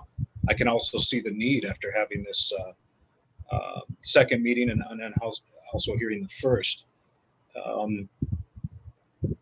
With that said, I guess the way I'm looking at it is, what would be your bare minimum? And not to put you on the spot, but maybe to get the gears turning, what would be your bare minimum that you would accept as an annual proposal of events? And the reason I'm asking is, if I knew my neighbors were going to have more than one event a week, it would be taxing for myself. So just kind of in that area. The bare minimum could actually be a lot less than the 75 we're asking for. The only reason it couldn't be is because we're also offering to do the improvements to the road, which are going to be many thousands of dollars. So that is kind of the issue. We could really go down on the number of events we had and the number of guests and still make a living as farmers and still be able to support our farm. But we wouldn't also then be able to afford to do all the improvements to the road on our own with no help from any other neighbors. So we've tried to find a happy medium with the 75 events, and even to reduce the ask so that only 5 events a year would be large and up over 100, or not over 100, up to 100. And that 20 would be between 50 and 80, and that 50 events would be under 50 guests. And when I say under 50 guests, it's not like they're going to be 49 guests. We get a lot of requests for events with 12 people or 10 people, just a family dinner party, like kind of an elopement, but it's not really an elopement because they'll have maybe their parents there or their siblings. So, a lot of our events are really small. And I don't think that the neighbors would notice those at all, but they're included in the 75 count, of course. Just to follow up in the sake of time, would you consider 50 events per year to try and show your neighbors you're not going to have an event every week in a given year? And I'll leave the floor. We definitely would, but I would ask then to pretend. I mean, we haven't really run the numbers, but it would be very difficult to put in, $60, $70, $80,000 of improvements to the road, maybe more, depending on how much the culvert and stream crossing costs, which is going to be the biggest expense, without being able to offset that with income. But I mean, if you were willing to approve that today, we would run the numbers after this. And if we couldn't do it, then I guess we wouldn't build it. Okay. Mr. Pippin, would you like to add your point of clarification? Yeah, just a procedural matter. I don't think we've wrapped the applicant's presentation. I'd like to afford Doug and Kate the opportunity to make their personal statement before we get into too many questions. Thanks. Sure. Mr. Hickey, is there anything else you'd like to add? Yeah, at the last hearing, something that we heard a lot, we heard it from Commissioner Van Pernis. He brought this up, and I think it was a really important point that he raised. He asked if we thought that all ag properties like ours should be zoned or should be allowed to have wedding venues like ours and should be allowed to have commercial uses. And I think that is a really important question because it kind of hits at the heart of what's happening here. I don't think that all ag property should be allowed to have commercial uses. I think that ag property is incredibly important to be preserved, and that is, that's a big part of what you do on this commission. That's a big part of what the planning department does. I served as the president of the Farm Bureau, the Kona chapter, for 6 of the last 8 years. And preserving our local farmland is a huge passion of mine. I mean, that is part of why we are farmers. But that is also why we are applying for this permit. No, we don't think that all farms should be allowed to have commercial uses because it's important that they use their farmland to farm. And that's what we want to do. We have a 20-acre farm. We are actively farming 18 of those acres. If we were to receive this permit, we would plant more coffee. We've always wanted to plant more, We just didn't have the money when we first bought our farm. And so it was a situation where we had to be able to earn the money to plant more acreage of coffee. And we've never been able to earn enough to plant more. But if we were able to have this venue, we could plant more acreage in coffee. We're asking to not farm just 10% of our parcel. And that includes our home that we live on in our driveway. And in order to be able to farm the rest. If we are not approved for our permit today, or continued, I guess, and have been approved down the road, we will no longer be able to farm. Like, I want to make it really clear. We only have 3 choices after this. One of those is to sell our farm. Sorry. And, you know, we've been working towards it for 8 years and farming it. We planted all of our coffee ourselves. We got our animals ourselves, planted our gardens, did our greenhouses, our bees, our chickens, like everything we put in ourselves. The property before we got it was just a rural estate, you know, a fenced big property with a house on it, just like our other neighbors in our CPR are. And we bought that property with all of our savings and turned it into a farm. And now we're gonna lose that potentially because, you know, we're in a situation, I'm sorry, but we're in a situation where we found a way to support our farming operations, and we might lose those that way.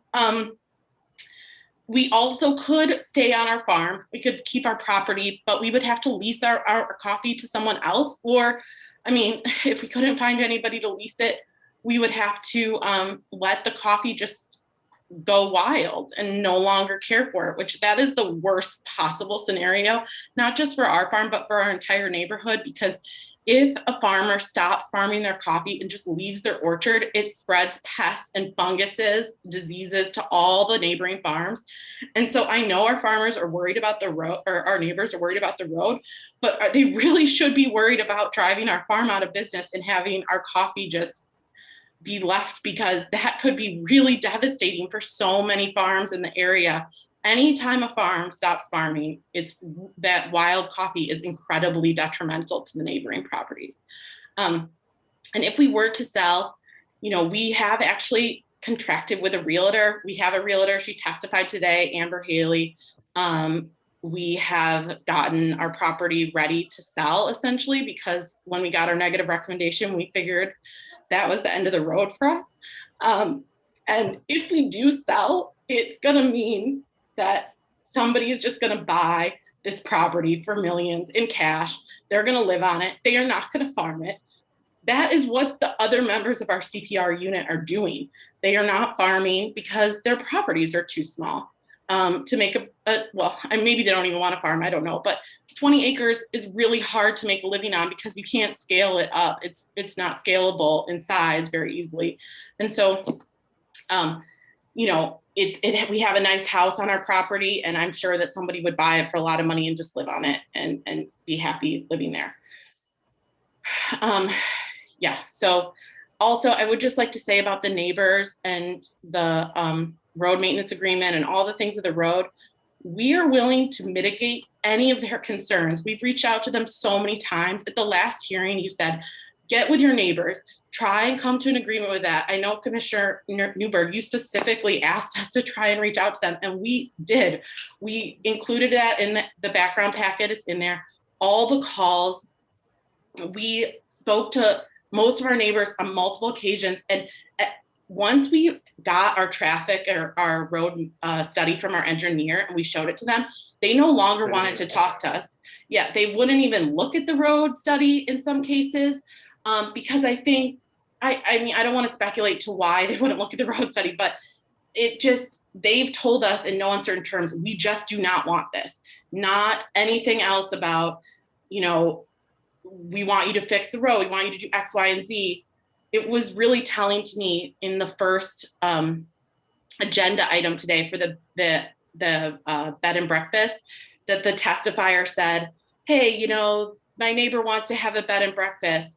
Could they just maybe have the access in a different spot so it wouldn't affect me so much? Like, if our neighbors had ever been willing to say something like that to us, we would have absolutely done it. Never once have they said, if you do X thing, we would be happy to support you.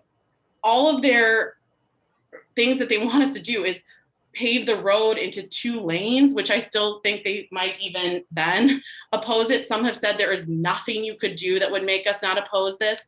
And it's just, it puts us in a situation where we have to convince them to agree with us or to come to the table, but they think that if they don't come to the table, we will just not get it. There's no incentive for them to negotiate with us because they think they can just stonewall, and that's all there is to it.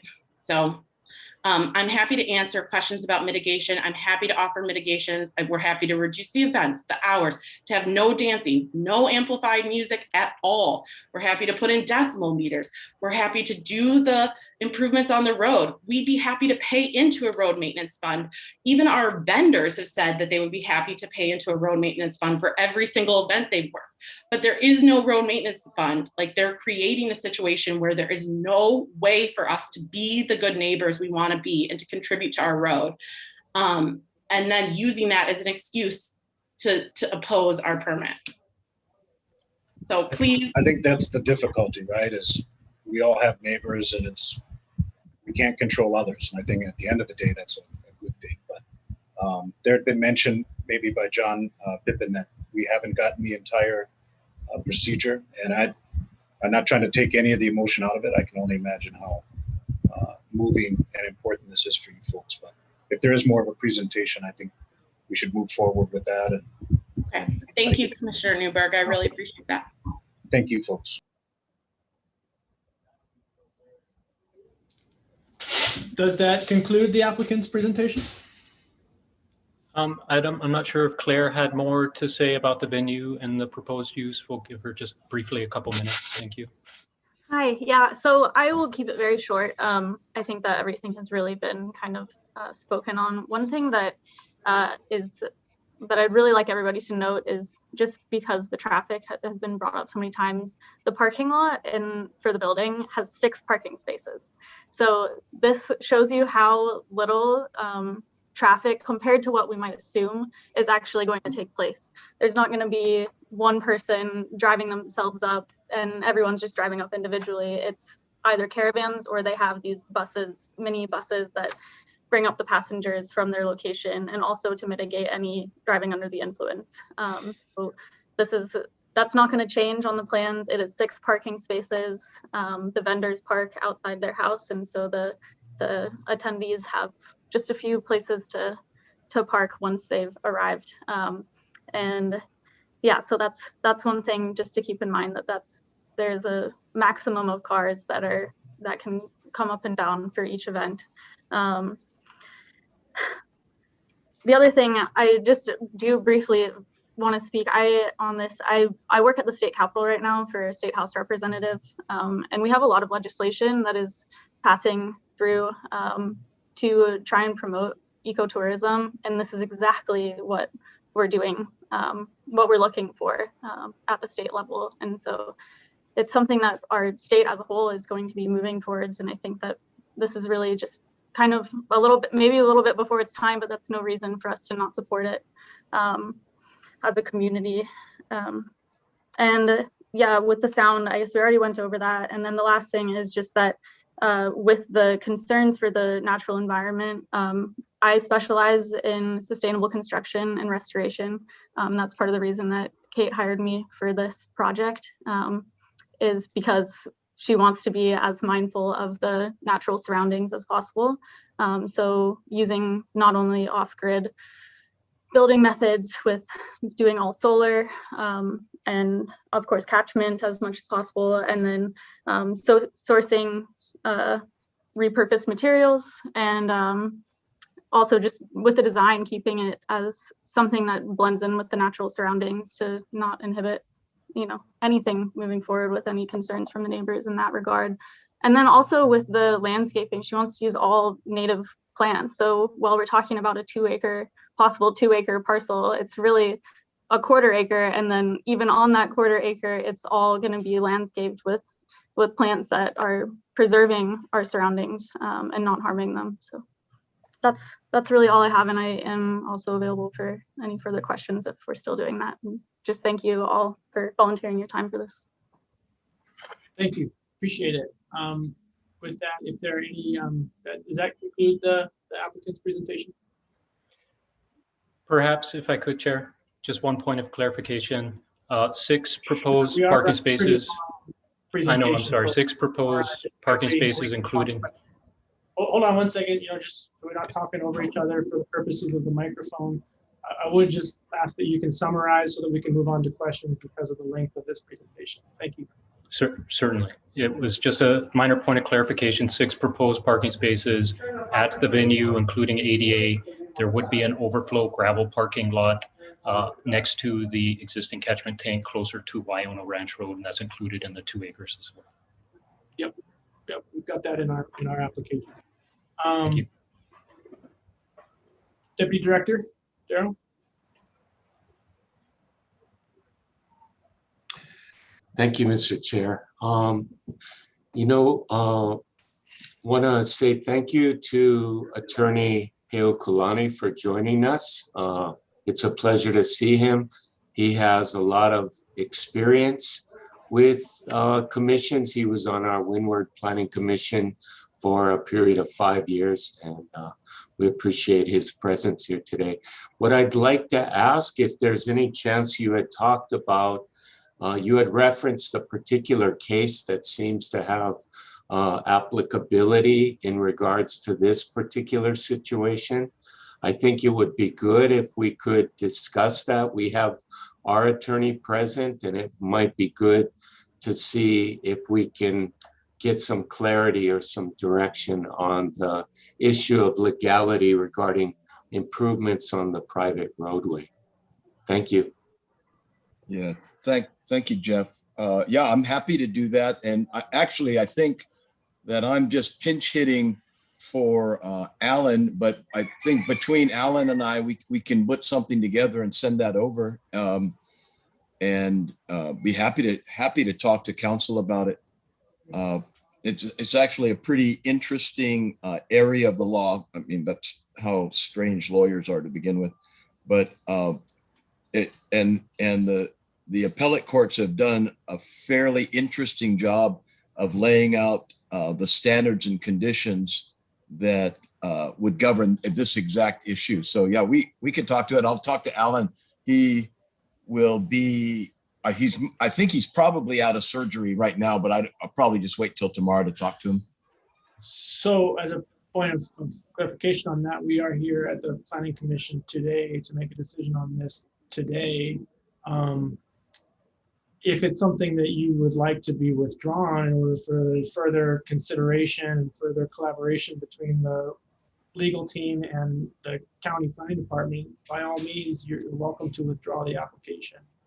Oh yeah, I did not mean to suggest, I'll leave it to Kate, but I'm guessing that she believes the way I do, that especially in administrative things like this, justice delayed is justice denied. And for her to wait, you can tell how much pressure she's under financially and emotionally about this thing. So no, I do not want to, I'm not asking to be withdrawn, but I'll leave it to my clients.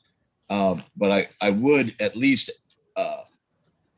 suggest that the case law cited by Mr. Tui, including Palumbo versus Gomes, be part of the consideration. So for those of us who are not attorneys, who, citing a case without background or reference to how it applies doesn't really have any bearing for any of us on the commission. If you would be prepared to discuss that today and how it applies and give our Corp Counsel the opportunity to address that, you're more than welcome to. Otherwise, requesting additional time for them to work it out would require the withdrawal of this application from the agenda today. Commissioner Van Pernis, I see you have your hand raised. Is there a point of clarification that you'd like to add here? Point of order. A point of clarification. Sure. As many of you know, I happen to be an attorney, and Mrs. Palumbo with my client. And I disagree with Mr. Yucalani that Palumbo versus Gomes controls the situation in any respect. It concerned the right of a person, Mrs. Palumbo, to use an easement which was restricted by Mr. Gomes.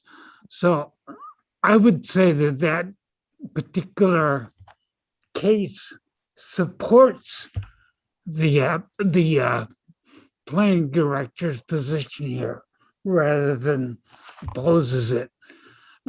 I'm certainly not adverse to Consul Mr. Yucalani attempting to, or Mr. Tui attempting to argue their matter with the corporate counsel, but I don't think this is a proper venue for that. Thank you, Commissioner Van Furnace. Getting back to the question in hand, are you guys hoping to withdraw to allow further? Okay, we're moving forward. Mr. Pippin, you have a point of order? Yes, thank you, Chair. More of a question, could this not be continued on to the next Planning Commission meeting for more discussion to happen without a withdrawal? It was withdrawn last September, and that adds many, many months to the process. We'd like for all of the commissioners to have a chance to be heard, their concerns, their feelings about this project, so that if it is continued, if there is a sliver of hope that it is approved, that we could address those concerns in the next month. However, if it looks highly unlikely, let's settle it today, please. Absolutely. Deferral is always an option for the commission to consider. It would have to be the commission to make the motion to defer. My question was in regards to the statement about trying to work with the commission later, or the corporation council later. So it'll be up to the commission to decide how they would like to proceed. Mrs. Hickey. Yes, I just wanted to speak to the issue of, whether or not we can improve the road, it being an easement holder on the road, which is what our attorney was speaking about. That's the court case that you were asking about, Chair Vatusek.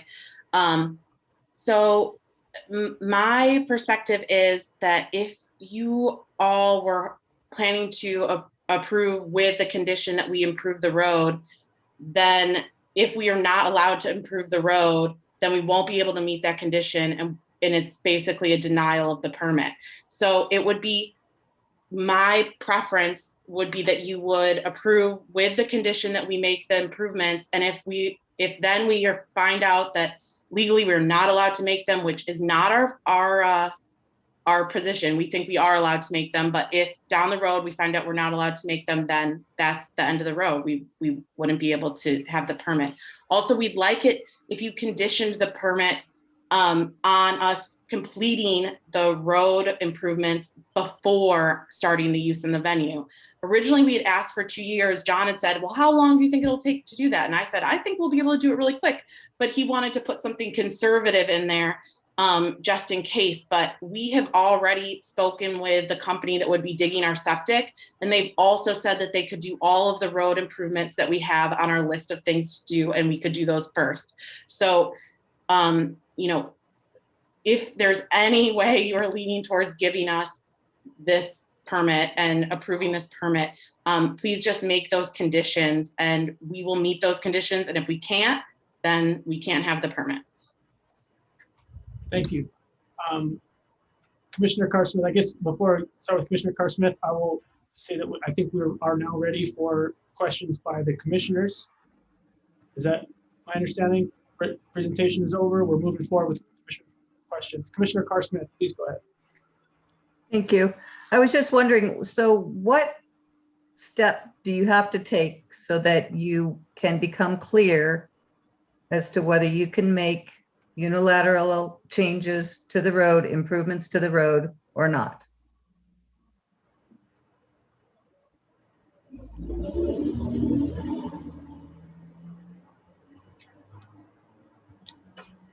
Thank you, Carr-Smith. I would say to make them and see what happens. It seems like all of the landowners, all of the neighbors have been doing this in the past for all of the maintenance required on the road. I don't see how this is any different. So I would defer to Mr. Heokulani if there are additional legal matters, but it seems like the traditional practice in this neighborhood is for individual owners to make necessary improvements when deemed appropriate for the use of the road, the reasonable use of the road. Well, it seems like some of the things that the Hickeys are proposing to do perhaps go beyond a normal maintenance that might occur. Commissioner Carr-Smith, I can see why you would think that. Certainly that would be the case for the signs, you know, whether or not the signs could go up. But as far as the culvert goes, that is something that was there and was put in improperly because it wasn't an engineer who had consulted. It was just a neighbor who had done it and it washed away. And so the reason we don't have a culvert right now is because neighbors put it in just unilaterally. The same goes for the pull-offs. There are a lot of pull-offs already, but they're, you know, grass ones. So our engineer had suggested certain spots that we could have paved pull-offs so that they would always be safe, even if it was raining and certain things like that. I don't see, unless the neighbor wanted to oppose those improvements only to prevent our venue, I don't see why anyone would oppose them, because you heard the testimony from all of them. They want improvements to the road and we want to improve it. Right, I understand that. What about the owner of the road, International LLC? Have you been in touch with them? Yes, I would like to speak to that. That owner is a registered corporation, registered in Belize. Their registered agent is in Canada. We have sent them letters. They do not have a phone number. Nobody will tell us who they are. There is a lot of mentions in the petition of, oh, well, I know that the road owner hasn't been told, but we don't know who the road owner is. And they also owe, you know, $18,000 in back taxes. And I know a lot of the other people who live on the road are angry about the condition of the road. So in my perspective is that the road owner is hiding their identity so that they don't have to engage with this issue. Okay. Well, my only issues at this point are the road and how to deal with that, since they've agreed to limit number of events and people, which I would also support. So I'd even be in support of deferring this and giving them another month to figure this road out. I would ask a follow-up question on Commissioner Carr-Smith's question. I think one of the issues that we're looking to avoid is what you described with the previous culvert washing out, creating a health and safety hazard. Question for the county planning department: would preparation of putting in a culvert of this nature within a drainage, that's something that would likely require a County of Hawaii grading permit, wouldn't it? I guess oh, Jeff? Go ahead. I was just going to say, I would guess it would depend on the area that they were proposing to grade to see if it would be consistent with the requirements of county code relative to drainage. Yeah.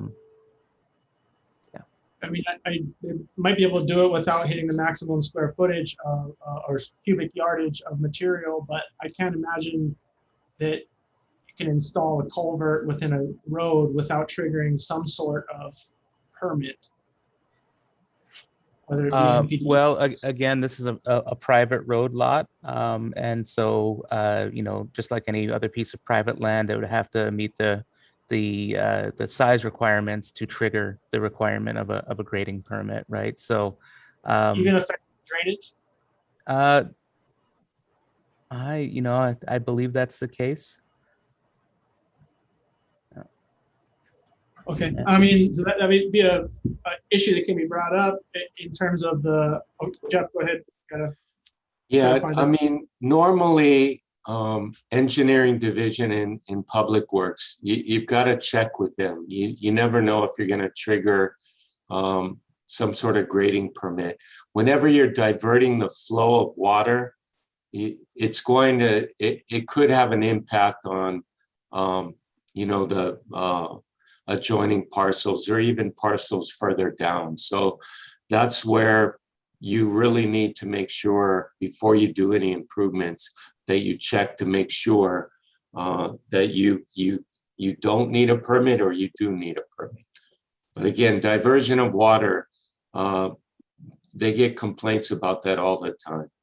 That's a big risk in this area with Waiaha Stream being one of the biggest flood zones, and planning to install a culvert without knowing the engineering, without understanding what. I would guess that they would require some sort of permit for that. To be clear, we would absolutely comply with whatever permitting requirements there were. Regarding the culvert, there is a carve out. Actually, Christian had a picture of it. I don't know if you can bring that up again easily, but it's a stream that you have to drive like in the stream bed. And so what the engineer proposed was something, I don't know if a culvert is actually exactly the right word, but something more along the lines of a bridge. So all the water where it goes now would go in the exact same spot, but it would make traversing it a lot easier for the cars that need to go through. I feel like those are engineering questions that are, something that would have to be used to determine whether a permit is required. And the issue comes because you're not the landowner. Can you then get a permit? It's one thing to just go out and do something and see if your neighbors sue you. It's another to go in and get the permit that's required to do this to the engineered standard that will prevent health and safety issues downstream. So to me, I don't feel like we have enough information. I don't feel like we've gotten guidance from our attorneys that they gives me confidence that we can move forward with this, with what we have. I would be also willing to go along with Commissioner Carr-Smith's suggestion, possibly deferring for another month. Commissioner Van Pernis. Yes, as you know, I have 3 written questions. I'd now like to reduce that to 2. The first one can be deleted. And I'd also like to say that there's a whole lot of other improvements that are necessary for this road, which I have seen, not just a culvert. And the issue here is liability, the county's liability, as well as the other landowners. And nobody has addressed how the county's liability could be limited by this road and perhaps illegal improvements. We don't know what improvements are being referred to. We're just talking about culvert. My questions, there are only 2 I asked, I be asked now, goes to that issue. Mr. Kay, would you mind reading Commissioner Van Pernis's questions 2 and 3? Happily, thank you. Question, will you agree to improve and maintain that portion of the road that goes to your property to 2 lanes at your sole expense and to indemnify the other road owners and County of Hawaii as to any accidents or claims by your visitors, guests, and vendors concerning the road? So first, to speak to the second part about indemnification, yes, we would be willing to indemnify the county and the neighbors. We have already started the process of working with our insurance agent. We can add all of the other landowners on the road as additional insured. I don't know if we can add the county. I didn't ask that, but I guess I don't see why not. So that our liability policy would cover any accidents on the road from anything arising from our venue. So that's the first thing. Also, we would be very open to and willing to do a condition on the permit where every single guest to the venue signs a waiver before they come on the road saying that they will not sue any person on the road for any accidents or issues that arise on the road. We can definitely do that waiver. That's very simple. I talked to my lawyer about it. That part's very simple. Because we have the guest list before the events, it's not a problem to have everybody sign before they even come on the road, because we can have them electronically sign. So as far as liability and indemnification go, we have a plan to make sure that that is a non-issue.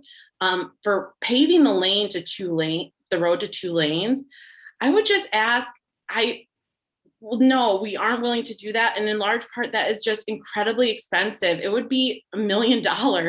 You know, we're trying to keep our farm in business. If we had $1 million, we would just not farm and just live with our $1 million. I don't know. That we definitely can't do that.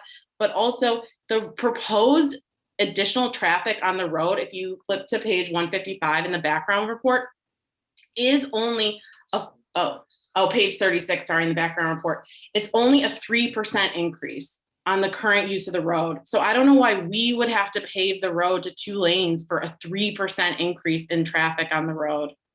Yeah. Okay, I think you've answered the question. Thank you. Commissioner Van Pernis, do you have any follow-up questions? Yes. First of all, isn't it correct that, well, as an attorney, I believe that you can get around releases quite easily. For instance, full disclosure ahead of time, and there's always questions about disclosures.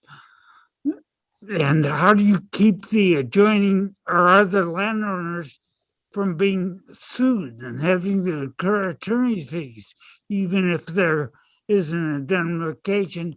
And then the third issue is, how much of indemnification are you going to limit it to the insurance amount, or are you personally going to be liable, or what?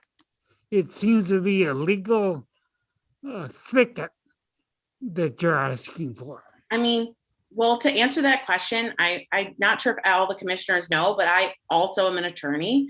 And, you know, this is just, we can insure for the full amount. I mean, we were considering a $5 million policy.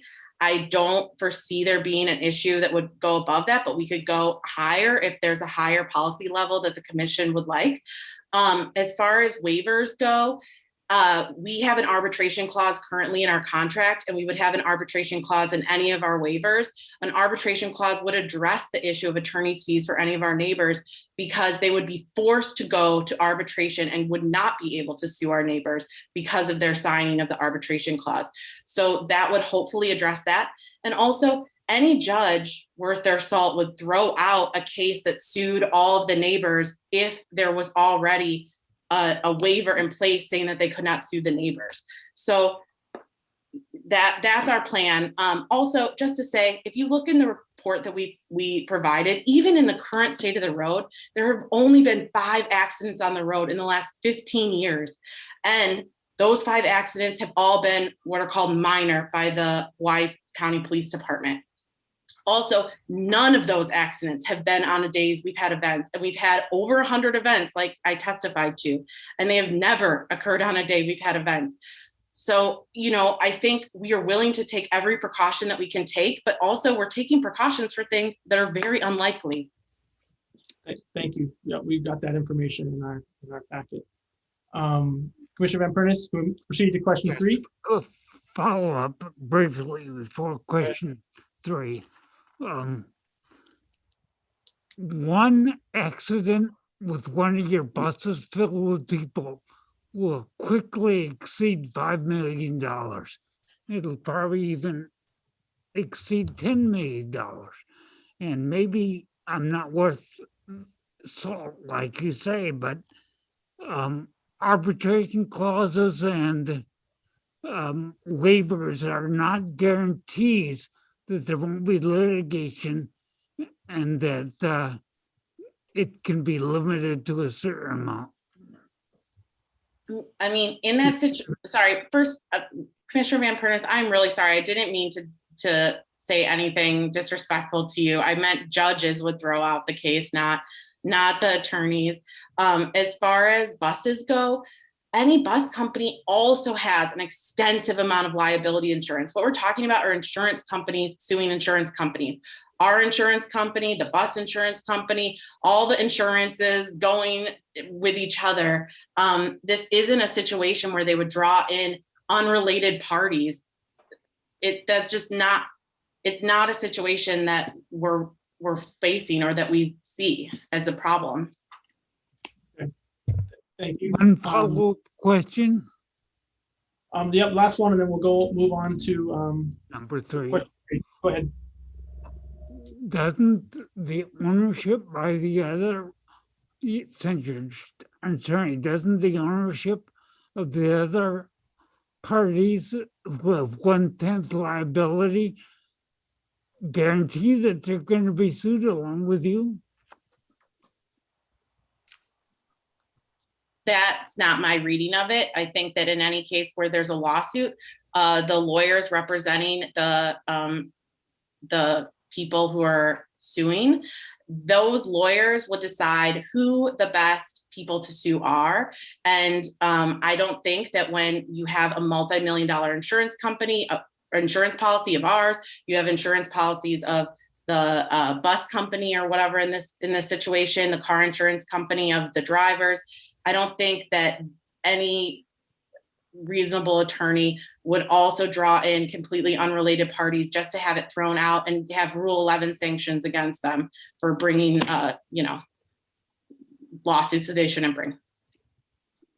Okay, I think we've had a pretty good discussion on liability, and we've still got some questions, but I think we can still, I feel comfortable moving forward to item 3, question 3. Yes, thank you, Mr. Chair. Question 3, has there been any penalty or fine for any time of operation of the commercial operation on this agricultural property before the application for a permit? If so, what was it? No, there never was. It wasn't until we decided we wanted to scale our building, like to scale our business in building a building that wasn't our house, that we even knew we were violating. We had never received a violation. We never received a complaint. We didn't know that we were violating. I realize that's not an excuse. We should have known, but the truth is that we did not know. And what's ironic about all of that now is that it seems pretty clear to me that if we would have just never applied for this and had never tried to build a new building, we could have just continued on like we had been before. We wouldn't be in danger of losing our farm like we are right now for trying to come into compliance. No, so the answer is no, we have not received any violations. Thank you. Commissioner Van Pernis, are there any additional follow-up questions? If not, I will move to some other commissioners. You're good? I'm done. Okay, thank you very much. I saw there was a lot of hands up. Commissioner DeFranco, please go ahead. Hi, I'd just like to speak. I know we're just talking about the road and the neighborhood, but I think there were a lot of other points. There's points about the CDP's position on this. I served on that council for the last 5 years. And there's points of this being important agricultural land. And the idea of agritourism and some other options that you could explore as a farm to save your farm. Even if for some reason, I don't know how this is going to go, but your potential and your expertise and creative visioning and all the people that are supporting you, you might be able to find something else to support yourself and not think that because this particular venue couldn't be done there, that some type of agritourism couldn't be done there, or you could invent some kind of coffee tasting situation. It's we share in your frustration, but it is up this long road. It is in agricultural land. And so there's a lot of other considerations to be thinking about here. Yeah. And anyway, I just wanted to. Yeah, I appreciate you bringing that up, Commissioner DeFranco, and I'm happy to talk about other uses. We have tried so many different types of agriculture. We have been at multiple farmers markets. We baked bread. We've tried, we had a home brewing store where we sold supplies for people who wanted to brew their own beer. We have literally, I feel tried everything. We do host coffee tours, or we did. We were hoping to apply to host coffee tours in the same space down the road after we got this permit. So like on days that we weren't doing events, but we wanted to wait and kind of see if we could, how we could work that in. Basically, we don't have a space to host coffee tours unless we host them out of our home. We had been doing that in the past. It was a money-making, generating area for us. However, we only produce about 3,000 pounds of roasted coffee a year, and we run out. Like, we are selling all of our coffee at the full price. We sell it for $60 a pound. That's our lowest cost. Much of our coffee is $80 a pound or more. I don't know how much you know about coffee farming or the other commissioners, but that is an extremely high price for Kona coffee, and we are already Well, I think we're getting a little sidetracked. Hold on, I think we're getting a little sidetracked. Yeah, I didn't bring that up for you to explore it here while we're talking. Okay. I'm bringing it up to just sort of expand the conversation here. It isn't just about the road. There were some other very valid things that the county said about how they felt about it, and including what the CDP felt about it, about this. So I think that we just have to consider a lot of different things here. You know, that's why I brought it up. As I'm not sure if this is allowed, but could I ask you a question? Having been a member of the Kona CDP, my question is, I realize that we have important agricultural land. We want to continue to farm that important agricultural land, 18 of the 20 acres. So do you think that would not fall in line with the aims of the Kona CDP? I can't speak to that either. So I'm sorry, but I can read what the ruling was, and I can read the CDP and see how they've recommended the use of the land. So, but I do grow coffee, and I am a farmer, and I have gone through all of this. So I can share in your investment, in your vision, and your passion, and also to look at a bigger picture here that's happening. Okay. Thank you. Any other questions from Commissioner? Oh, see, actually, John, would you like to make a point of clarification on anything there? Yes, thank you, Chair. Just referencing the Kona CDP, there was a little discrepancy in the negative recommendation and the positive recommendation on the exact language within the Kona CDP. Some of the sentence was omitted and some language was added to the exact language in the Kona CDP, which is on LUPAG, extensive agricultural lands, a special permit for an ecotourism related or other non-agricultural use may be considered, provided the proposed project is consistent with the Kona Malka Watershed Management Program and reviewed by the Design Center. And it goes on. That was the sentence. It says on LUPAG extensive agricultural lands, not only on LUPAG. And there is no Kona Malka Watershed Management Program. So I don't see how that restricts this use. Okay. We've got that in our packet. That's been considered. Let's see, who had their hand up? Commissioner Newberg, you had your hand up, correct? Thank you, Chair. The longer this discussion goes on, I don't see the feasibility in it. I see the need to make the improvement so there's safe transit up to the space. I mean, if we're taking it at the permit level, having the amount of buses available that many times a year to facilitate it where they come from.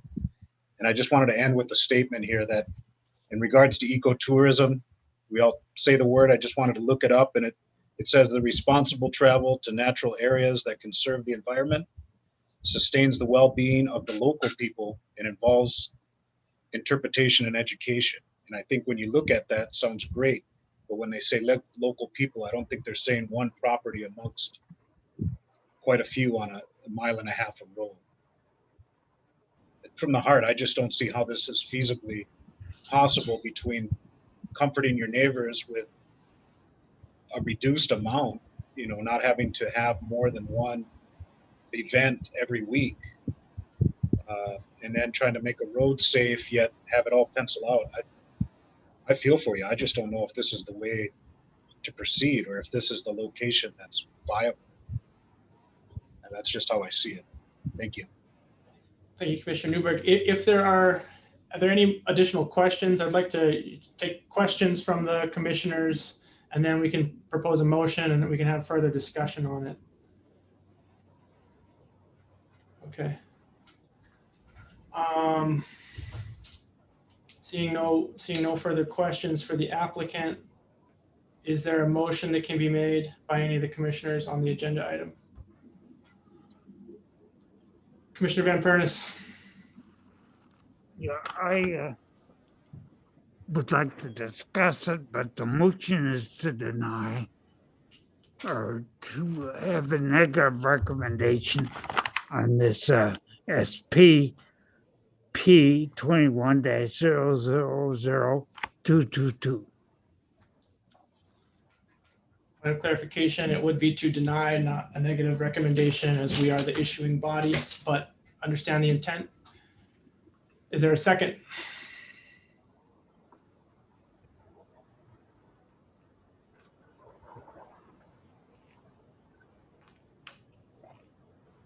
Okay, I don't see a second, so we I'll would second have to, that motion.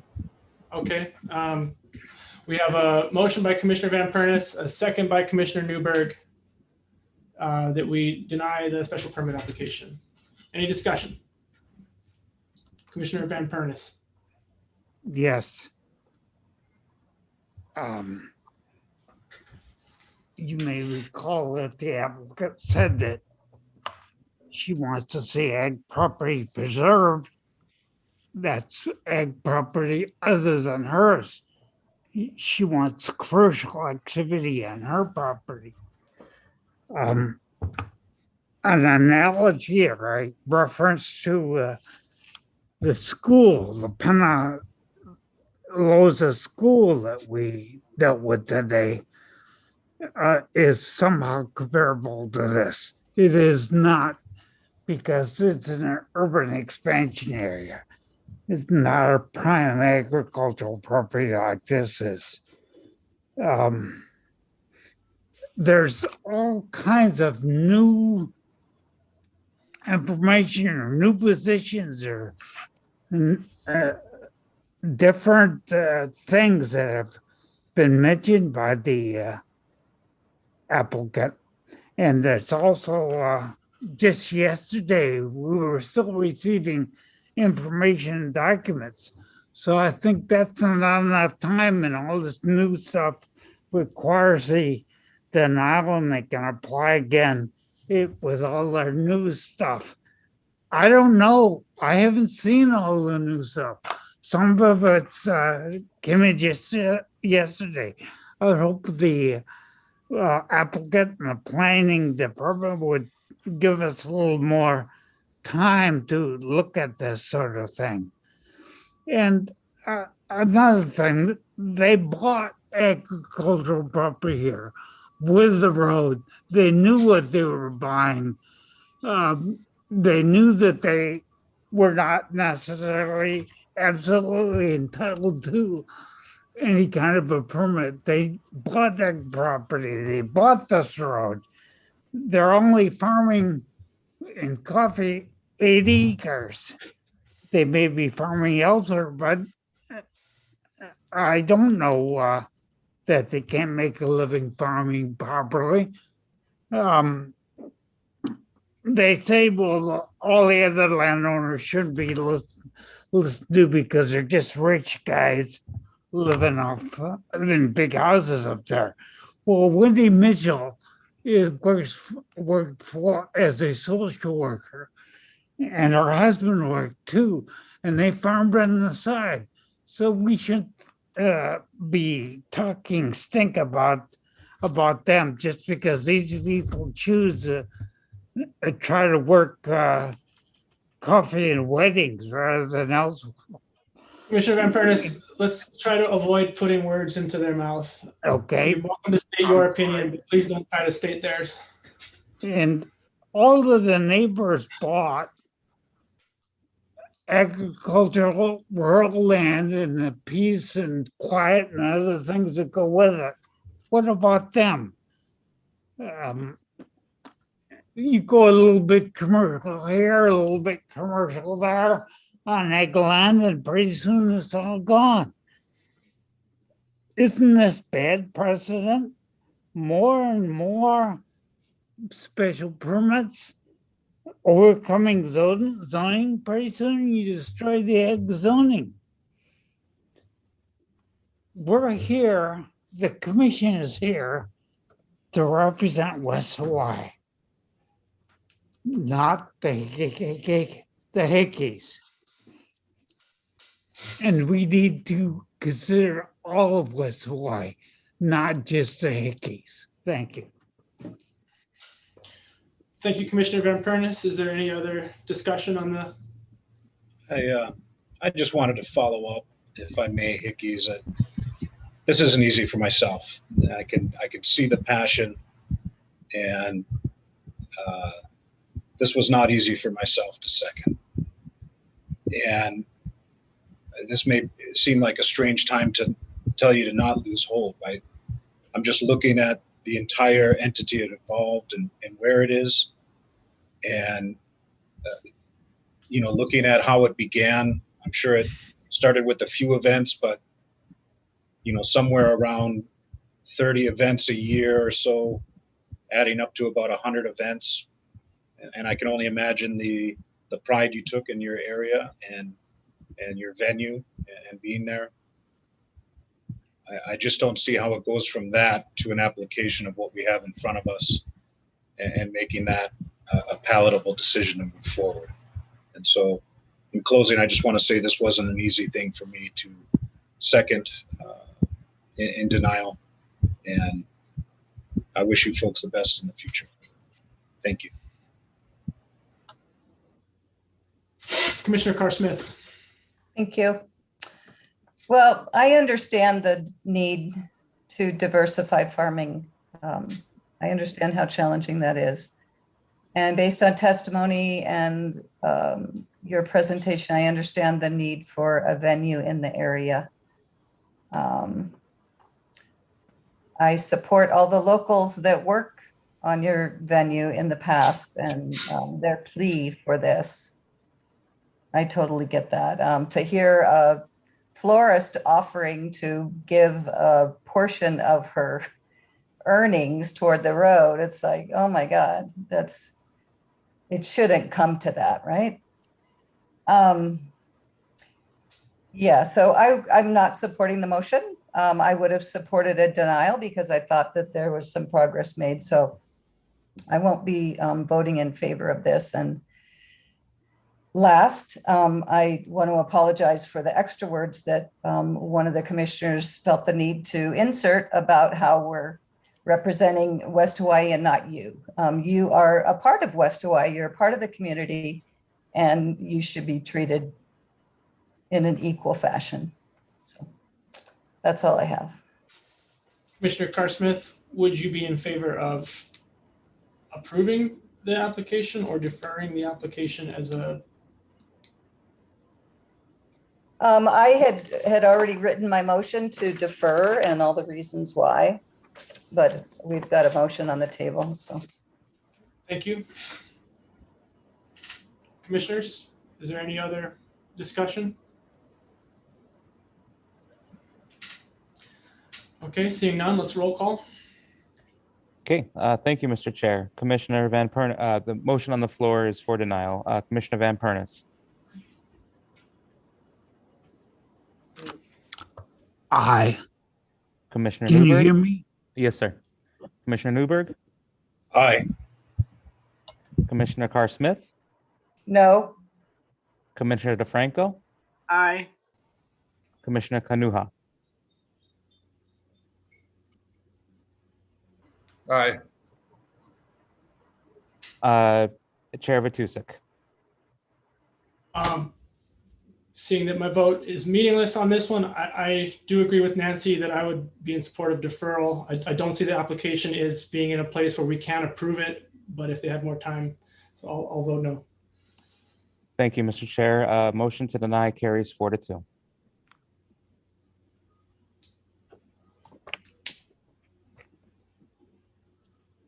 Thank you all for your time and patience. Yeah.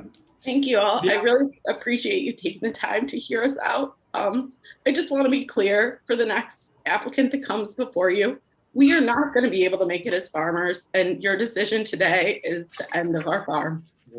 We're shutting down our business. Yeah, this is it. Right now. Right. Today is the end. Right. We're shutting down. So I know that the decision is the decision, but this 20 acres of ag land, 18 of which were being actively farmed, are no longer going to be farmed. And so, no. Thank you. Again, thank you for the time. You will be notified of the decision in writing. Hopefully there's something bigger and better out there for you. Next item on the agenda, approval of minutes, March 18th, 2021.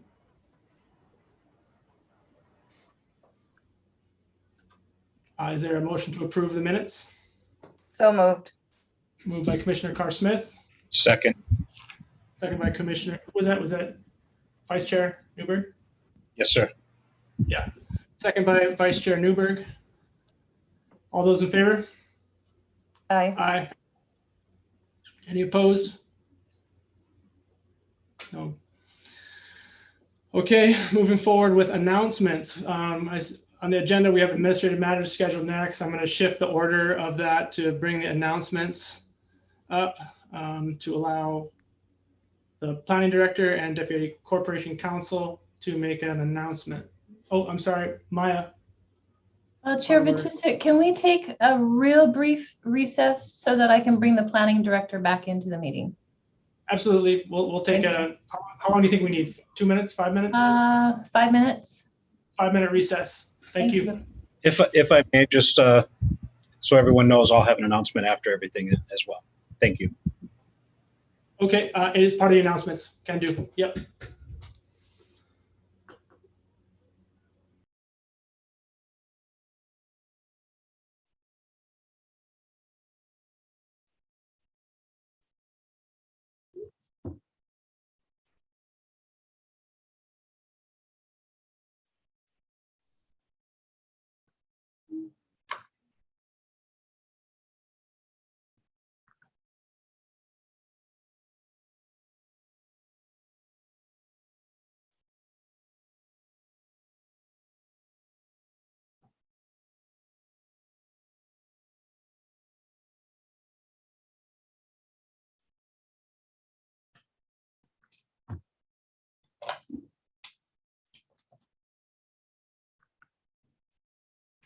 Hi, do you know where Zendo is?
Hi, Zendo.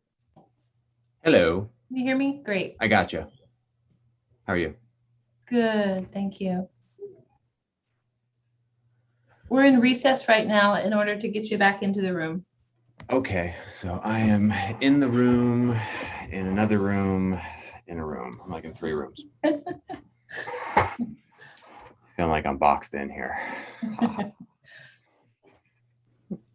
Yeah, I think that's just called being indoors. It's not remarkable. No, nothing remarkable about it, but it's a feeling. For sure. Oh, boy. Long day. Yeah. Of course, I was just going to my truck to get water, and then I get all the texts coming in. I was like, oh, we probably got like another half an hour. I have no idea. Just like, I'll just go and, okay, run back up.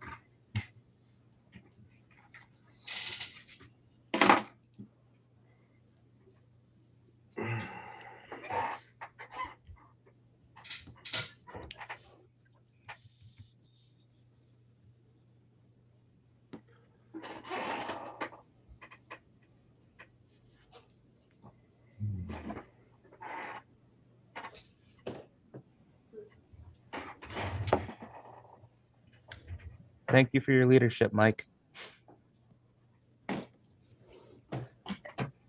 You're doing a great job. Thank you for your leadership. Thanks. Yeah, not an easy one, but we do what we can, right? Thank you for your service. I mean, you guys are public servants, so thank you.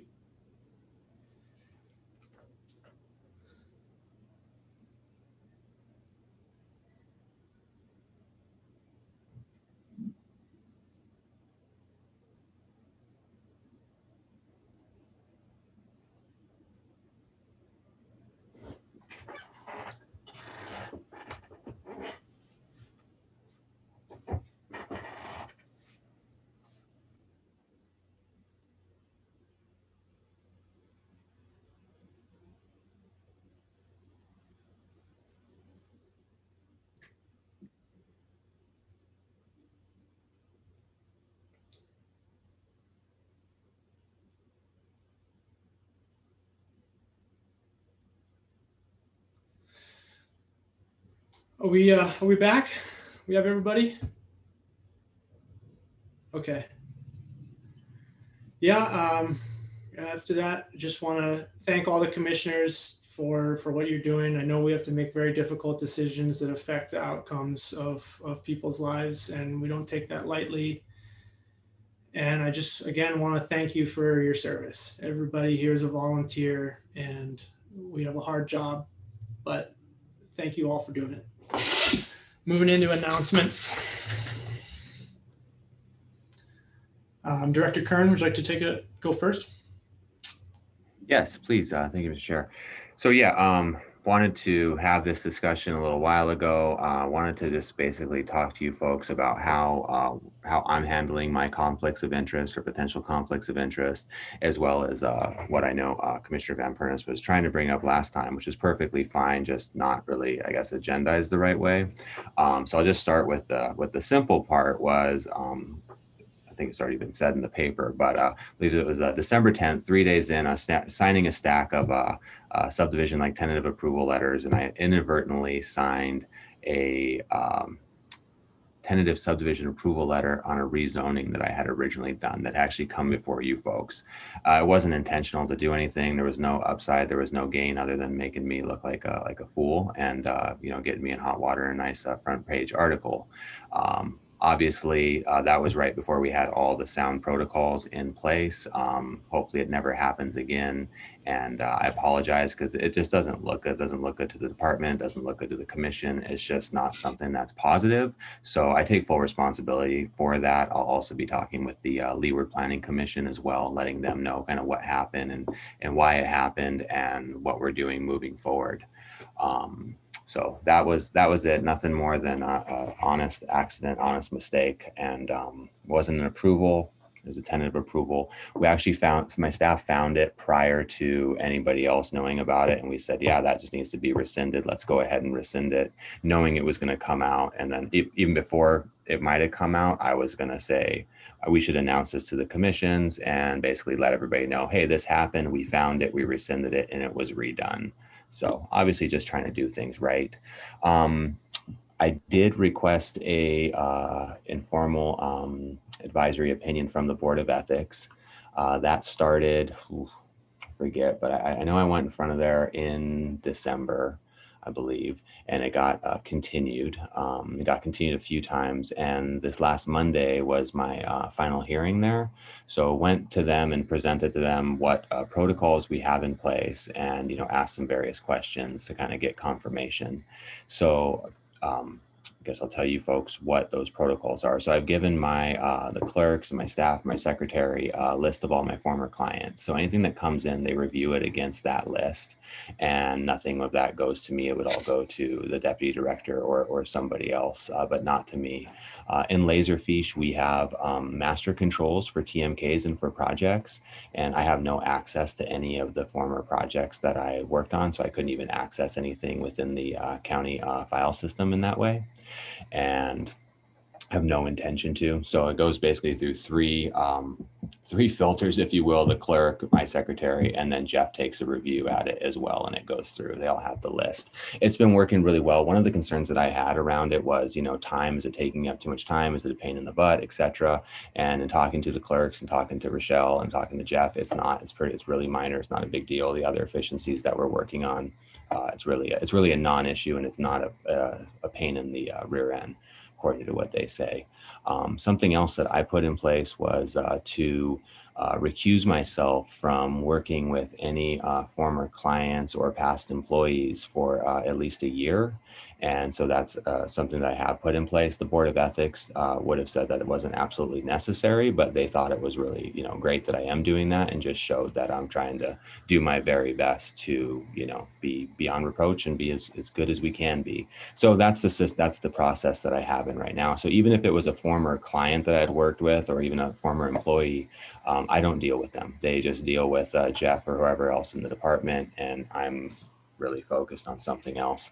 And it's working out, quite well. Actually, I have Jeff handling a lot of land use matters, more of the details in that, and I'm really focused on a lot more operations, process, and systems within the department, launching InterGov, etc.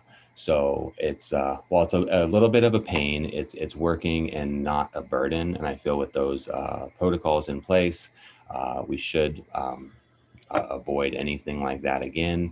And I'm also, doing my best to review every single thing that I sign, just as a final look at the, do not ever do that again. Happy to answer any questions that any of you have around this. Want to be, super transparent, and really enjoy the process. Commissioner Van Pernis. Yes, Mr. Kern, have you gone to the Board of Ethics on the question of whether your staff, including Mr. Darrow, can deal with any of these matters? And I bring it up because the request for the commission to consider the potential conflict of interest concerns you and your staff. My understanding of conflict of interest is that the head of the department, you, who has the conflict, that the staff of that department is also disqualified. My understanding is that you're referring these matters to your staff, and I'd like to know whether it's necessary to bring up the issue of your staff dealing on these issues. Well, when I talked with the board and presented to the board, I explicitly told them that anything that I would be in conflict with, a previous project or a previous client, that the deputy director, Jeff Darrow, would take over and run lead on that and work on that, and basically act as the director in those cases. And they concurred that that was the appropriate thing to do. Okay, we just want to do a clarification here that we are making an announcement only. We're not having an extended discussion on the matter because it's not agendized. But my understanding was that this was going to be reviewed by the Board of Ethics, and that there'd be a formal report on the Board of Ethics analysis of these procedures. It would then be placed on our agenda for a formal discussion with questions from commissioners. So as it is now, we've had our announcement from Director Kern that what they're doing, that they are going to be submitting to the Board of Ethics for a further opinion. And then once we have that opinion, then we can place it on the agenda for a formal discussion. There Yes. are other announcements. Is that correct? Yeah, Mr. Chair, actually, we had the meeting, and they will be formulating that opinion and giving it to us in writing here pretty soon. I don't have a time frame, but as soon as we have it, we'll send it to you. as soon as we get that, we can put that on the future agenda. Perfect. Commissioner Van Pernis, does that satisfy your concern? As long as we can see, even if it's held in confidence and private, as long as we can see the Board of Ethics opinion or opinions. Was, I think it's open appropriate that hearing. we I say think it. it's, yeah. Yeah. I don't Okay. see any problem with that. We'll have that presentation and all that presented at a future agenda item. Next announcement will be by Deputy Corp Counsel Campbell. Good afternoon, Chair Batusic and Commissioners. I'm Jean Campbell. I don't think I've had an opportunity to introduce myself to all of you yet. I am Deputy Corporation Counsel representing the Planning Department, PONC, and other departments and committees. Your commission requested information about how personal matters I'm involved with will be handled to avoid any conflicts of interest with my role here as Deputy Corporation Counsel.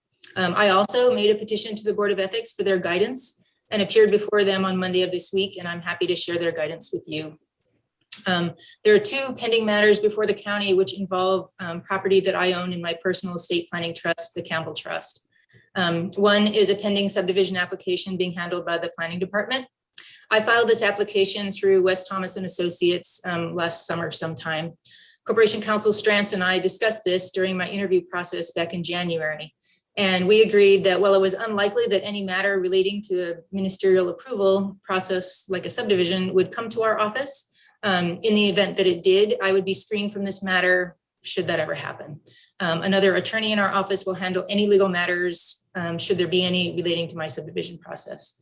The other matter is a PONC application, which has been filed relating to the same property. I was unaware of this application until about a week before I started work here. Of the application, I brought it to the attention of Corporation Counsel Strantz, and we agreed that the same screening process should be put in place.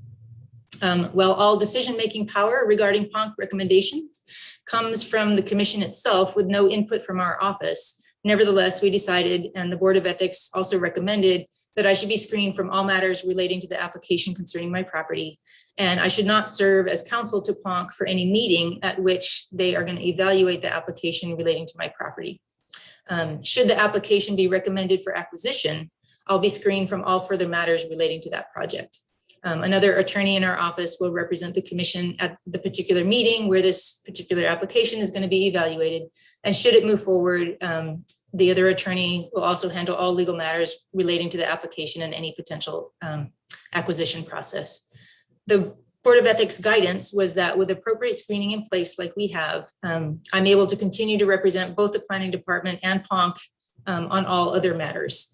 The board confirmed that should I desire to do so, I'm permitted to appear before either the Planning Department or PONC in my personal capacity to address the matters for myself. So thank you, and I hope this addresses your concerns.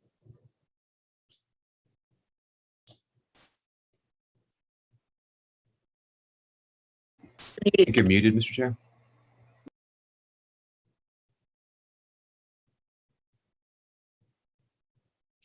Mike, you're muted. Thank you. So this is another thing, this is an announcement, and that we're not having an extensive discussion on this. Is there any commissioners that would like to have an extensive discussion on this on a future agenda item? Commissioner Van Pernis. I have one question. Is Ms. Campbell going to share the Board of Ethics decision with the commission? It was an open hearing. I did not ask them for a written opinion to the extent that they, and I'm afraid I am not familiar enough with Board of Ethics procedures. To the extent that there is one, yes, I will absolutely share it with the board. I do not know whether I needed to request a written opinion or not. So I cannot guarantee you that there will be one. Deputy Corp Counsel Yoshimoto, is there something that you'd add to that? Yes, there will be a written opinion at the next meeting, which will be, I believe, on May 12th. Okay, in that case, yes, I'm happy to share that with the commission. Thank you. Finally, Vice Chair Newberg also has an announcement. Yes, thank you, Chair. Again, not an easy day, but I appreciate everyone's professionality here and being volunteers. And Mr. Kanuha, welcome on board. Heck of a day to start out. Mahalo nui, Max. Mahalo, Mr. Absolutely, absolutely. Anyway, I just want to cut to the chase. It's I moved here 24 years ago, and it's been an absolute blessing.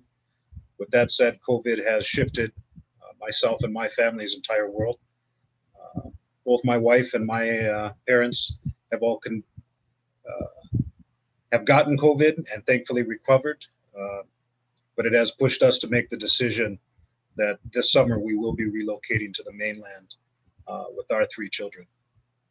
And with that said, I just let my leadership know yesterday, and it felt appropriate to at least give you folks the notice, and May will be my last meeting on board with this commission. And it has been an absolute honor and adult education. And so hopefully that will still leave us with quorum moving on, or, you know, just wanted to make that announcement and thank all you folks for contributing to our community. And it's going to be a wild 2 months for our family. So we hope to soak up everything here, and we'll definitely be back, but at a limited capacity. So thank you. Thank you, Vice Chair Newberg. I just want to thank you for everything that you've brought to the commission during your tenure here. You've always been professional. You've always brought great opinions, and we'll be definitely sad to lose you. Thank you.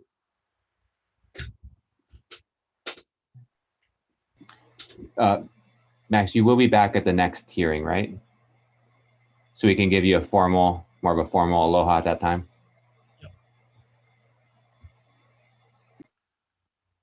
Okay. With that, we will move on to administrative matters. Item 1 under administrative matters, discussion of recent special management area, SMA determinations, minor permits, enforcement action issued by the planning director. The March logs were emailed to the commissioners on March 31st. Are there any questions relating to the logs?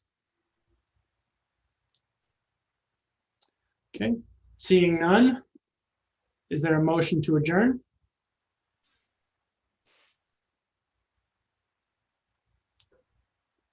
I mean, this one can't be hard. Thank you. Moved by everybody. Moved by Commissioner DeFranco, second by Commissioner Kanuha. All those in favor? Aye. Aye. Any Aye. opposed? Okay. Thank you, everybody. Thank you for your time. I know this was a difficult meeting. So thank you again. Thank you, Mike. Thanks, Mike. Aloha, everybody. Well, Mike, thank you, everyone. Mahalo nui, Commission. Aloha. Aloha. Aloha. Aloha.